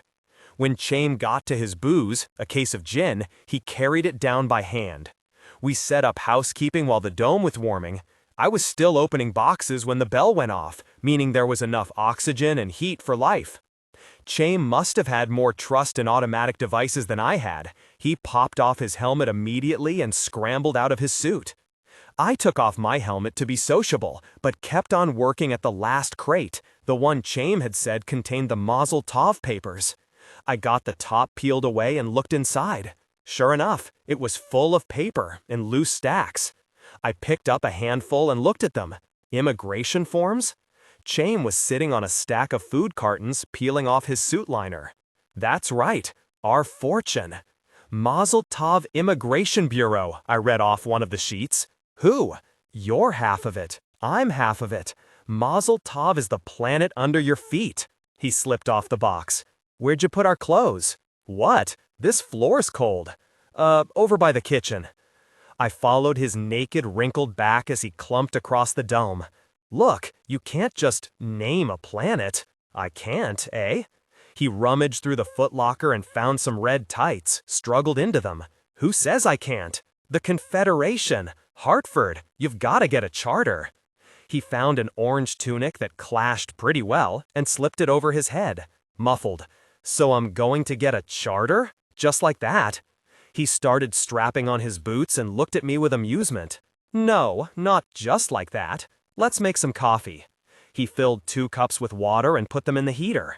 You can't just charter a rock with 2 people on it. You're right. You're absolutely right. The timer went off. Cream and sugar? Look, no, black. You mean to say you printed up some fake? Hot. He handed me the cup. Sit down, relax. I'll explain. I was still in my suit, minus the helmet, so sitting was no more comfortable than standing, but I sat. He looked at me over the edge of his cup, through a veil of steam rising unnaturally fast. I made my first million when I was your age. You've got to start somewhere. Right. I made $1 million and paid 85% of it to the government of Nueva Argentina, who skimmed a little off the top and passed it on to New Hartford Transportation Rentals Limited. Must have hurt. It made me angry. It made me think. And I did get the germ of an idea. He sipped. Go on. I don't suppose you've ever heard of the Itzhak Shipping Agency. No, it probably would have stuck in my mind. Very few people have. On the surface, it's a very small operation. 4 interplanetary ships, every one of them smaller than the Bon Chance. But they're engaged in interstellar commerce. Stars must be pretty close together. No. They started about 20 years ago. The shortest voyage is about half over. One has over a century to go. Doesn't make any sense, but it does. It makes sense on 2 levels. He set down the cup and laced his fingers together. There are certain objects whose value almost has to go up with the passage of time. Jewelry, antiques, works of art. These are the only cargo I deal with. Officially, I see. I think. You see half of it. I buy these objects on relatively poor planets and ship them to relatively affluent ones. I didn't have any trouble getting stockholders. Hartford wasn't too happy about it, of course. What did they do? He shrugged. Took me to court. I'd studied the law, though, before I started Itzhak. They didn't press too hard. My company didn't make 1/10,000th of Hartford's annual profit, and I won. And made a credit or 2. Some $3 billion legitimate profit. But the important thing is that I established a concrete legal precedent where none had existed before. You're losing me again. Does this have anything to do with everything, Patience? With this money, and money from other sources, I started building up a fleet. Through a number of dummy corporations, buying old ships, building new ones. I own or am leasing some 2,000 ships. Most of them are loaded and on the pad right now. Wait, now? Economics was never my strong suit, but this was obvious. You're going to drive your own prices down. There can't be that big a market for old paintings and... Right, precisely. But most of these ships aren't carrying such specialized cargo. The closest one, for instance, is on Tangers, aimed for far away. It holds nearly 100,000 cubic meters of water. Water? Old passenger liner, flooded the damn thing. Just left a little room for ice expansion, in case the heating. Because on far away, there isn't one molecule of water that men didn't carry there. They recycle every drop, but have to lose 1% or so annually. Tonight or tomorrow, I'm going to call up Faraway and offer to sell them 897,000 kilograms of water, at cost. Delivery in 6 years. It's a long time to wait, but they'll be getting it for 100th of the usual cost, what Hartford charges. And you'll lose a bundle. Depends on how you look at it. Most of my capital is tied up in small, slow spaceships. I own some interest in 3/4 of the interplanetary vessels that exist. If my scheme works, all of them will double in value overnight. Hartford, though, is going to lose more than a bundle. There are 237 other planets, out of 298, in a position similar to Faraway's. They depend on Hartford for water, or seed, or medical supplies, or something else necessary for life. And you have deals set up? For all of them, right. Underbidding Hartford by at least a factor of 10. He drank off the rest of his coffee in a gulp. What's to stop Hartford from underbidding you? Absolutely nothing. He got up and started preparing another cup. They'll probably try to here and there. I don't think many governments will take them up on it. Take Faraway as an example. They're in a better position than most planets, as far as their debt to Hartford, because the Second Empire financed the start of their colonization. Still, they owe Hartford better than 10 billion CU. Their annual interest payment comes to several hundred million. They keep paying it, not because of some abstract obligation to Hartford. Governments don't have consciences. If they stopped paying, of course, they'd dry up and die in a generation. Until today, they didn't have any choice in the matter. So what you're doing is giving all of those planets a chance to welsh on their debts? That bothers you? He sat back down, balanced the cup on his knee. A little. I don't love Hartford. Look at it this way, my way. Consider Hartford as an arm of the government, the Confederation. I've always thought it was the other way around. In a practical sense, yes. But either way, a government sends its people out to colonize virgin lands. It subsidizes them at first. Once the ball is rolling, it collects allegiance and taxes. The debt to Hartford is just a convenient fiction to justify taking these taxes. There are services rendered, though, necessary to life, rendered and paid for separately. I'm going to prove to the colonies that they can provide these services to each other. It will be even easier once Hartford goes bankrupt. There'll be no monopoly on starships, no confederation to protect patents. Anarchy, then. Interesting word. I prefer to call it revolution, but yes, things will be pretty hectic for a while. All right, but if you wanted to choreograph a revolution, why didn't you pick a more comfortable planet to do it from? Are you just hiding? Partly that. Mostly, though, I wanted to do everything legally. For that, I needed a very small planet without a charter. I'm lost again. I made myself another cup of coffee and grieved for the lack of bourbon. Honor the weight of ideas that question what it means to be human. Maybe if I went outside and took a deep breath. You know what it takes to charter a planet? Chime asked me. Don't know the numbers, certain population density and high enough gross planetary product. The figures aren't important. They look modest enough on paper.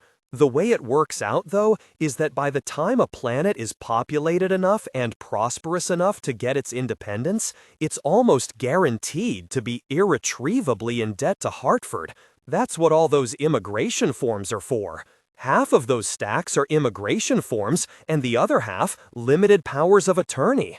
I'm going to claim this planet, name it Mazel Tov, and accept my own petition for citizenship on behalf of 4,783 immigrants.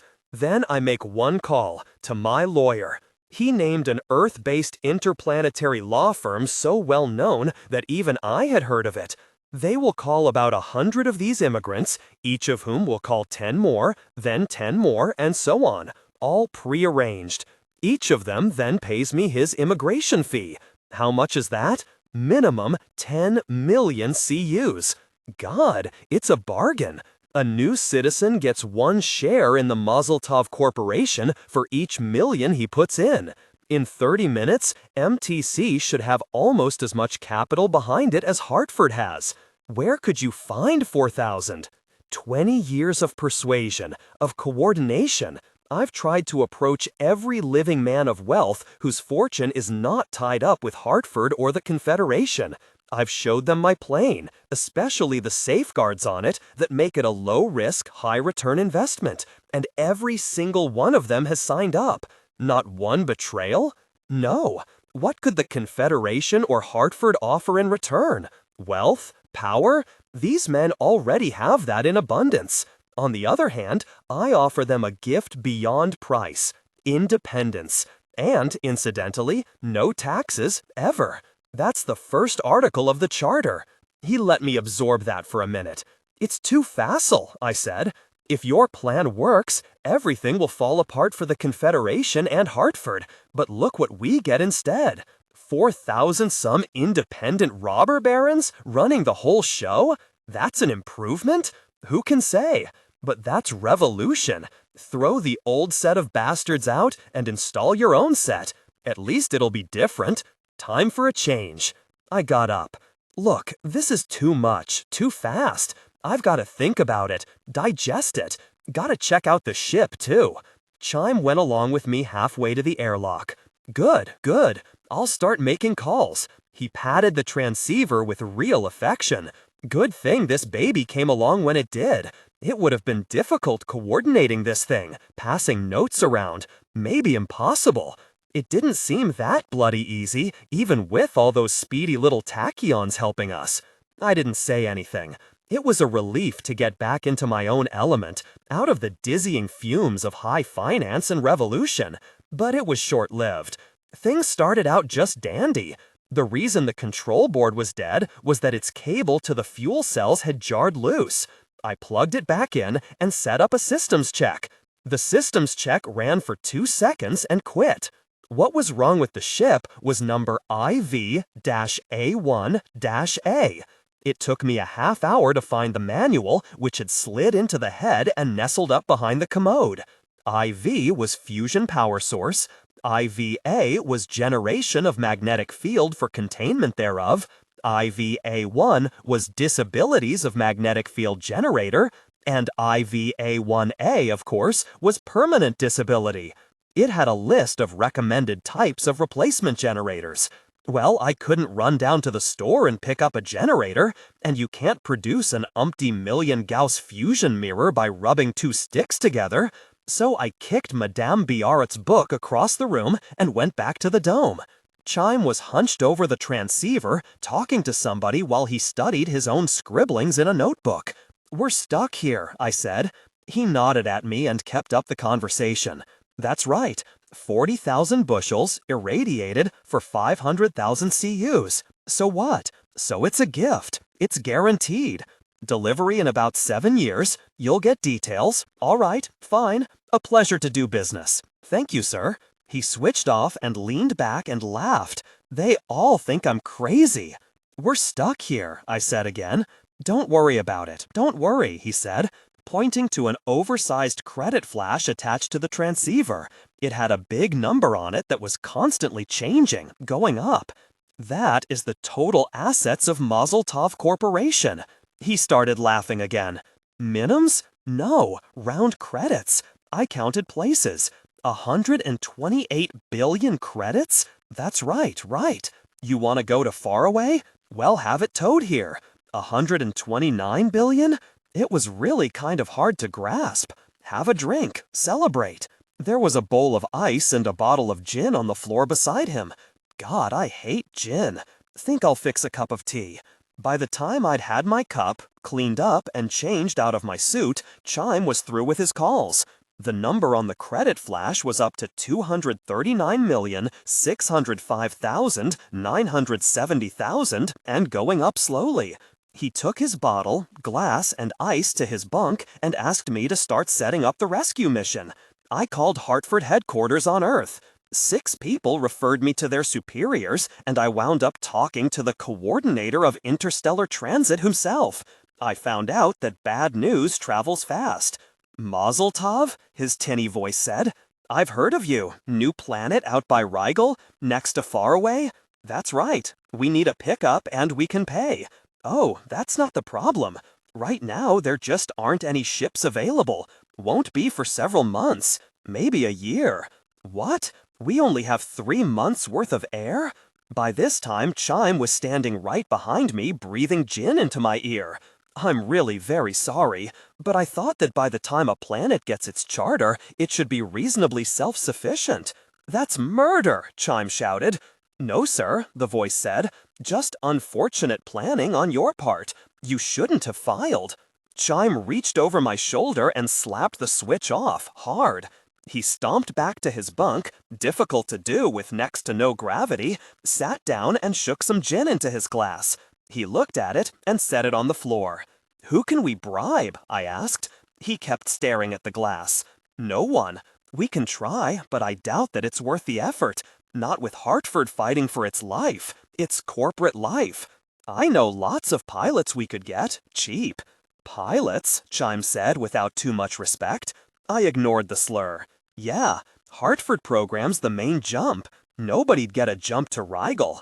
We sat in silence for a while, the too sober pilot and the Martian-Russian Jew who was the richest person in the history of mankind. Less than too sober. "Sure there's no other ship on Faraway?" "I'm sure," I said. "Took me half a day to find someone who remembered about the bon chance." He considered that for a minute.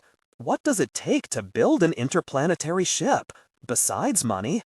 "What, you mean could they build one on Faraway?" "Right. Let me see. Maybe.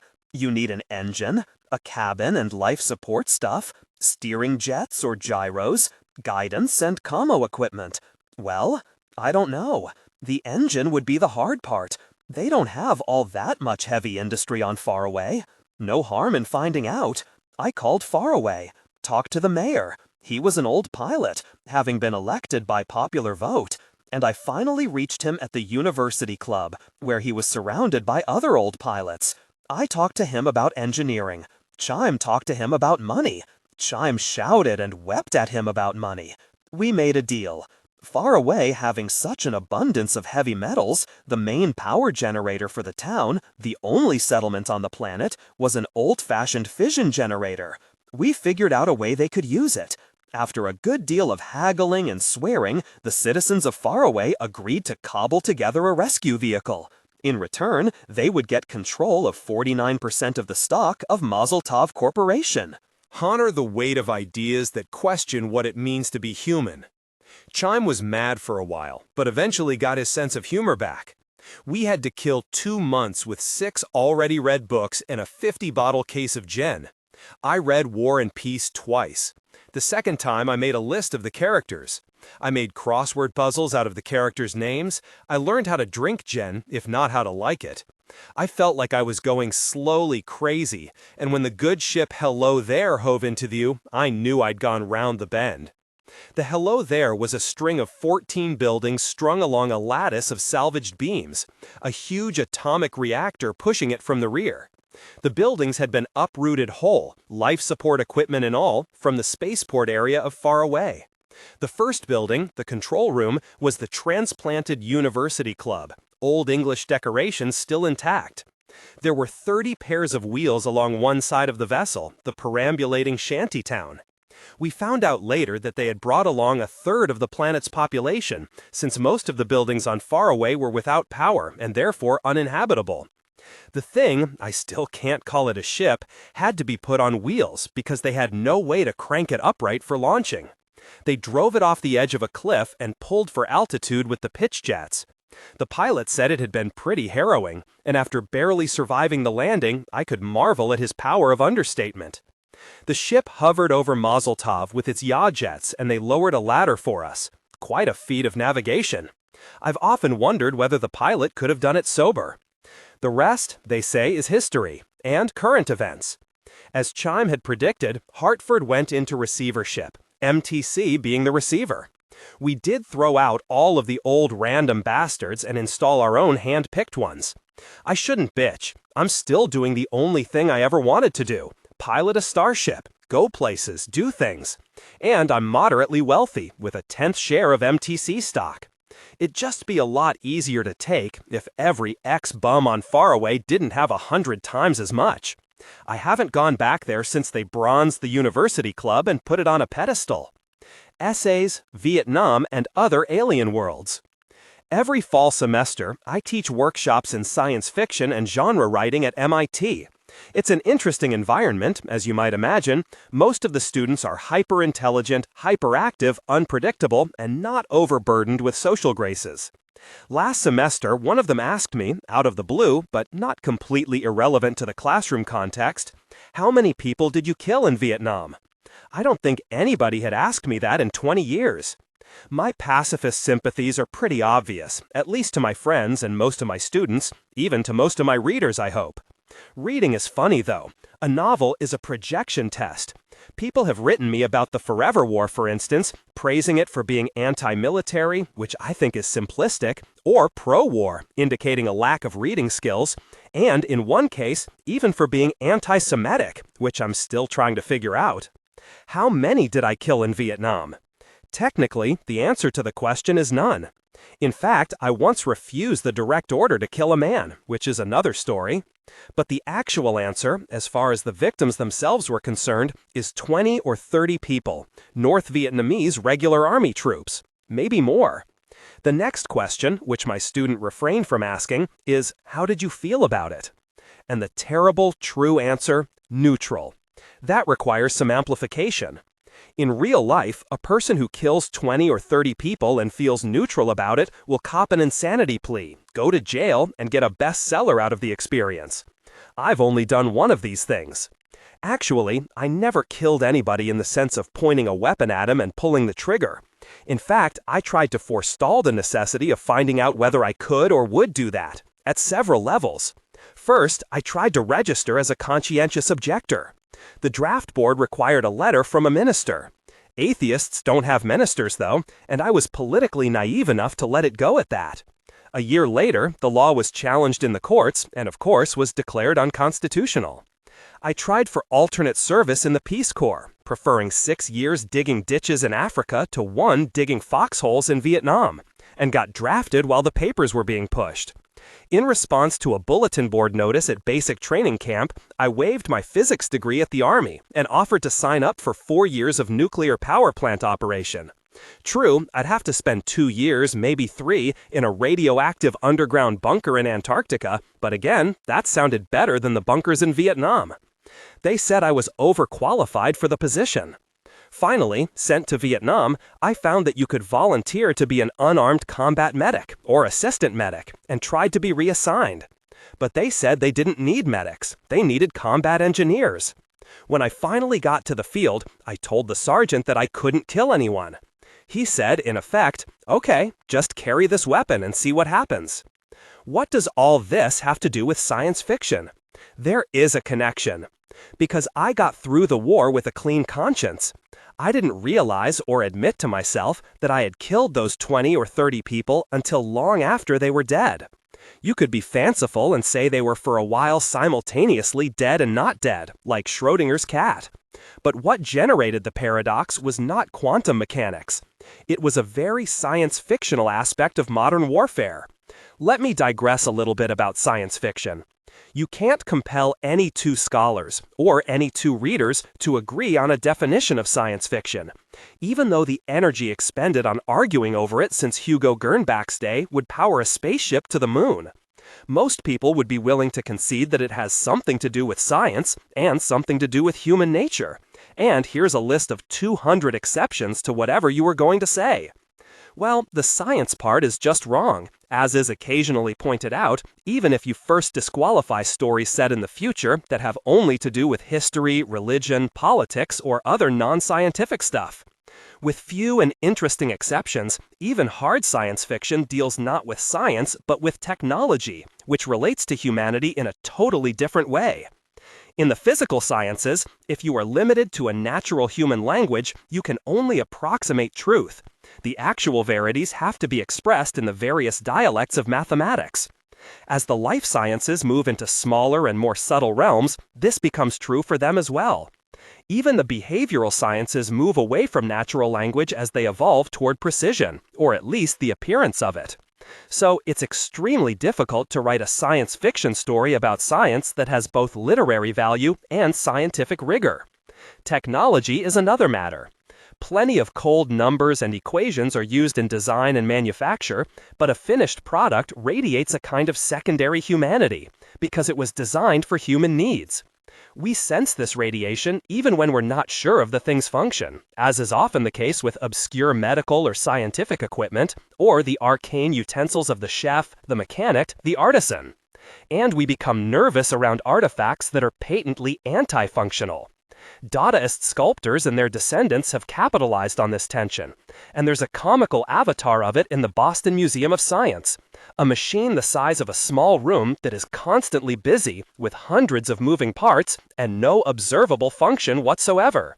It's interesting to watch people watching it. They giggle and point things out to each other. Watch what happens when the ball gets to the bottom of this spiral ramp. See, now the bell's gonna go off. This childlike, more or less boy-like fascination with machines is a dominant motif in science fiction, especially the subgenre of military SF. Can you think of a single military SF story of any length that doesn't describe, usually in loving detail, the tools of the future soldier's trade? I can't offhand, though it's such an obvious direction for a story that I'd be surprised if it hasn't been done more than once. But I'm no expert. I don't often read military SF novels anymore, or mainstream military novels for that matter. They don't seem to speak to my experience. The machines, though. Like most American boys of my generation and previous ones, I had a childhood dominated by weapons-oriented play. Cowboys and Indians, cops and robbers, soldiers. Some enlightened parents nowadays try to prevent their children from acting out these unhealthy fantasies. I would be inclined to do the same if I were a parent. But I suspect that prohibition, predictably, just makes it that much sweeter when he sneaks out to do it in secret. When he grows up, somewhat assuming history cooperates, and steps off some olive-drab bus to get his head shaved, his eardrums bruised by a surly sergeant, and his identity excised in 100 large and small ways, the Army does have one positive thing to offer the confused man-child: guns that actually shoot. That's no small boon for the majority, who never handled the country boy's .22 or the inner-city boy's zip gun. I was not exactly a boy, having been sheltered from the draft by academe up to the ancient age of 24, but I liked this new thing of shooting almost as much as the impressionable kids did. Rifle marksmanship was a physical and mental challenge, and the occasional experience with more exotic weapons, bazooka, machine gun, grenade launcher, was a flamboyant exercise in pyrotechnic power. I don't recall even once contemplating what these things would do to human flesh, which I suppose is what psychologists call avoidance. But until I actually received orders for Vietnam, I was sure the Army would find a computer, or at least a typewriter, to put me behind.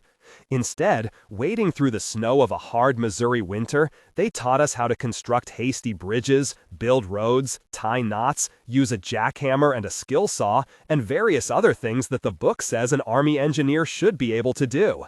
We never even saw the only things we would, in a few months, actually be using in the jungle heat: pick, shovel, axe, machete, chainsaw, plastic explosive, M16, napalm. People think that napalm is something dropped from airplanes. It's not always. But let me not get ahead of myself. It's an 18-hour flight from the West Coast to Vietnam, and we were about an hour from landing when I first had the sense of entering an alien world. It was about 1 in the morning. I woke up from a light nervous sleep and looked out the porthole. I couldn't recognize any of the stars.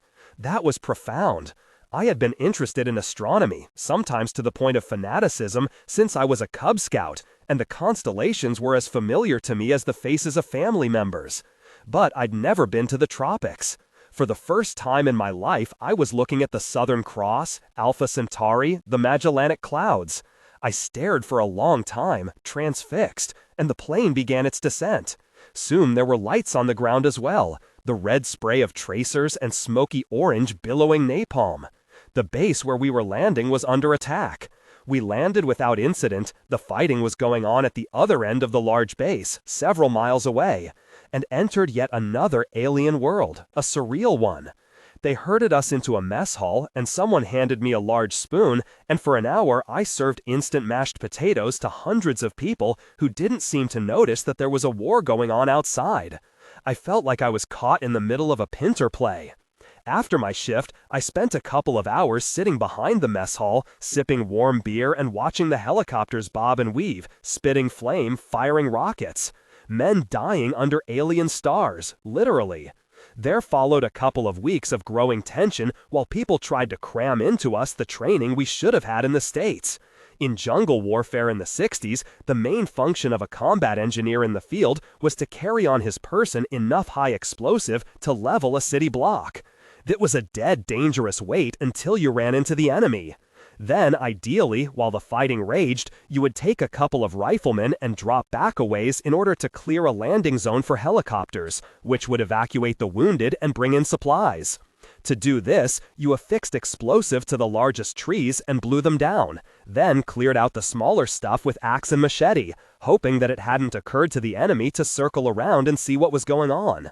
It wasn't the safest job in the world, but at least for me, it was psychologically easier to endure than most combat positions, since you could tell yourself you were engaged in saving life rather than taking it. But we also learned how to use other people's weapons, even Russian and Chinese weapons that we might scavenge on the battlefield, and how to call in artillery and air support, because if enough of the infantry were killed, we'd have to take their place. The next alien world was alien primarily in an existential way, though the surroundings were strange enough. That was when I was first sent out into combat. I was sitting in a fire base, a semi-permanent camp in a secure valley, learning how to take apart and clean chainsaws.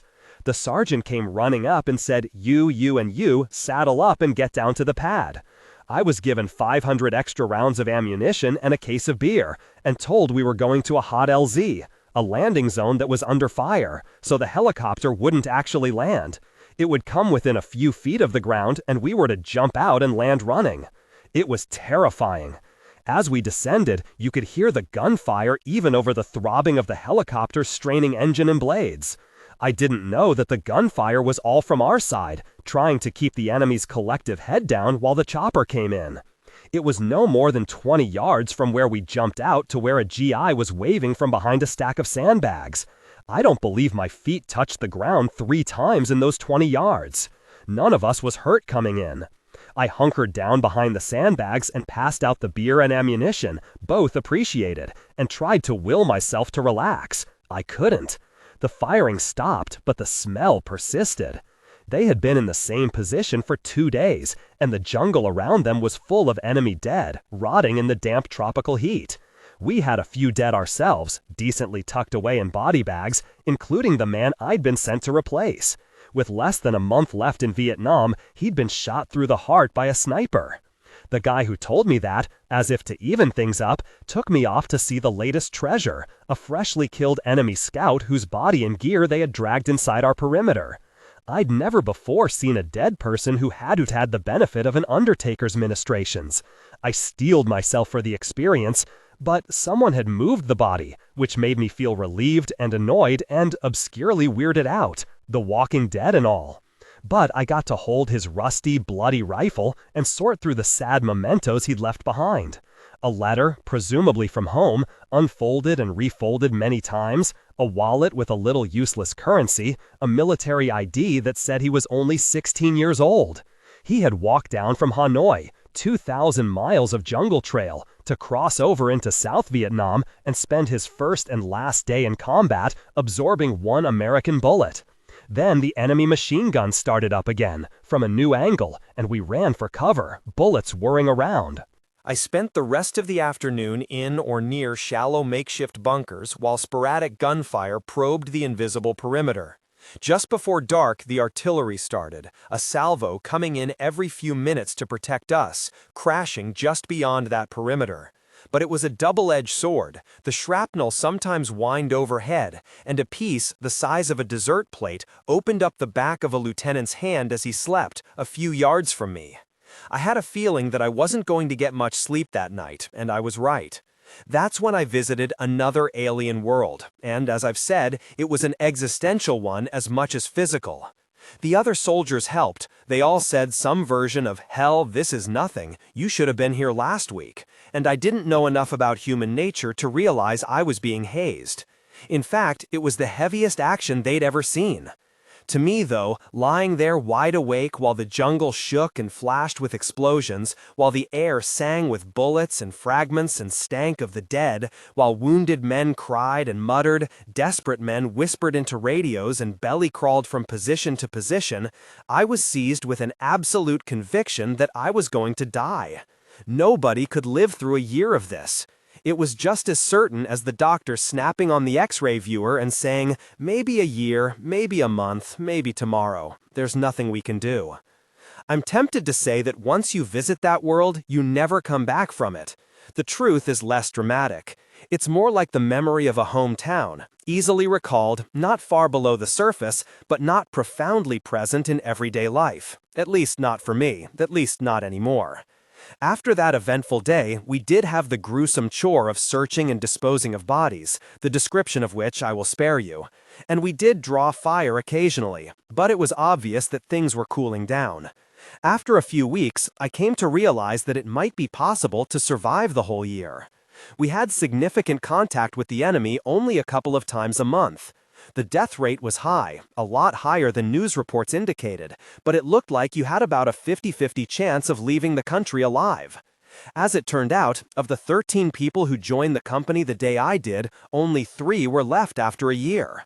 2 of us had spent months hospitalized for wounds. I had been the sole survivor of a squad.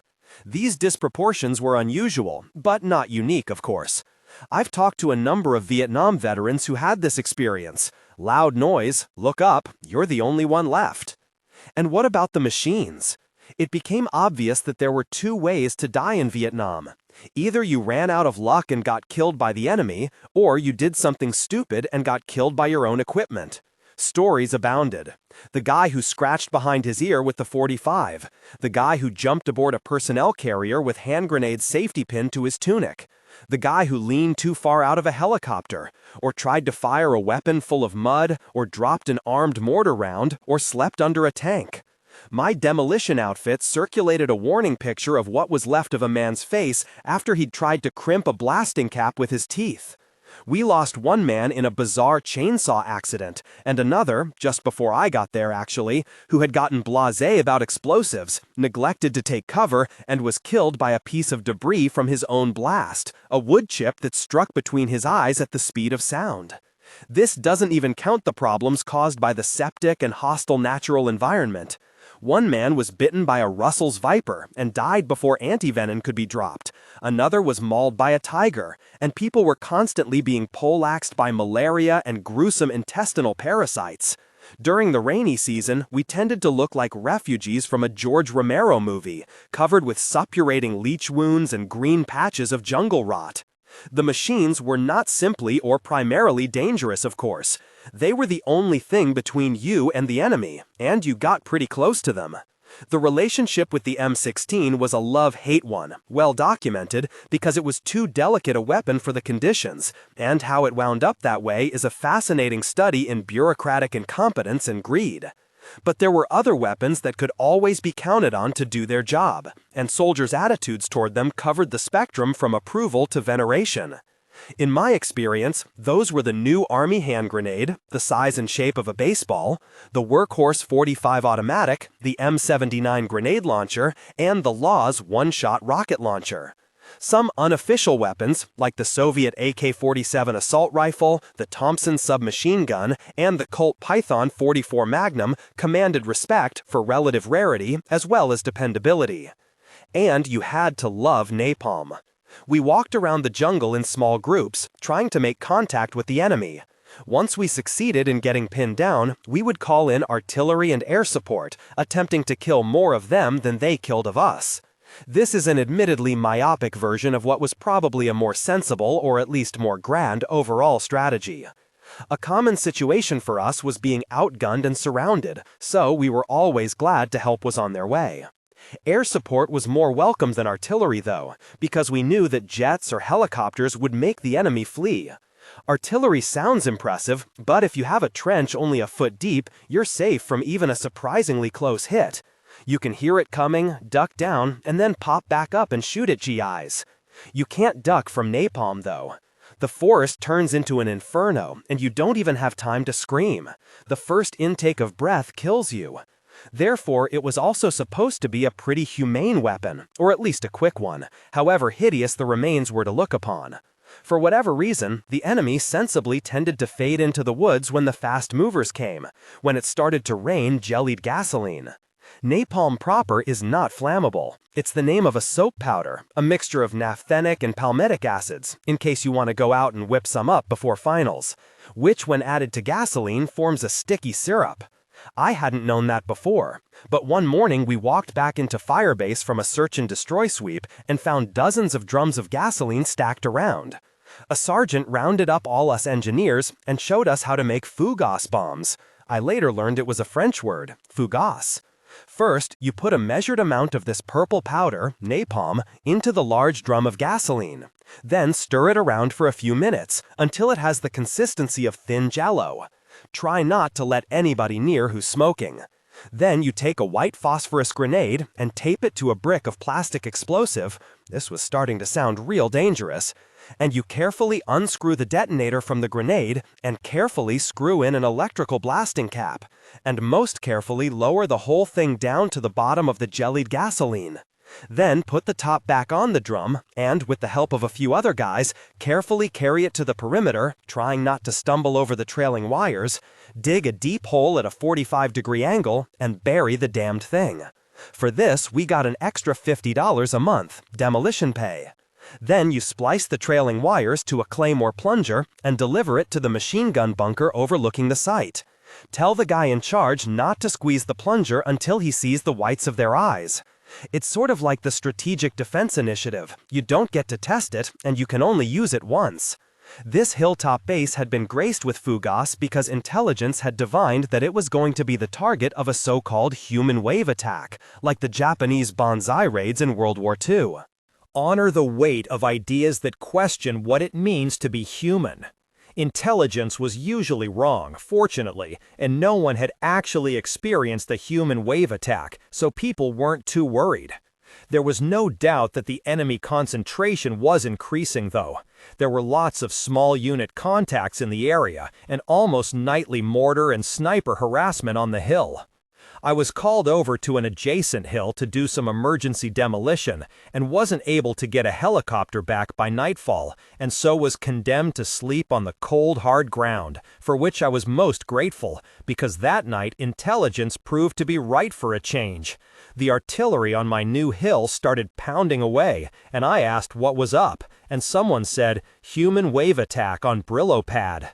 I watched it through binoculars from about 10 miles away. You couldn't see any individuals, just a kind of boiling mass of humanity, but you could see the flashes from weapons and especially the pyrotechnic display of the fougasse, which seemed to work perfectly. I took a kind of a craftsman's pride in it, assuming that one of them was the one I had put together. Which circles back around to MIT. It was some weeks before it occurred to me that, in a sense, I was now an accessory to murder. I had refused to kill people directly, but wasn't reluctant to apply technology and expertise to the same end. The 20 or 30 people who were engulfed in flames at that moment died as much from my actions as from those of the infantrymen who triggered the bomb. Of course, if I hadn't done it, some other demolition man would have. The outcome would have been the same. But following that line of reasoning carries you back to the moment you open your draft notice and have to decide between the army or prison or exile. Even if the army uses you for typing or rolling bandages, you have freed another pair of hands for killing. Of course, you can go even further, as radical rhetoric did in the 60s, and point out that merely paying income tax made you an accessory to the murder of Vietnamese. Civil disobedience was the only moral alternative. If I'd known then what I know now, that might have been the route I'd taken. Speculation is idle, though. There are no time machines, and history doesn't quite repeat itself. A month or so later, I was severely wounded and spent 5 months in a couple of hospitals, the second of which introduced me to another alien world, the mundane one of drug dependence. There were over 100 bullet and fragment wounds, more than 20 serious ones, and the Army wouldn't give me enough painkiller to dent a migraine. Army hospitals have more pushers than doctors, though, and I floated through 3 months on a cloud of hashish, Demerol, marijuana, opium, amyl nitrite, and alcohol. I could have had all the heroin I wanted, cheap as beer, but I tried it and fortunately didn't care for it. Through all this succession of alien worlds, I was aware of being a stranger in a strange land, moving through physical, emotional, moral, and existential terra incognita. What I wasn't ready for was returning home and finding yet another alien world. Part of it was political. Having been away for the year 1968, I missed most of the events that polarized the country over Vietnam.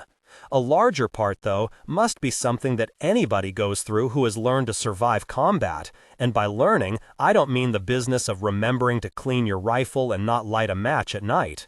You become attuned to danger, living every second as if you were in somebody's gun sights, and you can't turn it off simply by traveling 10,000 miles. For a couple of years, I treated the real world as if it were a suburb of the war. Landmines between the sidewalk cracks, ambush lurking behind McDonald's. It was absurd, but that's not an argument you can use with your subconscious. What it takes is years of the sidewalk not blowing up and Ronald McDonald not opening fire. So I was okay after a few years, and then not okay again, with a classic case of post-traumatic stress disorder, which yielded either to 2 years of psychotherapy or 2 years period. I'll never know. I guess that's my solar system, the alien worlds that I've explored and reported back about, in the form of novels. Most novels that are any good are about a lot of things, not all of them accessible to the author. But for the record and for the hell of it, let me record which is where. War Year is a realistic, naturalistic novel simply about Vietnam. The Forever War is an extended metaphor on Vietnam, mainly about the alienation of soldiers and veterans from the culture they risked their lives to protect, and also about the tendency of powerful weapons to bite their owners. All My Sins Remembered is about guilt associated with socially condoned murder. Worlds and Worlds Apart are about stress and survival. A Novel in Progress, 1968, is about all these things and more. I've been out of uniform for nearly 20 years, but in a way you never stop being a soldier, any more than you stop being a mother after your children leave home, or you stop being a child yourself when you begin to shave or menstruate, or even when your hair turns white or falls out. All of us are everyone we've ever been. Being a lot of people is probably a good thing for a novelist. It certainly seems to be an easier and more natural occupation for an Ernest Hemingway than an Emily Dickinson. Let me close with a coda, an observation that a friend made. I was at the University of Iowa studying at the Iowa Writers' Workshop, walking down a hall with Vance Borgiley. Vance's first novel was Confessions of a Spent Youth, a memoir of his World War II experiences. We'd been talking about Melville or someone when all of a sudden he asked, "Do you know if any of the other men in the workshop are Vietnam veterans?" I told him I was pretty sure they weren't. Nobody had said anything about it. He looked thoughtful. What the hell are they going to write their first novels about? Graduate school? Not being there. January was the start of a promising year for space buffs. My wife and I flew up to Pasadena mid-month to be there at Jet Propulsion Laboratories when Mariner flew by Uranus. There was a little disappointment at the planet's nearly total blankness, but exciting returns from the rings and satellites.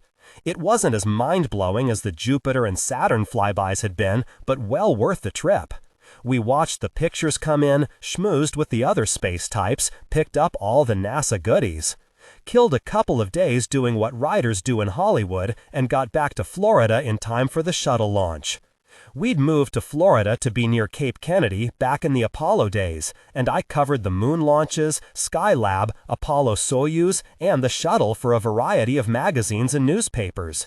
The journalism didn't pay as well as the usual business, fiction and drama, but reporters can get press passes and watch from the firing line, the press area, 3.5 miles from the pad, just outside the hairy edge of the radius of destruction. We were always a little nervous about that and made obvious morbid jokes about it. After all, if the reporters were slightly inside the radius of destruction, nobody could file any negative stories after a disaster. The papers would be full of reporters' obits, no room for investigative journalism. And who would be left to investigate? Maybe it was less of a joke for me.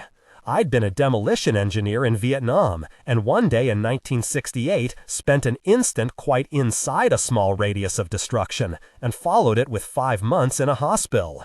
I knew how loud and hard those things could be, explosions, and how slowly flesh and bone grow back. Any good-sized spaceship is sitting on top of a tactical nuke's worth of high explosive. Was 3.5 miles really far enough? There wasn't even a hole to jump into or anything to hide behind, just a lowest bidder windbreak of flimsy sheet metal and lumber. So I was always a little bit ready to die when the countdown numbers got small, despite NASA's assurances and my own suspicion that it would be more dangerous to ride the IRT or eat fast food. After the first few shuttle launches, we stopped going through the hassle of getting press passes. We could drive a mile to the beach and watch the things go up. It wasn't quite as exciting, 50 miles outside of the radius of destruction, but it was still being there. So we bundled up against the unusual January chill and drove out onto Daytona's hard, smooth beach to join the horde of shivering tourists. It seemed to go without a hitch, one short hold and then blast off. My wife took a dust jacket picture of me with the rocket going up in the background, and then I returned to the car so I could steady the heavy binoculars against the door. I focused on the shuttle and watched it explode. It was surreal. I said, "Oh shit," or something equally profound, and my wife burst into tears. But the inexperienced people around us were cheering and chattering excitedly, thinking they had just witnessed booster separation. Most of a minute went by before they realized what had happened. We stood in the cold and watched the pieces fall and the smoke drift, and then, like everybody, went home to live the canned reality of it over and over. Not quite like everybody, of course, but not just because of writing a few articles and books. In some parallel or slightly divergent universe, I could have been one of the 7 who died. I tried to get a ticket 3 different ways. Back in the 60s, NASA had a scientist as astronaut program. Anyone with a PhD in a physical science or engineering could apply. They would train you as a pilot and put you in the Apollo program. I got my bachelor's in astronomy and was accepted to graduate school in physics, aiming for the program. In between, though, I got drafted and went to Vietnam, where I suffered the above-mentioned explosion and hospitalization. I came back nominally disabled and deeply rattled, not the kind of person you want to put in charge of a gliding brick. So I sat around writing books while the Apollo program went its way and NASA pasted together the shuttle. They sent out a call for mission specialists, and I was surprised to find that I could meet the preliminary requirements. But when I got the application, the damned explosion came back to haunt me again. The only physical requirement was in hearing. I'd returned from Vietnam with big blocks of frequencies permanently missing or masked by roaring and whistling tinnitus. Then a third chance presented itself. When Carter was president, they talked about sending up a writer. They weren't sure whether it would be a novelist, journalist, or poet, but y'all write here. Hell, I'd done all those things. I've won awards in all those things. I put in 2 applications, one solo and one as half of a writer-artist team with friend Rick Sternbach. Of course, no administration is bound by the promises of its predecessors. Besides, if you send up a poet or a novelist, he's liable to write any damned thing. So Reagan's people decided on a journalist, probably a television journalist, definitely one with a tame track record. But first, let's send a couple of politicians. Yeah, and then how about a teacher? We make the teachers happy, we can jack them around another 4 years. Maybe they won't notice the Department of Education has gone desaparado. I suppose it is still possible for a left-leaning Vietnam vet writer to get a ticket on the shuttle. Maybe a special flight, along with labor leaders, former budget directors, and senators from Massachusetts. You can put a lot of extra people in there with the weight you save by taking out the landing gear. Reflex, sour grapes aside, brave talk aside, I have to wonder whether I really would say yes if they asked me now. A couple of hours after the Challenger exploded, I was interviewed by a local reporter who knew I had tried to get aboard, and she asked the obvious, and I gave the obvious answer. Sure, I'd go on the next flight out. They'll analyze what went wrong this time and fix it, and fix a few other things, and it'll be safer than ever. 1 in 25 is long odds anyhow, I told her, like cutting a deck of cards and hoping not to come up with a red ace. But there are still 2 red aces in the deck. All of us who watched those 7 die must have spent some time trying to imagine what it was like. It would be good if they'd had no idea, here 1 microsecond and gone the next. But probably the 3 who had flown the shuttle before had time to hear or feel that something was wrong. We know that Smith, the pilot, did. 8 seconds before the explosion, he started trying to compensate for the craft wobbling. And there is still the horrible possibility that some or all of them survived the blast and lived long enough to know that they were falling to their deaths. The mind glances away from this kind of extremity, this nightmare that has long been a part of most people's repertoire, at least people who fly. There can't be many truly good ways to spend your last moments on Earth, but watching the ground or sea rush up to kill you has to be near the bottom of anybody's list. So that's also in the would you go equation now too, along with a few other things that weren't there before January 22nd. Like finding out that NASA's bureaucracy has as much right stuff as the post office. Like seeing Reagan, who, late in life, has developed a macabre sense of humor, appoint as head of NASA James Fletcher, who originally okayed the design compromises and presided over the creative budgeting that made the shuttle what it was. Sort of like giving the guy who designed Chernobyl the Order of Lenin and the assignment to rebuild it. The newspapers I read have soft-pedaled the political background of the disaster. I guess it's partly Reagan's inexplicable voodoo and partly NASA's residual Teflon. Yards of copy about O-rings and launch temperature, but not much about how the shuttle started out as the Rolls-Royce of outer space and wound up being the Ford Pinto. Let's take a look at it. First, consider location. When the Challenger blew up, the people in control of it couldn't see what was happening because they were in Texas. The Manned Spaceflight Center in Houston takes over control of every manned mission as soon as it clears the tower. That doesn't make much sense in terms of engineering or even plain logic. It made a lot of sense to George Brown, though. This is how things work. Brown Root Inc., as in George Brown Root, was in 1961 the largest construction firm in Texas. We had a Texan vice president, Lyndon Johnson, and a Texan congressman, Albert Thomas, who was chairman of the House Independent Office's Appropriations Subcommittee. He was the guy who approved NASA's budget. Johnson was head of the powerful National Aeronautics and Space Council. George Brown had been generous to both of them. James Webb, NASA's first director, had only 9 years to put a man on the moon, and these 2 Texans were digging in their heels over his budget. He soon found out how to win them over. George Brown, who was also president of the governors of Rice University in Houston, would dearly love to have a major research facility located at Rice. How about the Manned Spaceflight Center? The deed was done, and Johnson was able to brag, Rice University is going to be a major scientific center, along with MIT in the east and Caltech on the coast. Most of the design and construction contracts, of course, went to Brown Root. 1. For the record, it was more geography than politics that caused Florida to be the site of America's spaceport. If you launch from Earth eastward, you get about a 1,000-mile-per-hour boost from the Earth's rotation. That boost increases the closer you are to the equator. And of course, you want a lot of empty ocean to the east in case you drop something. There's only one better location in the hemisphere, paranoia buffs, Nicaragua. It's a nice irony that there's a plaque on the moon with Richard Nixon's name on it. Nixon reportedly was hostile to the Apollo project, seeing it as a memorial to the despised John Kennedy, and he certainly did everything in his power to scuttle the American space effort once we did get on the moon and off again. The deficiencies of the shuttle are largely the result of Nixonian parsimony. His vice president, Spiro Agnew, was chairman of a space task group which, in 1969, came up with 3 options for future space exploration. The most expensive, projected at $10 billion per year, called for the space shuttle, a 50-man space station, an orbiting lunar station, and a manned mission to Mars in the mid-1980s. The next was an Apollo-style push to put men on Mars by 1986, which would have cost about $8 billion per year. The cheapest recommendation was to develop only the space station and space shuttle at $45.7 billion per year.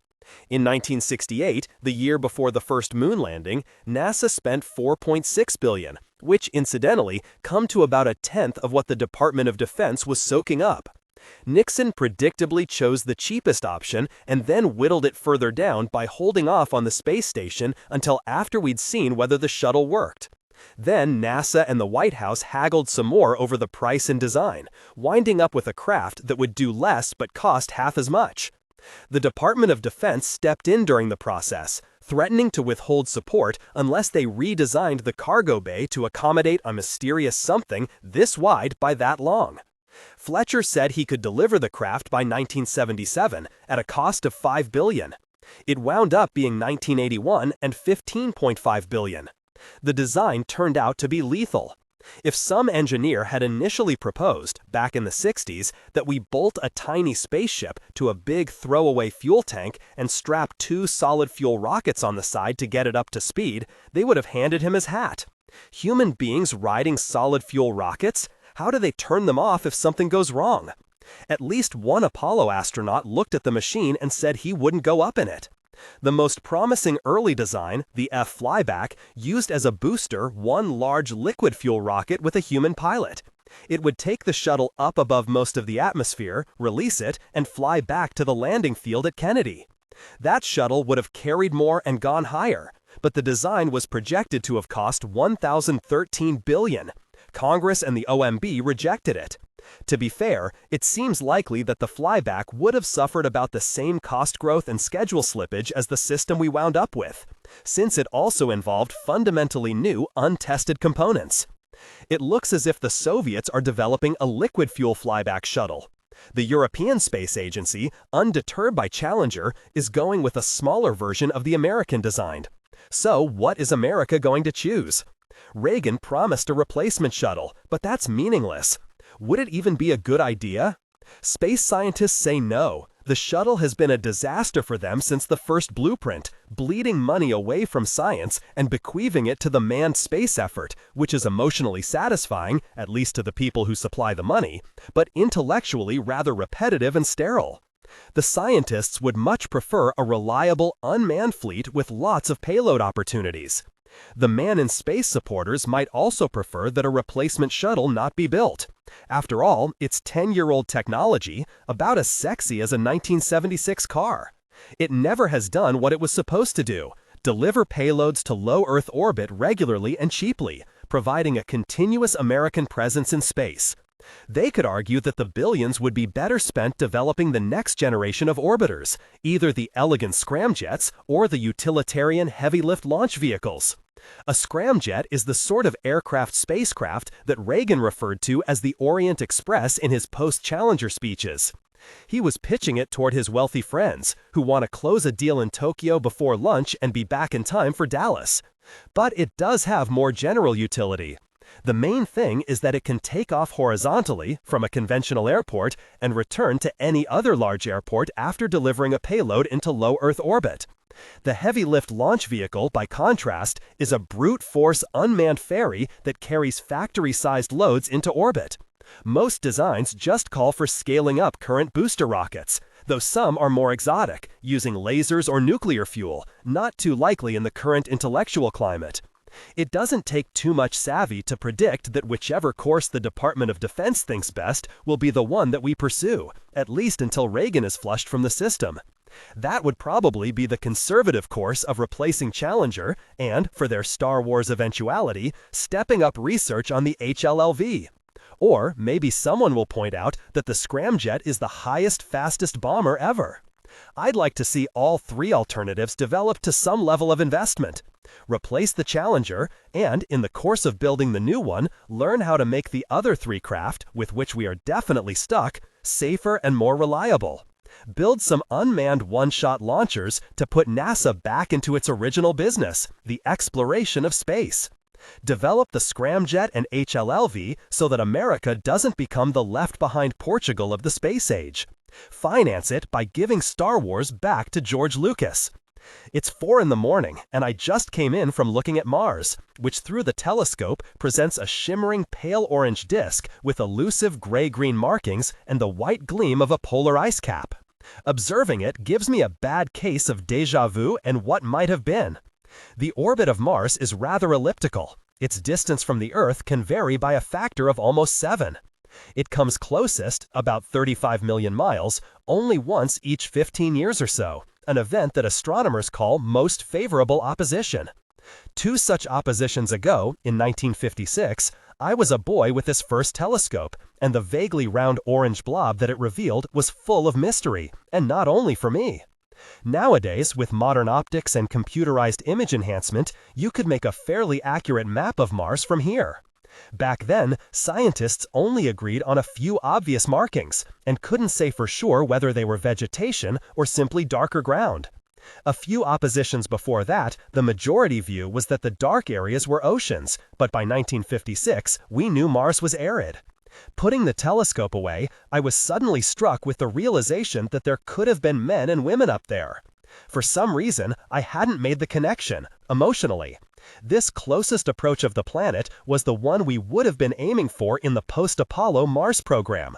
If only Nixon had been in favor of it, or if in his cynicism he had used it as a smokescreen for Vietnam and Watergate, what a different future we might be living in now. Or would it be? After the first couple of moonshots, Americans were pretty blasé.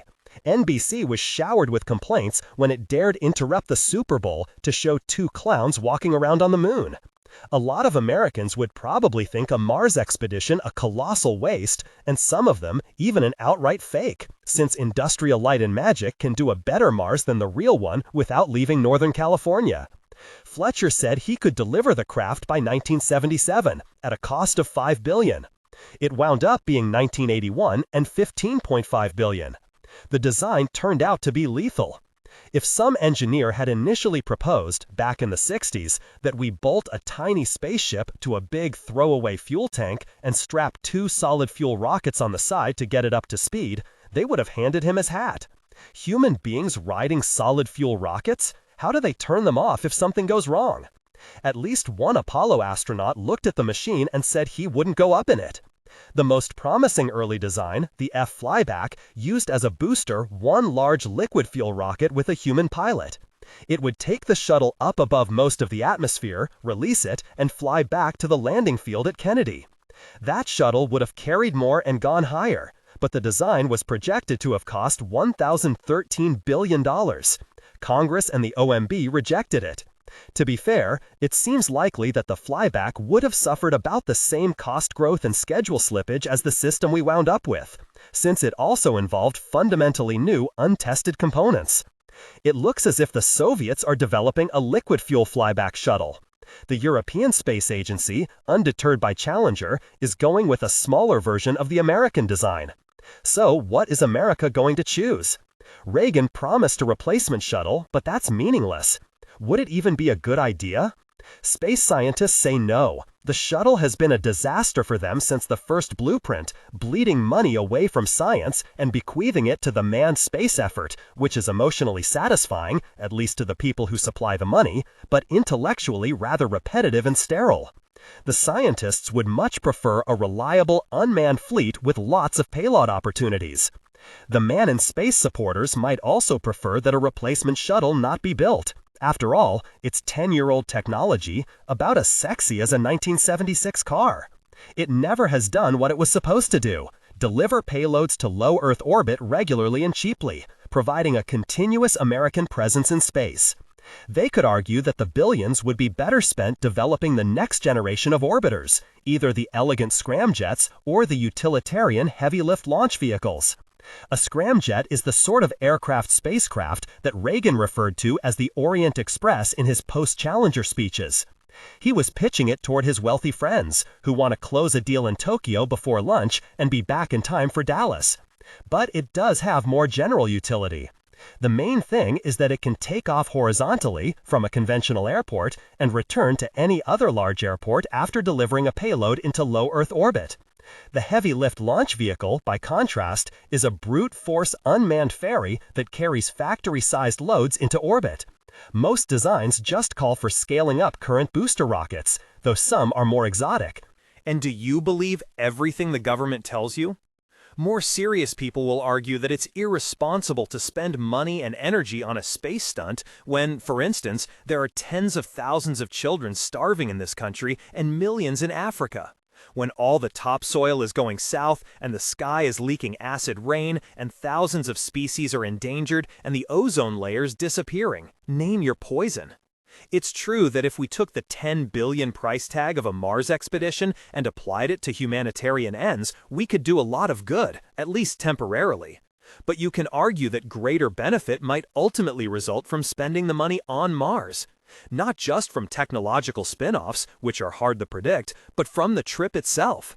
The rationale for large space projects usually masquerades as logical argument, but it's actually a matter of faith or belief dressed up with some currently hot concern. Kennedy could sell the moon by exploiting paranoia about Russian technology, growing since Sputnik, with a nice subtext of concern over American education. Jared K. O'Neill did a convincing sales job for solar power satellites by invoking the specter of finite petroleum reserves during the energy crisis. So what is hot now? We could go back a quarter of a century and recycle Kennedy's rhetorical fuel. The Challenger and Titan failures put Russia 5 to 10 years ahead of us in the practical, red military use of space. So paranoia in that direction is even more justifiable than it was after Sputnik. His failure of American science education subtext is at least as valid now as well. A recent poll characterized 85 of adult Americans as technologically illiterate. Only a third of them could identify what a molecule was. But the paranoia road leads straight to Star Wars. The right-wing politicians and militarists will have SDI, if we let them. At least they'll have the parts that work. But it's not, except for the obvious technological links, actually related to space exploration. Where Star Wars would be a stupefyingly expensive monument to fear, a Mars expedition could be the focus of unprecedented international cooperation and not cost us all that much. We can and should spread the expense and the glory as thin and wide as possible. Besides us and the Soviets and the European Space Agency, which coordinates the space programs of 10 member nations, Japan, India, and China have launched spaceships. Other countries, such as Canada and Indonesia, don't have direct launch capabilities, but do have space programs using others' launch vehicles. Let's offer all of them a piece of another world. This world seems more fragmented now than it has been since World War II. Differences leading to squabbles, squabbles growing to wars, wars perpetuated out of stubborn bloody-mindedness. We desperately need goals to pursue as a world, and a Martian expedition would work better than most Earthbound projects, at least in that Mars isn't part of anybody's turf. There's a particular direction of wishful thinking in science fiction, a story plot whose variations crop up so often that it almost qualifies as a subgenre. A sensitive modern treatment of the story is James Gunn's novel The Listeners, where radio astronomers hear a transmission from an apparently mature race many light years away, and work out a response, and the world surprises itself by waiting with calm patience for the next century to bring a reply. My favorite, though, is Howard Fast's clever 1959 story, The Martian Shop.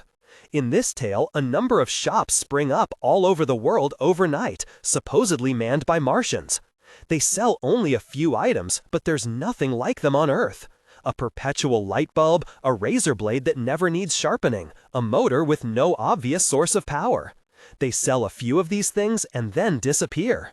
Delight at the gadget soon turns to paranoia. What kind of weapons could these bozos build? The only thing for it, of course, is a worldwide crash program to send a fleet to Mars. When they get there, though, they won't find any shops or Martians. The whole thing was a hoax perpetrated by an international committee of scientists, whose goal it was to deflect the nationalistic energies that were going into stockpiling nuclear weapons, preparing for the last war. I don't remember whether the story tells what happens after they finally get to Mars, though we can hope that humanity takes the joke well and sees itself in a new way, as the scientists intended. Alas, we know there aren't any magic wand solutions to real problems. Instead of a cabal of benevolent father figures bent on saving us from ourselves, we have NASA, hard-pressed to save itself from itself. But the moral of that tongue-in-cheek story is still useful, still true in our Martian contest. The world needs a common goal that can survive changes in parliaments, presidents, premiers. A Mars expedition might benefit from being done slowly, the expense spread out over time as well as being shared by many countries. Soviet boosters, say, lifting a ship with American life support systems, European instrumentation, using Japanese electronics, and Canadian robotics. A crew from all around the world, taking the longest trip in history and doing it in the name of their common humanity. The goal of putting humans onto another planet for the first time is intoxicating, but as often happens, it could be that this time the trip is more important than the destination. One, it wasn't just a matter of Webb saying okay and tossing the 60 million contract Texas word. A team of NASA experts went around the country ostensibly searching for the best site location and wound up recommending Houston. But Florida Trend magazine, investigating how their state lost the center, unearthed a memo from Webb to Johnson admitting that Houston was the only politically realistic choice, 3 months before the team started its search. The rest was for appearances. 2. O'Neill's basic social argument, though, is still a convincing one to me. There will be no lasting peace until there's a measure of permanent prosperity in the Third World. The Earth doesn't have readily accessible energy and material resources sufficient to raise the standard of living of poor nations while maintaining the rest of us in comfort. Ergo, the energy and materials must come from somewhere else, from space. Appendix A. Putting the fox in charge of the henhouse. Even in an administration notable for spectacularly inappropriate appointments, giving NASA back to James Fletcher stands out. Dr. Fletcher was NASA administrator from 1971 to 1977, while the shuttle was being designed and tested, or not tested. It was he who convinced Congress to fund the current design, claiming that it would eventually deliver payloads to orbit for a mere $100 a pound. The cost is now $5,264 a pound, which is nearly a 20-fold increase, allowing for inflation. The New York Times ran 2 long articles on the 23rd and 24th of April, not coincidentally, the days Fletcher's appointment was being reviewed by Congress, detailing the excesses of his earlier administration. Still projecting the can-do reputation it earned during the Apollo years, NASA was actually a stew of inefficiency spiced with occasionally actionable neglect and criminal conduct. The Times article details a few whoppers where NASA actually outdoes the Pentagon, like paying Boeing $315 for metal loops available from government sources for 3 cents, or giving Morton Thiokol $3.6 million in rent for a building the government had owned recently and sold for $300,000. More damning, though, is the consistent refusal to correct deficiencies in management, testing, contractor relationships, and cost projection, pointed out in more than 500 audits of the agency. Honor the weight of ideas that question what it means to be human. Fletcher defends his refusal by claiming that what needed fixing was actually just a matter of opinion, his versus the auditors. The auditors might have seen their function differently. Some congressional aides must have read the Times article, and since it was on the front page both days, a few congresspersons might even have noticed it, but it didn't slow down the appointment noticeably. Fletcher repaid Congress for its generosity in June, when the Challenger Commission report came out, saying, "Congress has provided excellent oversight and generous funding, and in no way that I know of contributed to the accident." That is purest KY jelly. The shuttle program was notoriously underfunded and under constant pressure to attain unrealistic goals, including the laughable one of eventually turning a profit. No unmanned NASA system had ever come out in the black, even without the liability of carrying along food, air, water, and people. Fletcher did gracefully accept part of the blame for the Challenger accident, saying, "The fault was not with any single person or group, but was NASA's fault, and I include myself as a member of the NASA team." Most people would say he was more than just a member. Appendix B, The Shuttle and Science in the Future. 1986 was going to be the most active year yet for science aboard the shuttle, and possibly a turning point in astronomy as important as the invention of the telescope. The Galileo project was supposed to fly by an asteroid on the way to Jupiter and then drop a probe into that planet's atmosphere after surveying its larger satellites. The Ulysses solar polar mission would also have gone to Jupiter, using the huge planet's gravity to fling it back toward the Sun, to fly over its polar regions, invisible from here. There were other, smaller experiments in astronomy and space sciences, and another space lab, but the most important mission by far was to have been the Hubble Space Telescope, a huge machine built literally to see to the edge of the universe.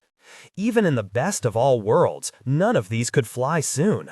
The Hubble telescope takes up all of the shuttle's cargo bay and part of another flight's. It requires 2 data relay satellites. One was aboard the Challenger when it exploded. The 2 Jupiter-bound probes have to be launched within fairly tight windows that occur only once each 13 months. In June, the picture became even more bleak for the Jupiter-bound ones when NASA announced that they would no longer use the shuttle to launch the Centaur upper stage, which both of them require. Astronauts were nervous about having 20,000 pounds of explosive fuel in the cargo bay. Now both of them will have to fly on the Titan, which is also grounded pending redesign. Any scientific launch has to compete with Star Wars and paying customers. The order of priority for the shuttle's payloads has always gone like this. 1. Military satellites. 2. Payloads that have to be launched within a specific time period. 3. Payloads from paying commercial or foreign customers. 4. NASA space science projects. The Congressional Budget Office's report, The Budget Effects of the Challenger Accident, says that of the first 20 shuttle flights, when the program becomes regular again, at least 15 will be given to the military. Now that the Galileo and solar polar flights have been bumped, the Hubble Space Telescope may have a chance of being 1 or 1.5 of the remaining 5. The new Space Lab, with its European backing, might also get one of the early tickets to help boost international confidence in the American program. Of course, no one can yet say when regular flights will be resumed. At this writing, the first test flight may be as early as next July or as late as February 1988. A lot hangs on the redesign of the booster, how smoothly the testing goes. You know it will go cautiously. Confessions of a Space Junkie. This is the text of a speech I delivered on 6 June 1981 at Ohio State University. I recycled it partly because of the sad predictive aspect of it, and partly to try to recapture for some of Science Fiction Review's younger readers what it was like back in the days when space travel was new and exciting and, we thought, fraught with uncertainty. It happens that I know exactly what I was doing 10 years ago tonight. I was drinking beer at Joe Green's house. Now, if I remembered every night I spent drinking beer, there wouldn't be room in my brain for much else. But this particular evening was special, the way only a dozen or so evenings have been special, because 10 years ago today, Apollo 14 roared into the sky, and Joe Green lives at Cape Kennedy. Joe writes science fiction, but also works for Boeing down at the Cape. When the Apollo launches started, he put out a blanket invitation. Any science fiction writer who wanted to see a launch close up could come down and he'd make arrangements. Let his house be a central meeting place. I don't know if he realized it at the time, but he was catering to a brand new kind of social misfit, space junkie. Our habit is expensive, but otherwise we're a relatively harmless lot. We don't lounge nodding in doorways, frightening children, or knock over liquor stores. Like all junkies, we do lie and cheat and steal, but since we only lie to and cheat and steal from the government, it's all very American. This is the setup at the Cape. There's a large press center that is the nucleus of action for the real working press. Typewriters clacking, hotlines to Western Union, telex machines and cigar smoke and, "Hello, sweetheart, give me rewrite." The press center itself publishes reams on reams of material, handouts given to the reporters in the hope that they'll keep their facts straight. This stuff is meat and drink for a science fiction writer. It's nitty-gritty detail about real spaceships, about how real astronauts live and work, literally hundreds of pages. But you don't get into the press center without a badge, and they don't give badges to people who write that Buck Rogers crap. As an aside, I note that they ought to. It's reasonable to assert that there never would have been a space program without science fiction, or at least there would have been a hell of a lot fewer scientists and engineers in the appropriate specialties. and the role of science fiction in promoting visibility and public support for the space program is undeniable. Perhaps we do romanticize it, but at the risk of footnoting a footnote, I have to quote Timothy Leary, who, in a rare moment of lucidity, pointed out that only the US government could take the greatest adventure in the history of mankind and make it boring. So, what you do, once a launch date is set, is start calling up every editor you know.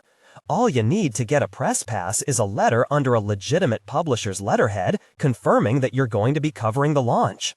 In fact, the editor might blackmail you and force you actually to write an article. But I'd guess that at any given launch, as many as half of the people with press badges are actually space junkies in disguise. NASA knows this, of course, but it would be difficult to prevent, and the fakers don't do any harm so long as they stay out of the way. Some of them don't even go to the press center, as a matter of fact, because all they came for was the fireworks.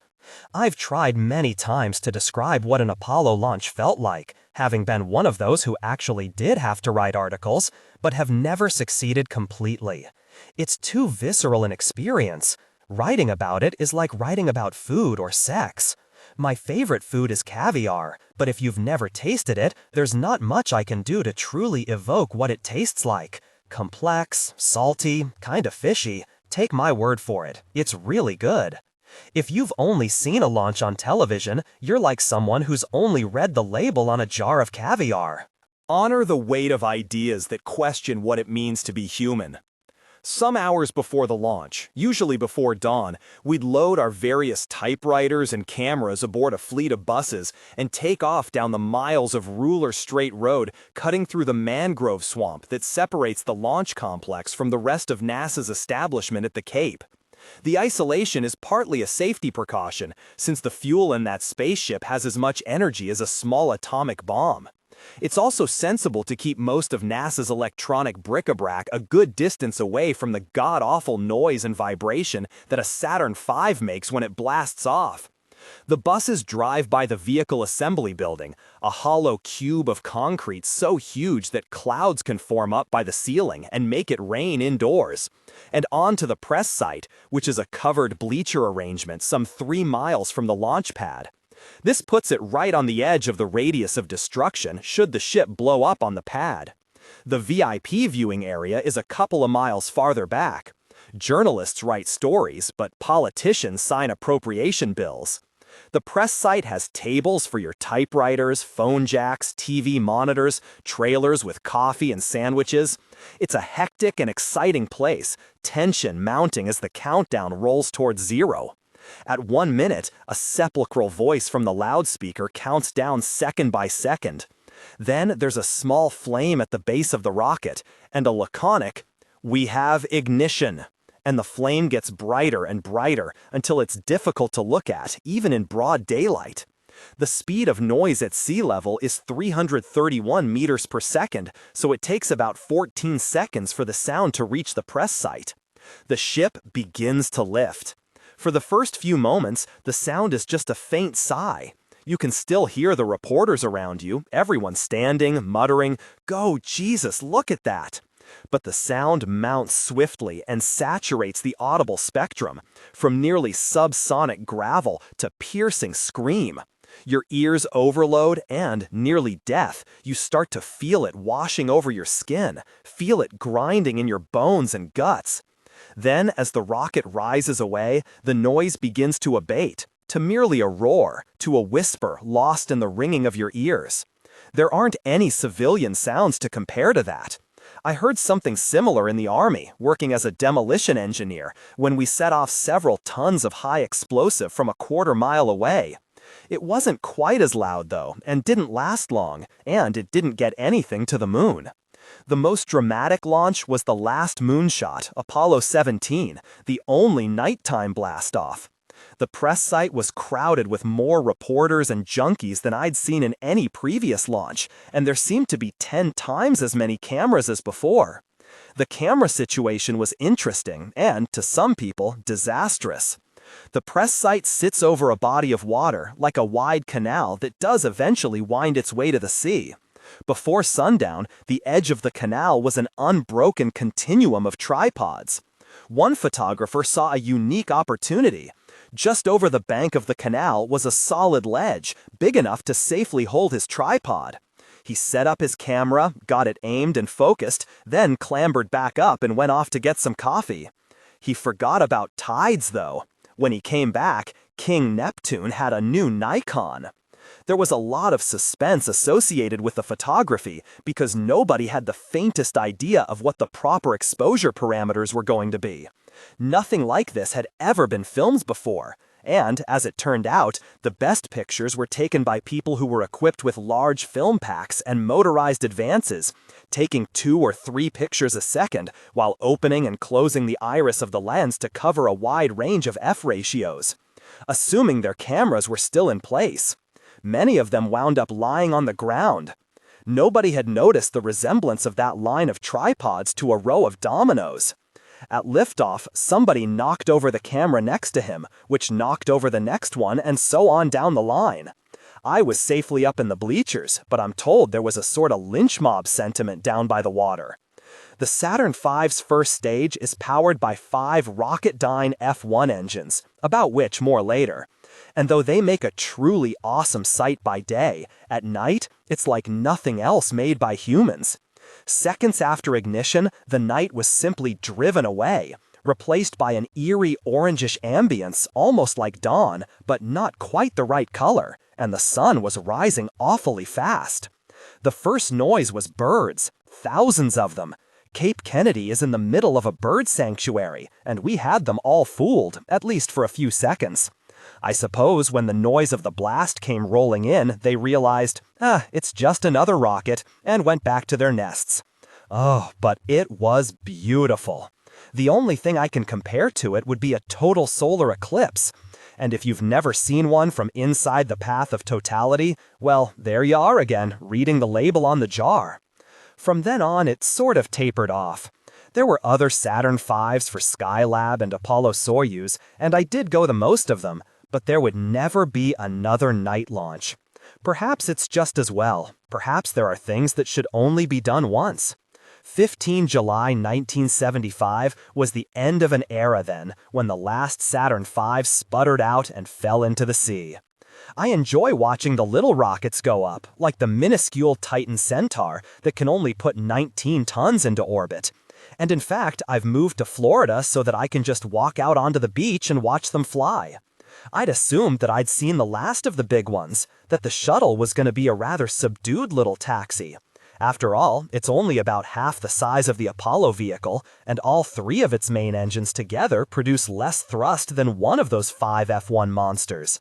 Well, an article in the paper last week claims I'm wrong, that the shuttle launches will be even more spectacular than the Apollo ones.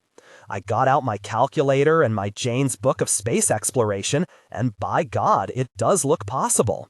I had underestimated the energy pent up in those 2 solid fuel boosters they have strapped on the side, like an afterthought.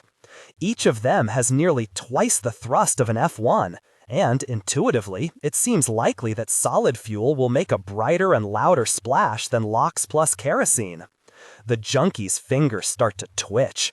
I already have my press credentials, legitimate this time. I'm doing a book on spaceflight. If only NASA can get the thing working. Of course, getting the thing working has been NASA's prime headache for several years. From NASA's viewpoint, at least its public viewpoint, the endless problems boil down to a question of money and management. That's only partly true. The whole story is much more complex and interesting.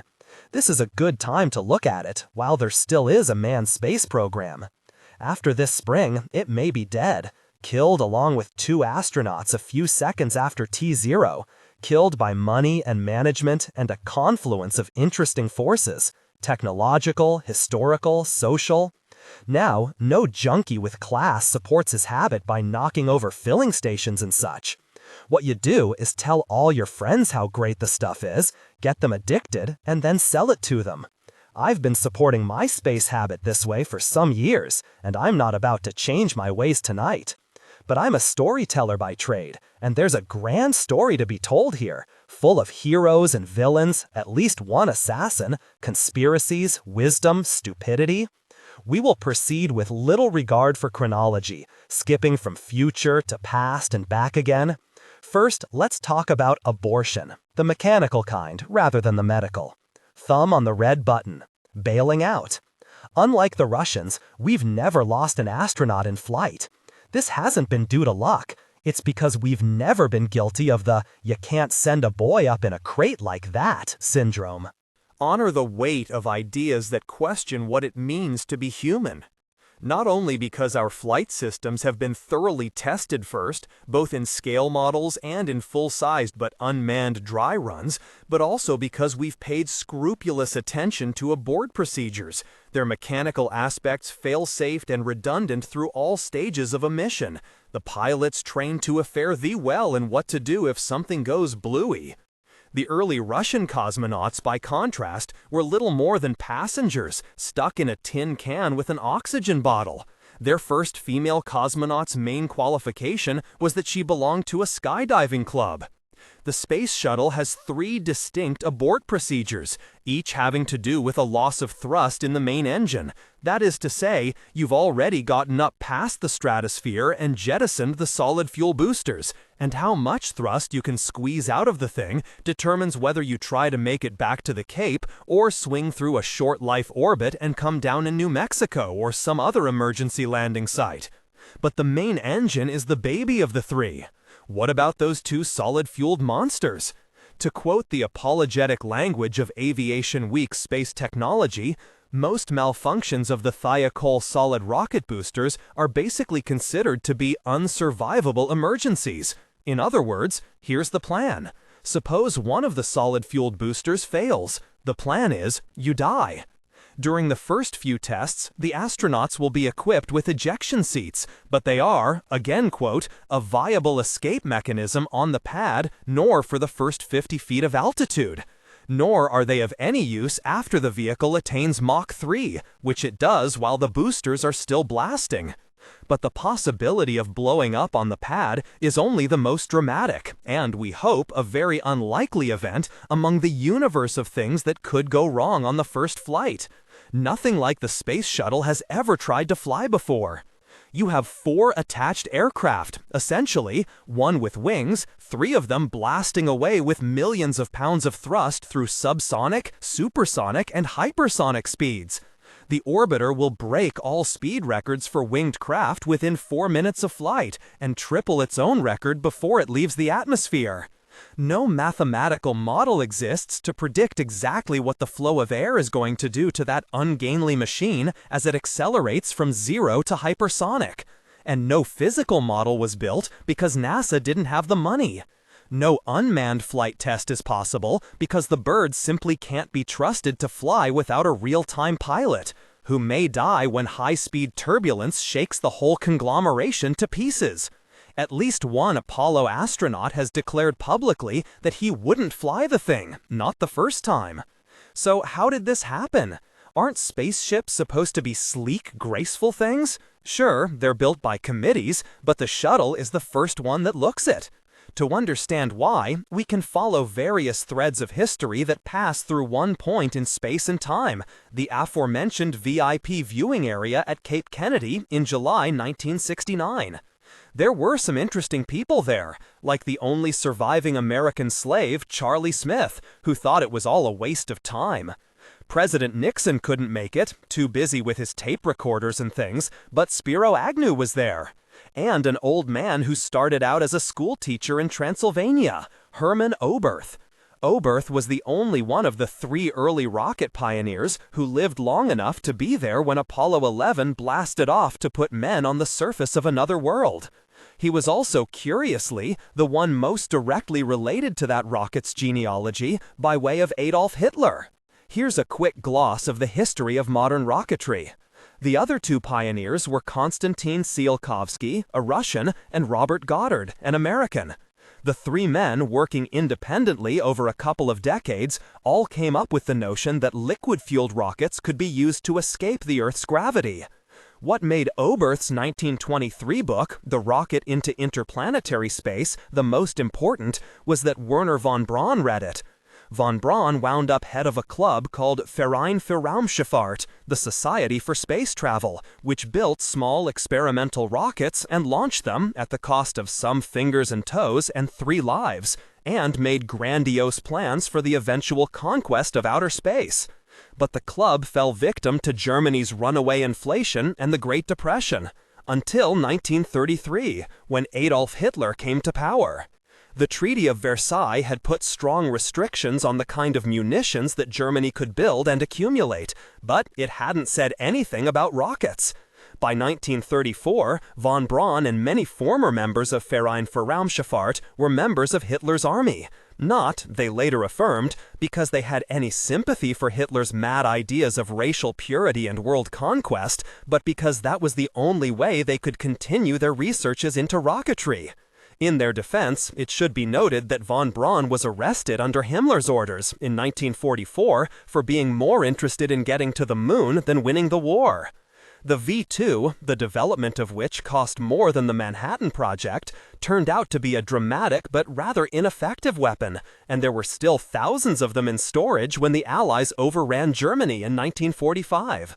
The rocket engineers, far enough from Berlin to have some freedom of choice, had to decide to whom they should surrender.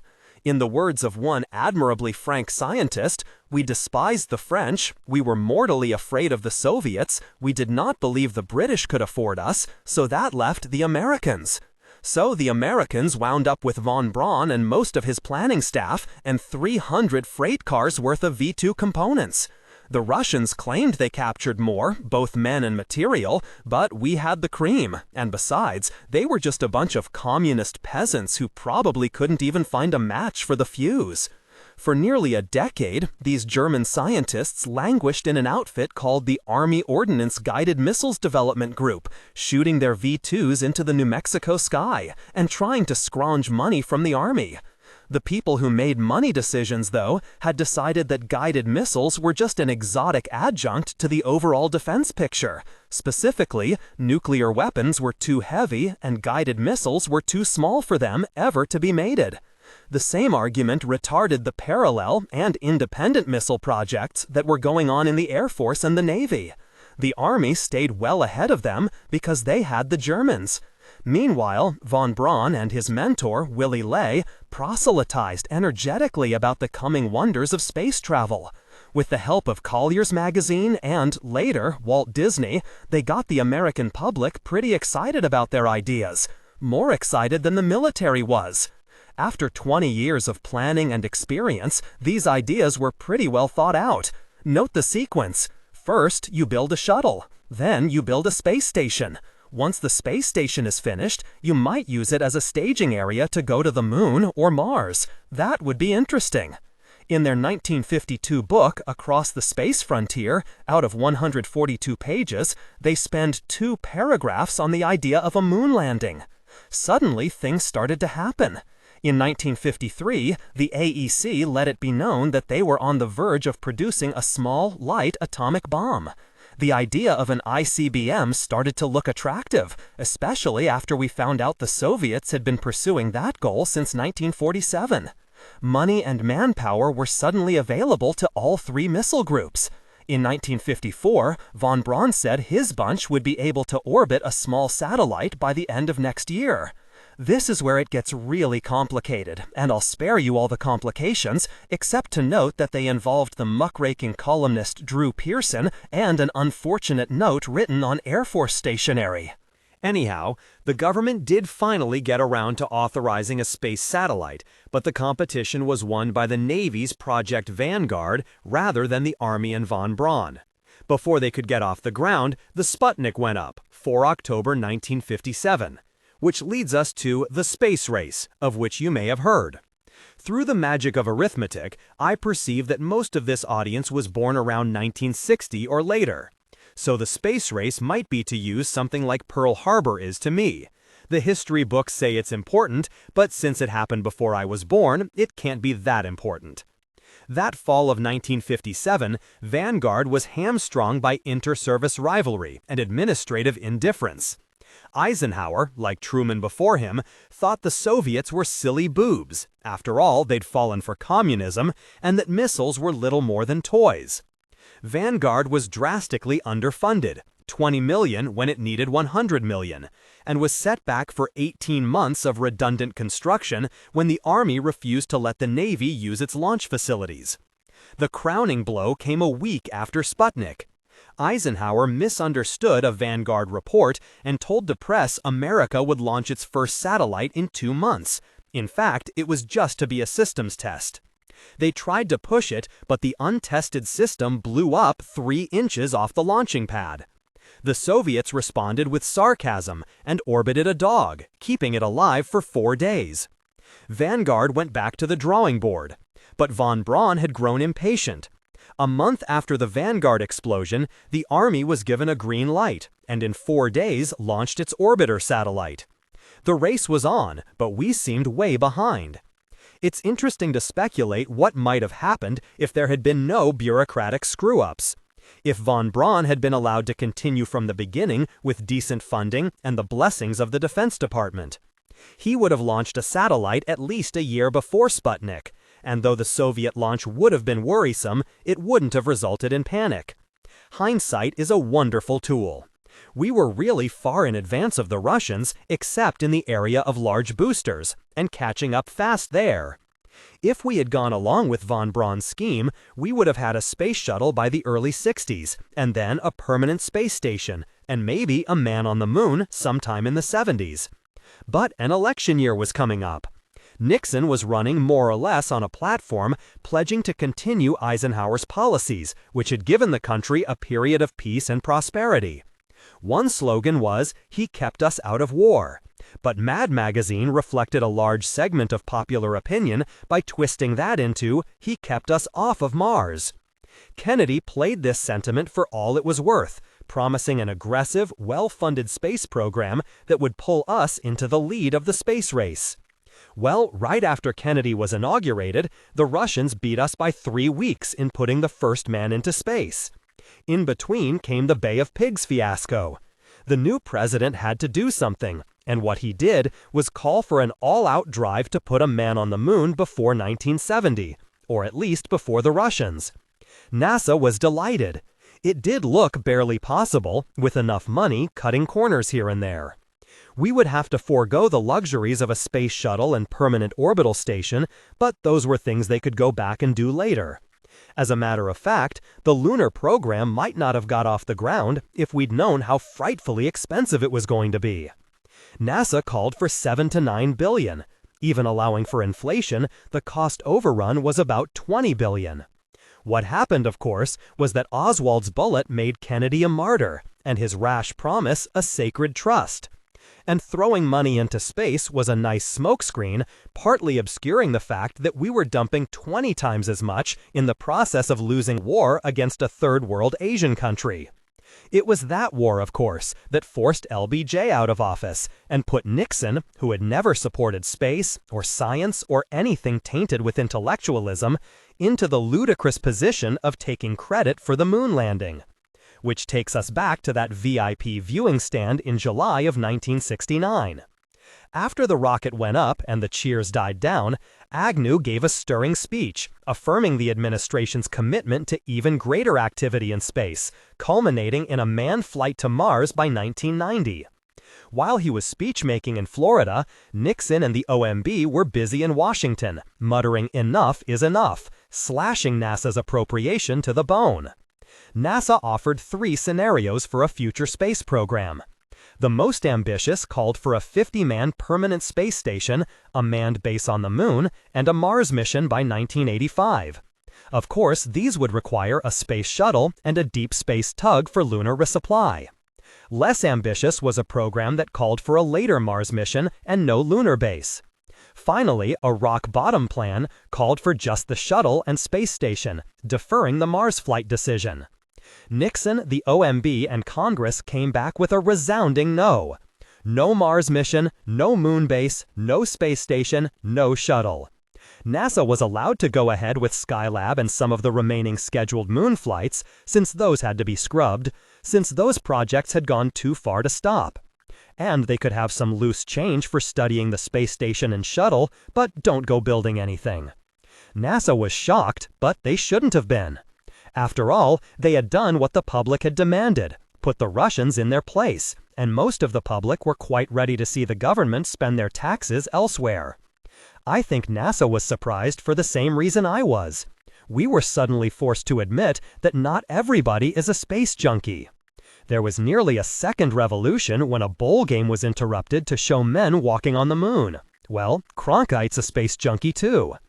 What it boiled down to was a choice between the space station and the shuttle, which is Hobson's choice, since you couldn't really build the station without the shuttle, and it was hard to justify the shuttle without the space station.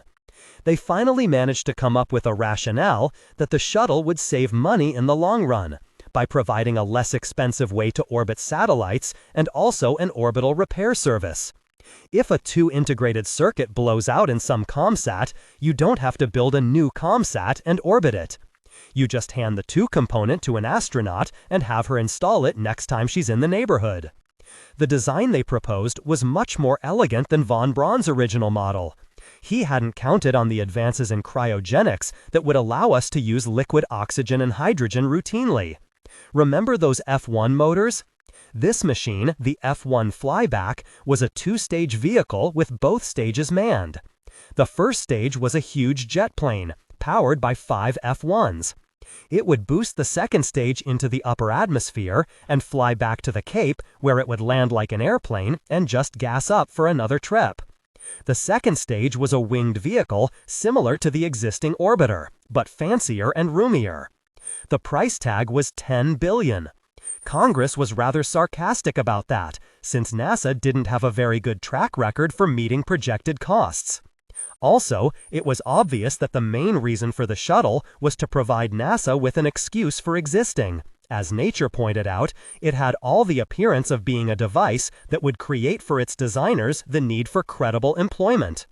Finally, Congress and the OMB told NASA they could have a shuttle if they could hold the price down to $5.15 billion, with no more than 20 cost overruns, on the understanding that development costs would eventually be recouped by users' fees, causing one official to complain that they were turning NASA into a trucking company. Honor the weight of ideas that question what it means to be human. NASA came up with and discarded literally hundreds of designs, most of them involving the reliable but rather expensive F1, before coming up with the strange configuration that sits on pad 39A today. The use of solid fuel boosters was forced on NASA by cost considerations. If recovery fails and the booster sinks, they've only lost a metal tube. A liquid fuel engine would cost 50 times as much to replace. Because there wasn't enough money for the usual slow, careful procession of interim testing, NASA has had to proceed with building its most complex, most radically designed vehicle with crossed fingers, hoping each stage would go without a hitch. It didn't, of course. Engines overheat and crack. Tiles fall off. So now we have the spectacle of two heroes sitting on top of enough high explosive to level a small town, arranged in a complicated system that has never been adequately tested. The Kennedy Space Center director claims the space shuttle will be safer than the Mercury, Gemini, and Apollo spacecraft because of the added experience NASA has gained. I hope he knows what he's talking about.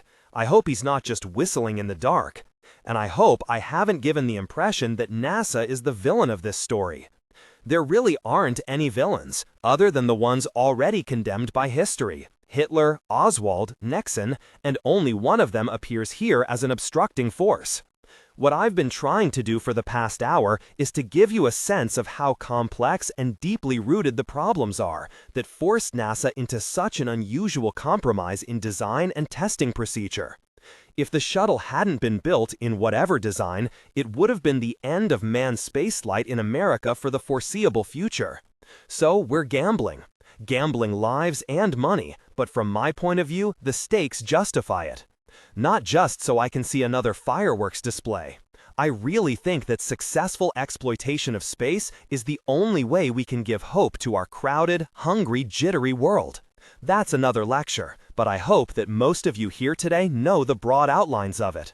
and hope against hope that most of our fellow citizens appreciate what will be at stake come May or June, and NASA will show those of us who watch the countdown with fingers and toes crossed and ready to duck that we had nothing to worry about. War stories. Savagery toward the enemy is the common stuff of any war. Here, a British officer describes handling enemy casualties in World War I. I am afraid I ceased thinking of Germans as human beings from that time. I may as well frankly admit that through all my experiences in trench fighting since then, my habit became that of calling into a dugout, "How many men are down there?" If the answer came, let us say 6, we would throw 3 bombs into the dugout and call, "Here share these among you." 1. An American officer describes the way the Japanese cared for American prisoners who collapsed during the Bataan Death March. Skulking along, 100 yards behind our contingent, came a cleanup squad of murdering Jap buzzards. Their helpless victims, sprawled darkly against the white of the road, were easy targets. As members of the murder squad stooped over each huddled form, there would be an orange flash in the darkness and a sharp report. The bodies were left where they lay, that other prisoners coming behind us might see them. Our Japanese guards enjoyed the spectacle in silence for a time. Eventually, one of them, who spoke English, felt he should add a little spice to the entertainment. "Sleepy?" he asked. "You want sleep? Just lie down on road, you get good long sleep." On through the night we were followed by orange flashes and thudding shots. 2. And this one is from an American paratrooper. For about 6 months, I'd been living with this mama-san and her 3 kids. We got along real well. She was a good fuck and did all the cooking and cleaning and kept my uniform strack. Well, we get the word we're moving out before dawn, flying north for a drop. Gotta keep it absolutely secret from the gooks. So what the hell can I do? I can't tell her. I can't just leave because she'll know something's up and might pass the word. So what I do is wait till after midnight and sneak in and cut all their throats. Just kill them in their sleep. Then go join my unit. Made me feel like shit, but what the hell can you do? This last anecdote was told to me in the early 70s by a middle-aged sergeant, killing time in a bar in O'Hare, stranded overnight by a snowstorm. I had long hair and a beard, but was wearing the brass bracelet that serves as a recognition signal for Vietnam veterans. He was in dress greens with a chest full of fruit salad, bespeaking valor and woundings during service in Korea and Vietnam. It's significant to me that the story comes from Korea in 1952, not Vietnam. Why did he feel he had to confess this atrocity to a total stranger? We had talked enough for him to know that I was a combat veteran, slightly decorated and disabled, and perhaps he thought that that would make me sympathetic to cold-blooded homicide so long as they were gooks being killed. It didn't. I tried to be civil, but finished my drink quickly and left, even with no place to go but another airport bar. Later, I berated myself for being unprofessional. I'd written one book about Vietnam already, and was working on another, and this guy could have been a valuable resource. War stories. Let's take a look at that story. I've related it as accurately as I can, but that was more than 10 years ago, and of course I didn't have a tape recorder. I do remember that he used Vietnam slang like strack, meaning in the best possible condition, eponymously from Strategic Army Command. Gook and Mama-san are not anachronisms. He probably didn't tell the tale quite so compactly. He probably didn't use the line, "gotta keep it absolutely secret from the gooks," which I belatedly see is almost perfect trochaic septimeter. And the reinforcement by repetition in the last paragraph is suspiciously literary in its artlessness. Is that good or bad or neutral? Whenever you read a war story, unless it's a mechanical transcript, there's been some imposition of literary sensibility and structure. Sometimes, naturally, what you see is the end result of a series of translations. The soldier himself has refined the story over dozens or hundreds of retellings. The writer restructures it unconsciously to conform to what he or she knows about narrative effectiveness. The writer further changes it to adapt it to the specific needs of the article or book, and then the editor and copy editor get to stir it around as well. Now hand it back to the soldier and be prepared to wince. This article is about Vietnam War stories and a safari I just made through a jungle of them. For reference, here is my own story, compressed. I was drafted soon after graduating from college and landed in Vietnam the month of the first big Tet Offensive on 29 February 1968. There was a lot of nervous joking about that date, since with a 12-month tour, Army people leave the same day they arrive, a year later. We were sure the big computer would strand us in Vietnam until the next leap year.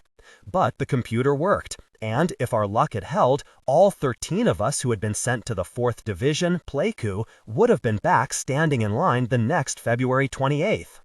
As it turned out, there were only 3 of us left. 10 had been killed or medevaced with injuries serious enough to preclude return. Of us survivors, 1 was unscratched, 1 had been shot in the chest and spent several months in Japan, and 1, me, had absorbed multiple bullet and shrapnel wounds and had spent 5 months in various hospitals. At that time during the war, they said line troops were suffering about 33 casualties. It seemed like more to us. Yet we knew there were outfits to the north and south that had it much worse than we did. Fighting in the sparsely inhabited mountainous jungle terrain of the Central Highlands, we had contact with the enemy only a few times a month. Our adversaries were normally NVA, North Vietnamese regulars, rather than the elsewhere ubiquitous Viet Cong. The NVA weren't Boy Scouts, but they were less likely to skin you alive and mail your tattoos home to mother. Like anyone, when I left the war zone, I was an expert about war in general and Vietnam in particular. I'd only been exposed to actual combat for 6 months, not counting rocket and mortar attacks, which we dismissed as weather, and 2 combat assaults on hospitals where I was a resident bystander. But it seemed to me that I knew enough. Imagine how it felt to come home and find that I knew nothing at all. I must have been to some other war. One of the first magazine articles I remember reading after coming back to the world was something with the title, "What Every Vietnam Veteran Knows." It was a chamber of horrors. Rape and murder of women and children, taking ears and worse from dead bodies, burning down villages just to watch the glow. Everyone I knew in Vietnam had heard of such things, but no one had actually seen a necklace of years or Zippo urban renewal or such. My own combat diary comes no closer than this, for the period of March through September 1968 in the corner of the 4th Division that my outfit inhabited. 1. Rape. There was 1 incident of rape reported. The man was court-martialed, found guilty, and sentenced to life imprisonment. Realistically, one reason for our sterling record was that we rarely saw any women except when we had passes to go into Pleiku or Ban Mi Thuot. 2. Villages torched. Never happened. We passed through a number of villes, but generally left them standing. We did wreck a bridge once with a tank, but the engineers went back and repaired it. I'm sure it would have been different if the enemy had ever engaged us in town. The ones we fought stuck to the jungle. 3. Prisoners mistreated. On one occasion, a South Vietnamese interpreter started to pistol whip a prisoner. An American officer disarmed him and sent him away. We rarely held prisoners for more than a couple of hours, though, before sending them back to the rear. And everyone did understand that prisoners would be killed rather than left behind if we were attacked and had to move, but it never happened. 4. Killing women and children. We once killed a woman old enough to be a grandmother, but not until after she had killed 2 of us with a machine gun. Perhaps less justifiably, we killed 2 children who came snooping around the perimeter after midnight. We'd sent word to the local ville, telling them where we were and to stay away, but the children may not have heard. The tank gunner who blasted them with a canister round felt bad about it, but said that, in the darkness, there was no way he could have told they were children, and if it happened again, he would do it again. Nobody disagreed. 5. Grisly stuff.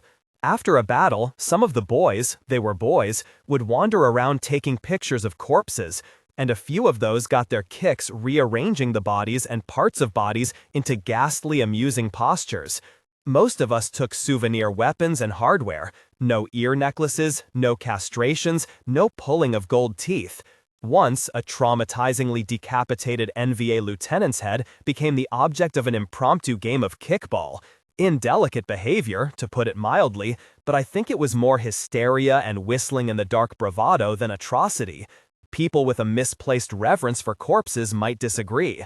None of these incidents looms very large in my memory. not compared to the mundane daily horror of seeing friends maimed or killed, or the sudden epiphanies of blood in my own woundings. But there's no new story in the daily grind of suffering that's modern warfare. Nothing as interesting as the EC Comics perversities that facile journalists and movie makers served up to the public as being the common currency of Vietnam. For years then, I thought there was an unspoken, implicit conspiracy among the press to selectively show the Vietnam War in the worst light possible. Gradually, that attitude evolved to a forgiving but cynical acceptance that the truth does not sell magazines and newspapers. A reporter who described the war the way it actually was, to most of us, wouldn't have his job for long. And eventually, a further evolution, or re-evaluation, admitting that the war I experienced, as murderous and painful as it was less brutal and less terrifying than what most combat soldiers went through. That's hard for me to admit, hard for me to believe, but years of talking to other veterans and reading their books forces that conclusion. Some of the books, anyhow, not all. Let's look at the latest crop. Bloods, by Wallace Terry, Random House, 1984. Subtitled, An Oral History of the Vietnam War by Black Veterans. A truly harrowing book of interviews, concentrating on grunts, but also interviewing a few officers, pilots, Navy types. Charlie Company, What Vietnam Did to Us, by Peter Goldman and Tony Fuller, Ballantine, 1984. The final document from a project done by Newsweek magazine, with 6 reporters interviewing 58 veterans and the surviving families of 6 who died, reconstructing the war as it happened to one company in 1968-1969. Everything We Had, by Al Santoli, Ballantine, 1981.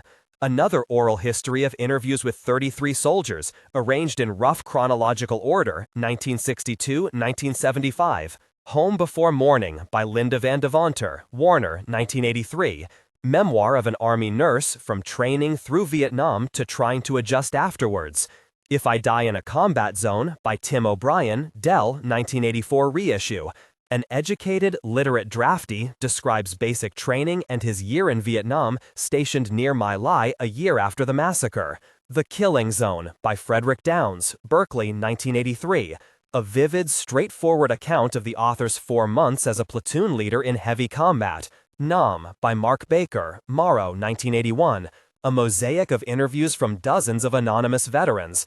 The Van Devonter, O'Brien, and Downs books are more or less traditional war memoirs, a la Goodbye to All That or Guadalcanal Diary, and I recommend them all, though for quite different reasons. In Goodbye to All That, Robert Graves' World War I masterpiece of horror and irony, Graves notes that he made the usual mistake of coming home and writing a novel about his war experiences, which fortunately did not see print. Later he wrote the nonfiction memoir, and it worked.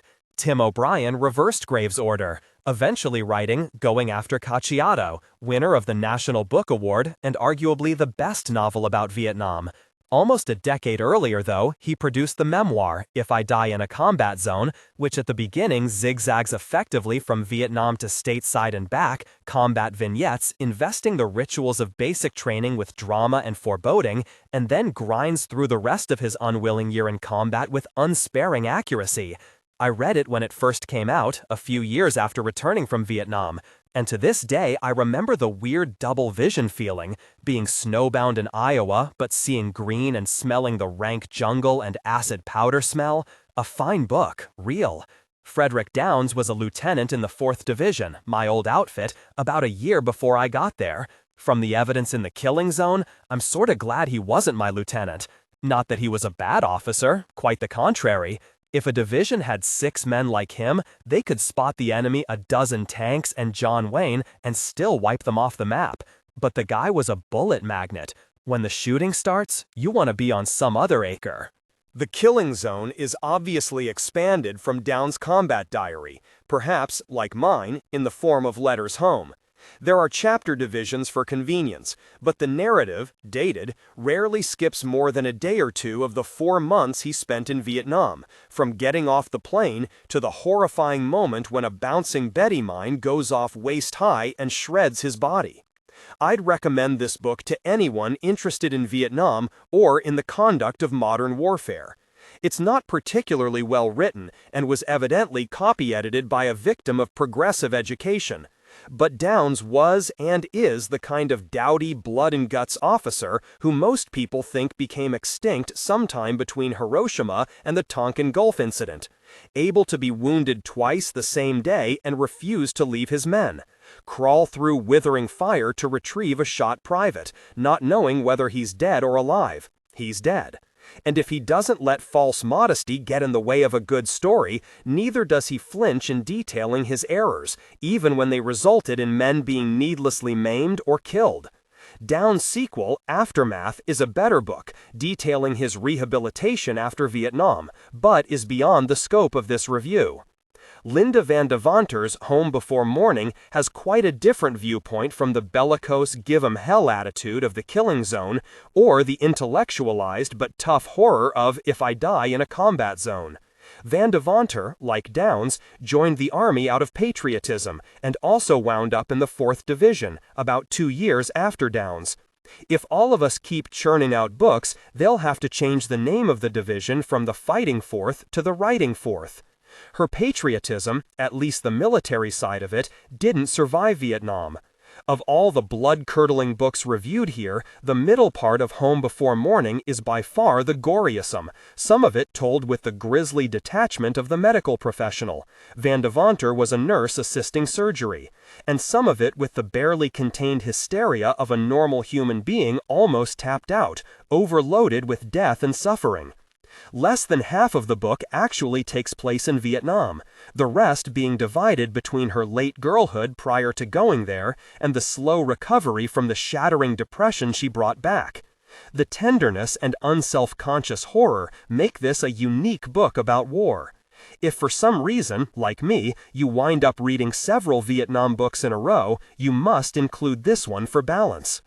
The other 4 are all collections of interviews, which is a particularly appropriate way of approaching Vietnam.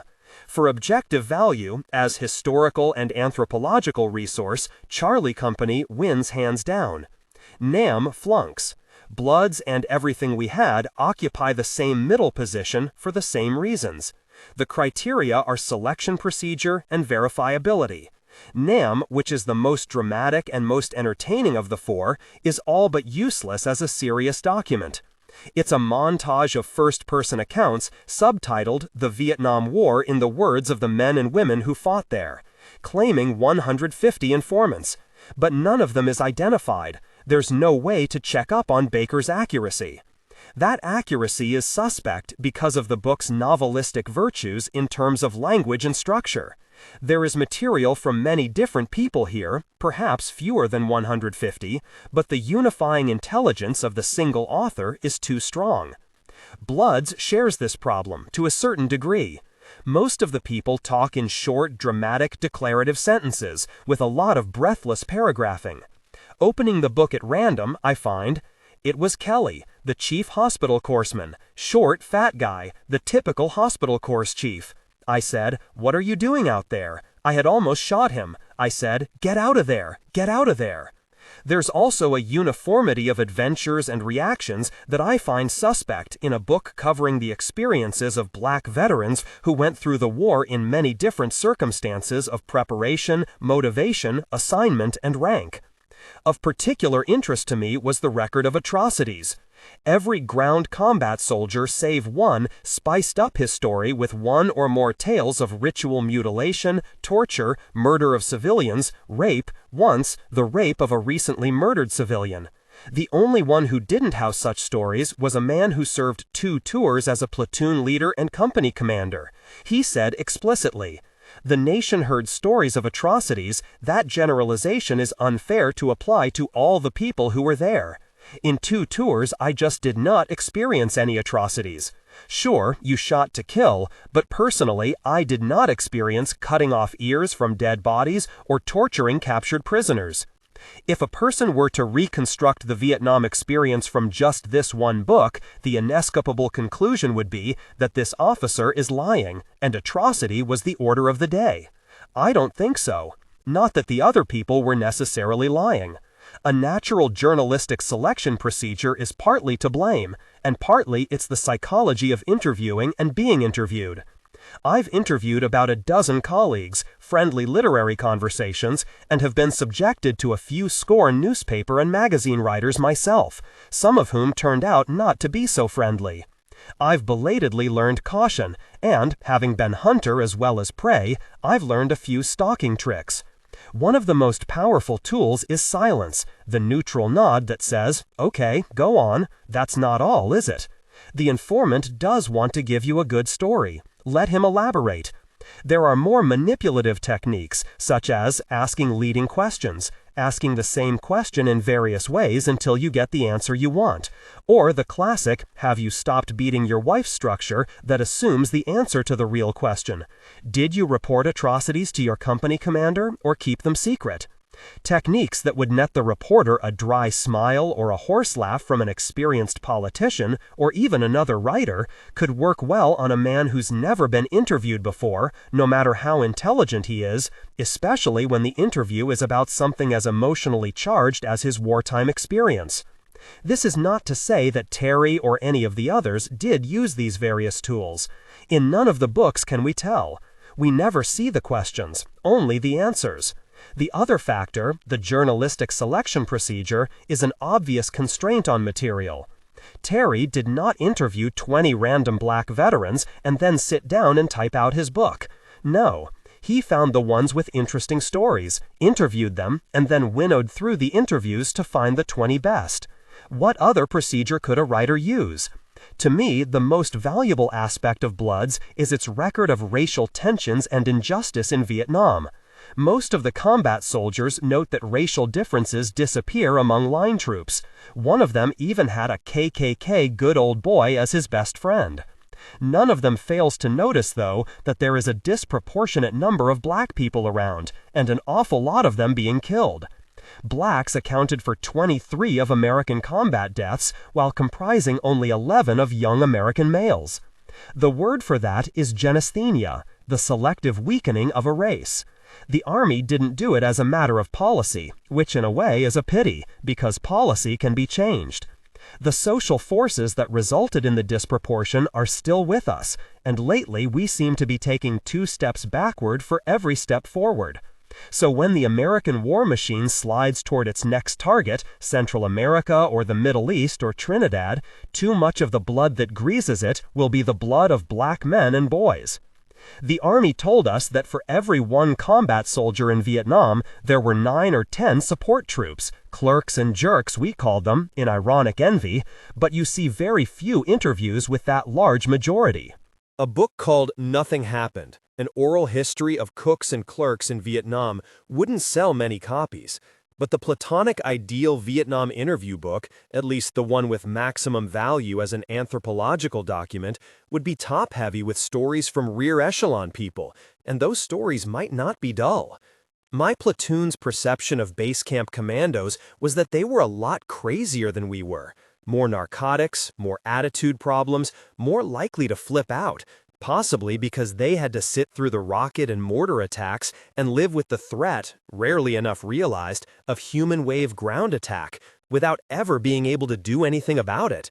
We could at least shoot back, we could retreat, we could look forward to the temporary relative safety of a fire base or base camp. They had 1 year of being passive targets. Al Santolis, Everything We Had, does give a nod in that direction, interviewing a few nurses and support people in intelligence and communications as well as the combat troops.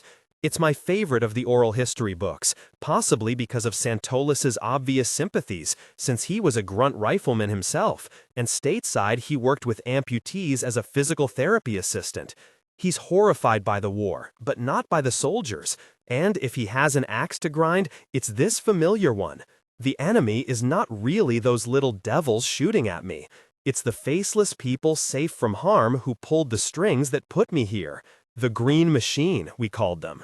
Santolis' book gives the most accurate mosaic of what Vietnam was like, but the one that works best as a document, the one I would choose to put in a time capsule and say, here's the evidence, judge it in your own way, that has to be Charlie Company, What Vietnam Did to Us. It's not as universal and compact as Everything We Had, not as heart-sickening as Bloods, not as artful as Nam. What it does have that all the others perforce lack is a structure that compels some measure of objectivity. In 1981, a team of Newsweek reporters set out to track down all of the veterans of a single Vietnam company. Their criteria were that it must have been an infantry company, that they must have served in the crucible years 1968 and 1969, and that they had seen heavy combat.